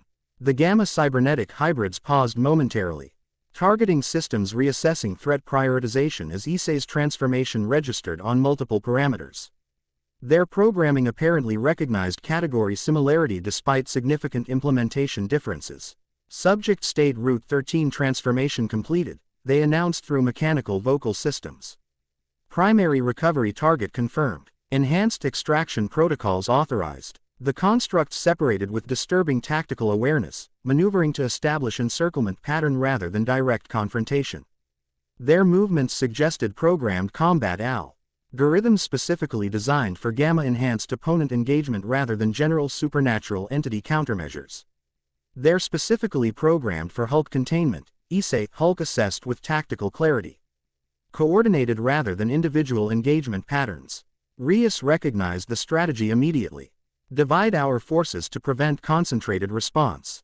Maintain PR. Proximity for mutual support rather than pursuing individual targets. Her peerage adjusted positioning accordingly, establishing defensive formation around Asia while maintaining offensive capability against circling constructs. Issei, Hulk positioned himself as primary engagement asset, transformed strength representing most effective counter against specialized gamma cybernetic hybrid design. E-constructs attacked simultaneously from different vecgramming creating complementary assault patterns designed to overwhelm defensive positioning. Their massive limbs demonstrated surprising speed despite enormous proportions. Cybernetic enhancement compensating for biological limitations typically associated with such extreme mass. Issei, Hulk met the nearest construct with controlled counter-force. Transformed strength allowing effective engagement despite opponent's specialized design. Boost. The sacred gear announced as draconic energy amplified already formidable gamma power, Kree. Qing combination beyond facility engineering parameters. The hybrid staggered under impact force exceeding its predictive combat algorithms, biological components showing damage despite cybernetic reinforcement. Its programming adjusted quickly, however, mechanical systems compensating for unexpected power differential through tactical repositioning rather than direct confrontation. Meanwhile, Rias's peerage engaged the remaining constructs with coordinated supernatural capability. Akino focused electrical attacks on exposed cybernetic components where biological insulation proved incomplete. Hiba utilized speed advantage for precision strikes against connection points between mechanical and biological systems. Kaneko employed supernatural strength against structural vulnerabilities identified through combat observation. Asia maintained position within defensive perimeter, Twilight healing activated at maximum capacity. Rather than directing healing exclusively toward any individual, she established area effect that provided continuous support to all allied combatants, minor injury mitigation, stamina enhancement, and psychological stability maintenance through sacred gear application. The gamma cybernetic hybrids demonstrated disturbing adaptation capability despite initial effectiveness of coordinated counterattacks. Their programming updated combat algorithms based on engagement data. Tactical approaches evolving through apparent machine learning implementation rather than simple pre-programmed responses. Their learning our attack patterns, Rias observed with professional concern. Each engagement provides tactical data for response optimization. The assessment proved accurate as constructs adjusted defensive positioning against previously effective attack vectors. Electrical vulnerability points received additional biological insulation through directed regeneration. Mechanical biological connection points shifted position through internal reconfiguration. Structural vulnerabilities reinforced through compensatory mass redistribution. Sacred gear integration represents unpredictable variable, Issei, Hulk noted with strategic insight. There, adaptive programming can't anticipate dragon shot capability. Recognizing tactical advantage in unpredictable capability, he focused gamma dragon energy through the boosted gear with conscious direction rather than instinctive application. Dragon shot. The sacred gear discharged concentrated energy blast incorporating both draconic power and gamma radiation in unique combination beyond standard classification parameters. The construct struck directly by this attack demonstrated first significant vulnerability indication. Cybernetic systems designed for conventional energy absorption failed against hybrid power signature. While biological components showed cellular disruption beyond standard regeneration parameters. The gamma cybernetic integration destabilized visibly, mechanic. Precision deteriorating as biological components suffered accelerated breakdown. Their design optimizes against individual energy types, Rias realized with tactical insight. Hybrid attacks BIPA, SS specialized countermeasures through category transcendence. This observation provided strategic advantage against remaining functional constructs. Rias immediately implemented capability integrat. Ion among peerage members. Akino's lightning channeled through Kiba's sword constructs creating electrified weapons beyond standard classification. Kaneko's physical strikes enhanced through Rias's Truction energy creating impact effects that bypassed conventional defensive calculations. The combined supernatural approach demonstrated immediate effectiveness against constructs designed for Kate. Goracle threat response rather than integrated capability countering. Their programming struggled to adapt against attack patterns that transcended standard classification parameters, creating vulnerability windows through processing limitation rather than physical design flaws. Issei, Hulk recognized developing advantage with strategic clarity. Coordinate maximum hybrid capability against primary target, he suggested, indicating the lead construct demonstrating superior adaptation capability compared to secondary units. Rias immediately understood the tactical approach. Concentrated hybrid attack on command. All members prepare maximum capability integration. Her peerage position for coordinated strike while Issei, Hulk engaged the primary construct directly, transformed strang. Creating momentary stability disruption through physical impact. The construct's adaptive programming focused on counteracting this immediate threat, creating vulnerability window for combined supernatural intervention. Now, Rias commanded at precisely calculated moment. Multiple hybrid attacks struck simultaneously. Akino's Holy Lightning, Kiba's Demonic Sword constructs, Kaniko's Yukai Enhanced Impact. Rias's Destruction Energy, and Issei, Hulk's Gamma Dragon Energy Blast. The combined capability transcended standard supernatural classification parameters, creating attack profile beyond D-construct adaptive programming capacity. The primary Gamma Cybernetic hybrid suffered catastrophic integration failure under this unprecedented assault. Mechanical systems overloaded through contradictory countermeasure requirements while biological components destabilized from multiple energy type exposure. The construct collapsed with visible structural disintegration, gamma irradiated tissue, separating from cybernetic components as control systems failed completely. Remaining constructs demonstrated immediate tactical reassessment following primary unit destruction. Their programming apparently incorporated priority hierarchy adjustment based on asset preservation rather than mission completion under certain failure threshold parameters. Primary unit compromised, they announced simultaneously through mechanical vocal systems. Implementing withdrawal protocols. Asset recovery reclassified pending reinforcement deployment.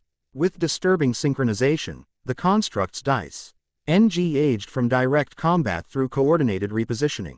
Their movements suggested pre-programmed extraction patterns rather than combat algorithm adaptation, mission parameters apparently shifted. From asset recovery to unit preservation following primary component loss. They're retreating, Akino observed with professional assessment rather than premature victory assumption. Tactical withdrawal rather than surrender or desperation move. Strategic reassessment, Rias confirmed with equal tactical understanding. These units represent significant investment resources. Preservation foe. Our subsequent deployment likely represents standard contingency protocol. Issei, Hulk watched the withdrawing constructs with analytical consideration rather than pursuit impulse. Facility capability. Ties exceed previous assessment parameters, he noted grimly. Gamma cybernetic integration represents significant technological advancement beyond expected development timeline. The observatee on highlighted concerning implications regarding facility research continuation despite previous raid impact. Their gamma experimentation had apparently progressed along multiple development pathways, simultaneously rather than sequential implementation, creating diverse threat profiles beyond anticipated parameters. As the constructs disappeared into surrounding forest with surprising stealth despite massive purported practical response requirements. We need immediate perimeter reinforcement and wounded assessment. These enhanced operatives require specialized containment beyond standard protocols. Her peerage implemented these instructions with impressive efficiency despite combat fatigue. Kiba established temporary holding measures for neutralized enhanced operatives while Akino enforced property boundary protections against potential secondary intrusion attempts. Kaniko assisted with perimeter security while maintaining alert status against possible deception strategies within apparent withdrawal. Asia moved immediately toward Issei, Hulk, Twilight Healing activated at stabilization level rather than reversion induction. Maintain transformation temporarily, she suggested with practical medical assessment. Further incursions remain possible until complete situation resolution. Issei, Hulk nodded agreement, transformed state representing tactical advantage against potential additional gamma-enhanced threats. His consciousness remained fully integrated despite extended transformation duration, the sacred gear reintegration and Asia's healing support creating unprecedented stability despite physical metamorphosis. These weren't standard tactical assets, he observed with concerned analysis. The gamma cybernetic hybrids represent specialized supernatural countermeasure development rather than conventional military application. They knew about devils specifically, Rios confirmed with equal concern. The anti-magical countermeasures demonstrated targeted supernatural vulnerability exploitation rather than general capability suppression. The implication suggested disturbing collaboration possibilities, human military organization with Issei supernatural knowledge developing targeted countermeasure technology.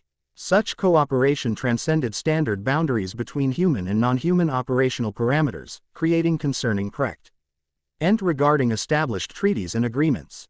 The facility isn't operating in isolation, Asia realized with perceptive insight. They have information sources regarding supernatural capabilities beyond standard classification access. This assessment aligned with earlier diplomatic positioning, the lead operative's invocation of international protocols and established treaties, suggesting awareness of formal frameworks governing human, supernatural interactions rather than merely scientific experimentation parameters. The political implications extend beyond immediate tactical concerns. Rios acknowledged with noble household perspective. Unauthorized human military development of supernatural countermeasure technology violates multiple cross-species agreements established following previous conflict resolution. Issei, Hulk surveyed property damage with practical assessment beyond political implications. Facility escalation demonstrates commitment beyond standard asset recovery parameters. He noted grimly, these resources represent significant investment allocation rather than routine retrieval operation. The observation highlighted personal targeting significance beyond simple experimental subject recovery. The facility considered Issei's unique condition sufficiently valuable to justify exceptional resource deployment despite operational security risks associated with specialized asset exposure. Your sacred gear integration creates unprecedented research potential from multiple perspectives, Rios explained with academic understanding. The CCESSFUL harmonization of gamma radiation, dragon energy, and human consciousness represents technological breakthrough beyond standard classification parameters. This analysis, while accurate, created uncomfortable parallels between facility research interest and devil recruitment considerations. Both organizations recognized Issei's unique condition as valuable acquisition target, though implementation methodologies and ethical frameworks differed significantly. The enhanced operatives require immediate specialized containment, Asia noted, redirecting toward practical concerns rather than philosophical implications. Their transformations remain unstable despite unconscious status. Rios nodded agreement before issuing updated instructions. Prepare transportation to secondary phase C. Liddy with appropriate gamma containment capabilities. These subjects represent both security risk and intelligence opportunity regarding facility operations. As peerage members implemented these directives, Issei, Hulk considered optimal personal status given developing situation. The transformation had maintained stable integration throughout extended combat without consciousness deterioration or control limitations. His monitor, still functional despite physical metamorphosis, showed steady 120 beats per minute, elevated but controlled, transformation sustained without escalation. Reversion recommended despite stability, he decided with practical self-assessment. Conserving energy reserves for potential secondary engagement represents optimal tactical approach. Asia nodded agreement before activating twilight healing at reversion facilitation level. Golden light spread across transformed tissue with familiar interaction pattern, creating controlled DESC. Elation pathway rather than sudden collapse. The gamma energy receded through established channels as muscle mass decreased proportionally and height reduced steadily until Issei stood human formed once more. The integration continues improving, Asia noted with pleased medical assessment. Transformation duration extended significantly without stability degradation, while reversion proceeded rough controlled parameters rather than exhaustion collapse. Issei nodded agreement while implementing standard post-transformation recovery protocols, controlled breathing, hydration restoration, nutrient intake. His monitor showed 75 beats per minute, elevated but stabilizing, recovery progressing without complications. The facility escalation changes our timeline, he noted once. Ovary permitted coherent strategic assessment. Their gamma cybernetic hybrid deployment represents immediate rather than theoretical threat profile. Agreed, Rias confirmed with serious expression. Tonight's devil reincarnation ritual requires immediate implementation rather than extended preparation. Protection parameters must establish before secondary engagement potential materializes. Practical necessity overshadowed ceremonial considerations. Security requirements transcending traditional ritual formality given demonstrated threat capabilities. Asia and Issei exchanged meaningful glances. Mutual understanding confirming shared perspective regarding accelerated implementation timeline. We're ready, Asia stated with quiet conviction. The facility demonstration merely confi. RMSR decisions practical necessity beyond philosophical considerations. Rias nodded acknowledgement before issuing preparation instructions to her returned peerage members. Akino began immediate ritual space arrangement while Kiba gathered specialized components with efficient purpose. Kaneko assisted with property security maintenance despite obvious enhanced operative containment priority. The ceremony requires approximately 30 minutes preparation given accelerated parameters, Rias explained as activity surrounded them. Evil Peace Resonance Assessment proceeds immediately follow. By formal reincarnation implementation. The efficiency, practical response to demonstrated threat rather than ceremonial adherence, further validated their developing assessment of Grimoire leadership methodology. Rias prioritized functional security above traditional procedure when circumstances justified adaptation rather than rigid protocol maintenance. As preparations continued around them, Issei and Asia found momentary privacy for final human reflection before supernatural transformation. The garden's peaceful atmosphere contrasted sharply with recent combativity settling across battle-damaged landscape. Last chance to reconsider, Issei noted without actual suggestion, merely acknowledging the moment's significance. Asia's green eyes held steady conviction despite obvious recognition of transition magnitude. Faith transcends form, she responded with simple elegance. The capacity for compassion, for healing, for protection, these represent essence beyond physical classification. The philosophical perspective, spiritual identity continuing regardless of supernatural categorization, provided meaningful framework for impending transformation. Their fundamental selves old continue despite species reclassification, core values transcending physical parameters through conscious commitment rather than automatic preservation. Partners in transformation, Issei observed. With gentle humor despite serious circumstances. From Gamma experiment and Holy Maiden to something entirely unprecedented. Divine paths reveal themselves through unexpected means, Asia repeat. Her earlier observation with genuine spiritual conviction. Perhaps all roads lead eventually to where we're meant to be, regardless of how strange the journey appears.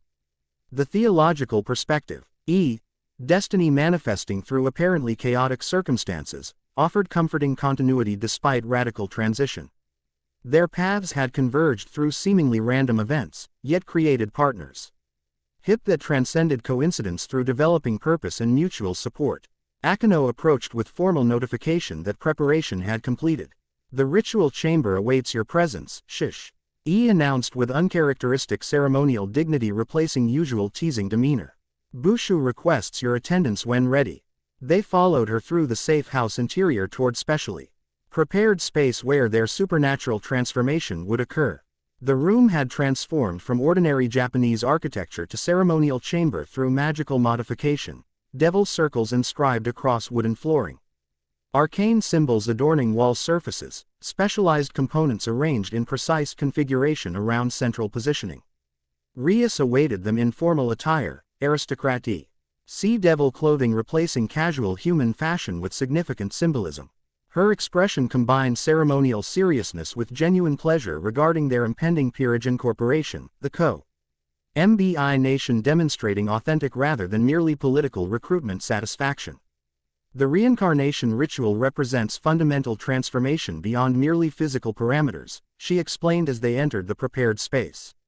The evil pieces system reconfigures essential nature from human to devil classification while preserving individual identity, memory, and consciousness.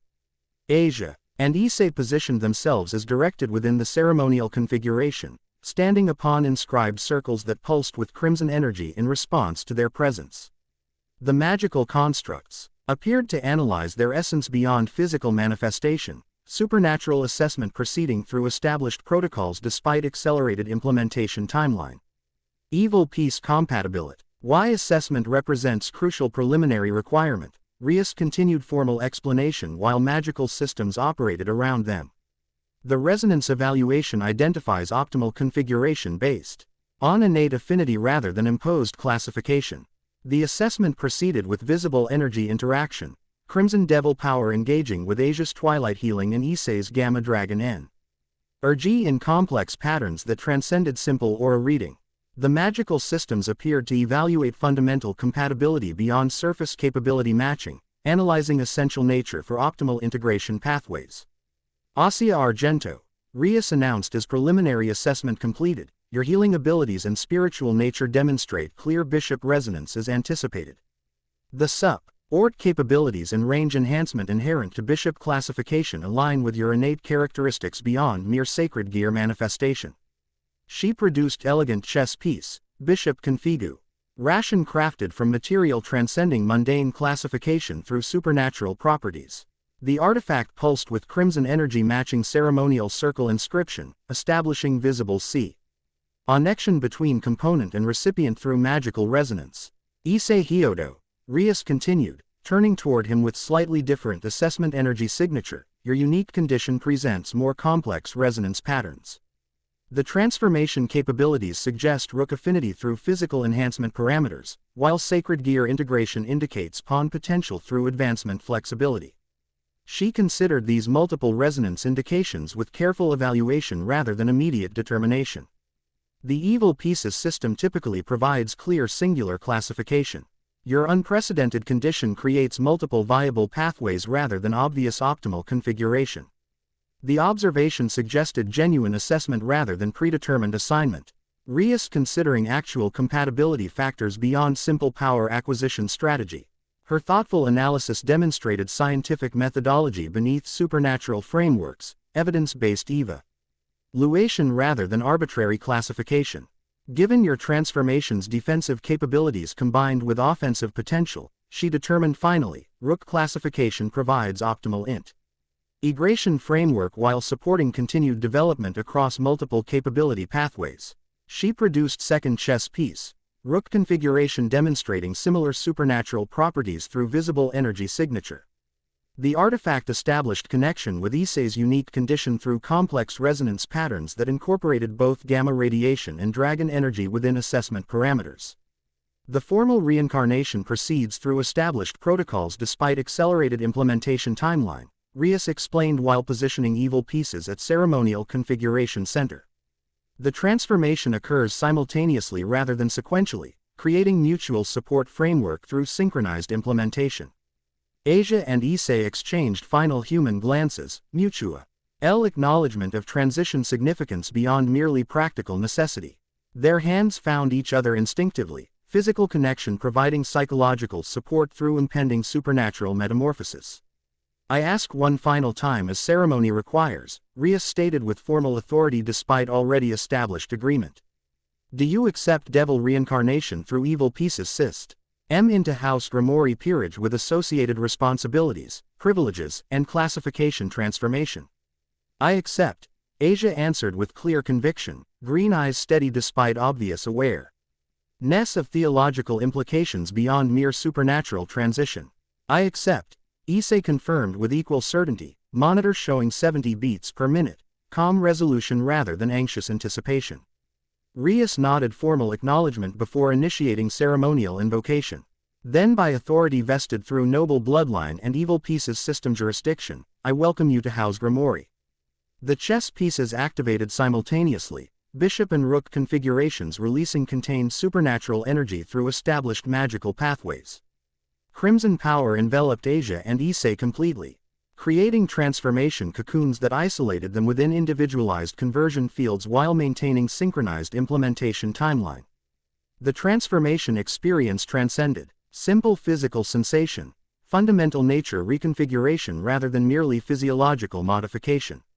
Issei felt his essence examined, categorized, and systematically reconfigured through supernatural mechanisms beyond scientific classification parameters. The process proceeded with surprising gentleness (d.g. nitude), controlled evolution rather than forceful imposition. His gamma condition responded unexpectedly to the transformation energy, radiation patterns integrating with demonic power rather than resisting supernatural modification. The boosted gear similarly incorporated developing evil classification into sacred gear expression parameters, draconic energy finding additional harmonization pathways through supernatural framework expansion. Asia experienced parallel transformatio, with unique characteristics appropriate to her different fundamental nature. Twilight healing adapted to developing devil classification through modified expression parameters rather than functional alteration. Her spiritual connection remained intact despite supernatural reconfiguration, faith transcending classification through conscious continuity rather than automatic dissociation. The trans formation proceeded through multiple stages: physical modification, energy reconfiguration, essence reclassification, and consciousness integration. Each phase completed with methodical precision despite accelerated implementation timeline. Supernatural systems operating with efficient purpose rather than ceremonial delay. When the process finally concluded, the crimson energy cocoons dissipated, gradually to reveal their transformed states. Physically, changes appeared subtle rather than dramatic: slightly enhanced musculature, marginally improved aesthetic characteristics, minor feature refinement. The fundamental alterations existed primarily beyond visual perception: supernatural energy signature completely reconfigured from human to devil classification. Issei's internal experience registered these changes with scientific fascination. His gamma condition had integrated with demonic energy to create unprecedented hybrid radiation pattern combining scientific mutation with supernatural classification. The boosted gear similarly incorporated devil parameters into sacred gear expression framework, creating expanded functionality potential through additional energy pathway development. Asia's transformation demonstrated parallel integration with different emphasis reflecting her unique starting parameters. Twilight healing maintained fundamental healing functionality while incorporating demonic energy into application methodology, creating expanded capability potential through supernatural enhancement rather than spiritual diminishment. The transformation has completed successfully. Rias confirmed with pleased assessment after examining their supernatural signatures. Welcome to House Grimoire, officially and completely. Issei checked his heart monitor with ingrain. D habit despite transformation completion, 60 beats per minute, lower than his previous human baseline. The devil physiology apparently provided enhanced cardiovascular efficiency beyond standard human parameters, creating improved baseline functionality through supernatural optimization. How do you feel? Rias asked with genuine concern beneath formal ceremony conclusion. Integrated, Issei answered thoughtfully. Experiencing similar sensation to sacred gear reintegration though broader application. The gamma radiation has incorporated demonic energy into expression parameters rather than maintaining separation. My healing abilities feel expanded, Asia noted with similar assessment.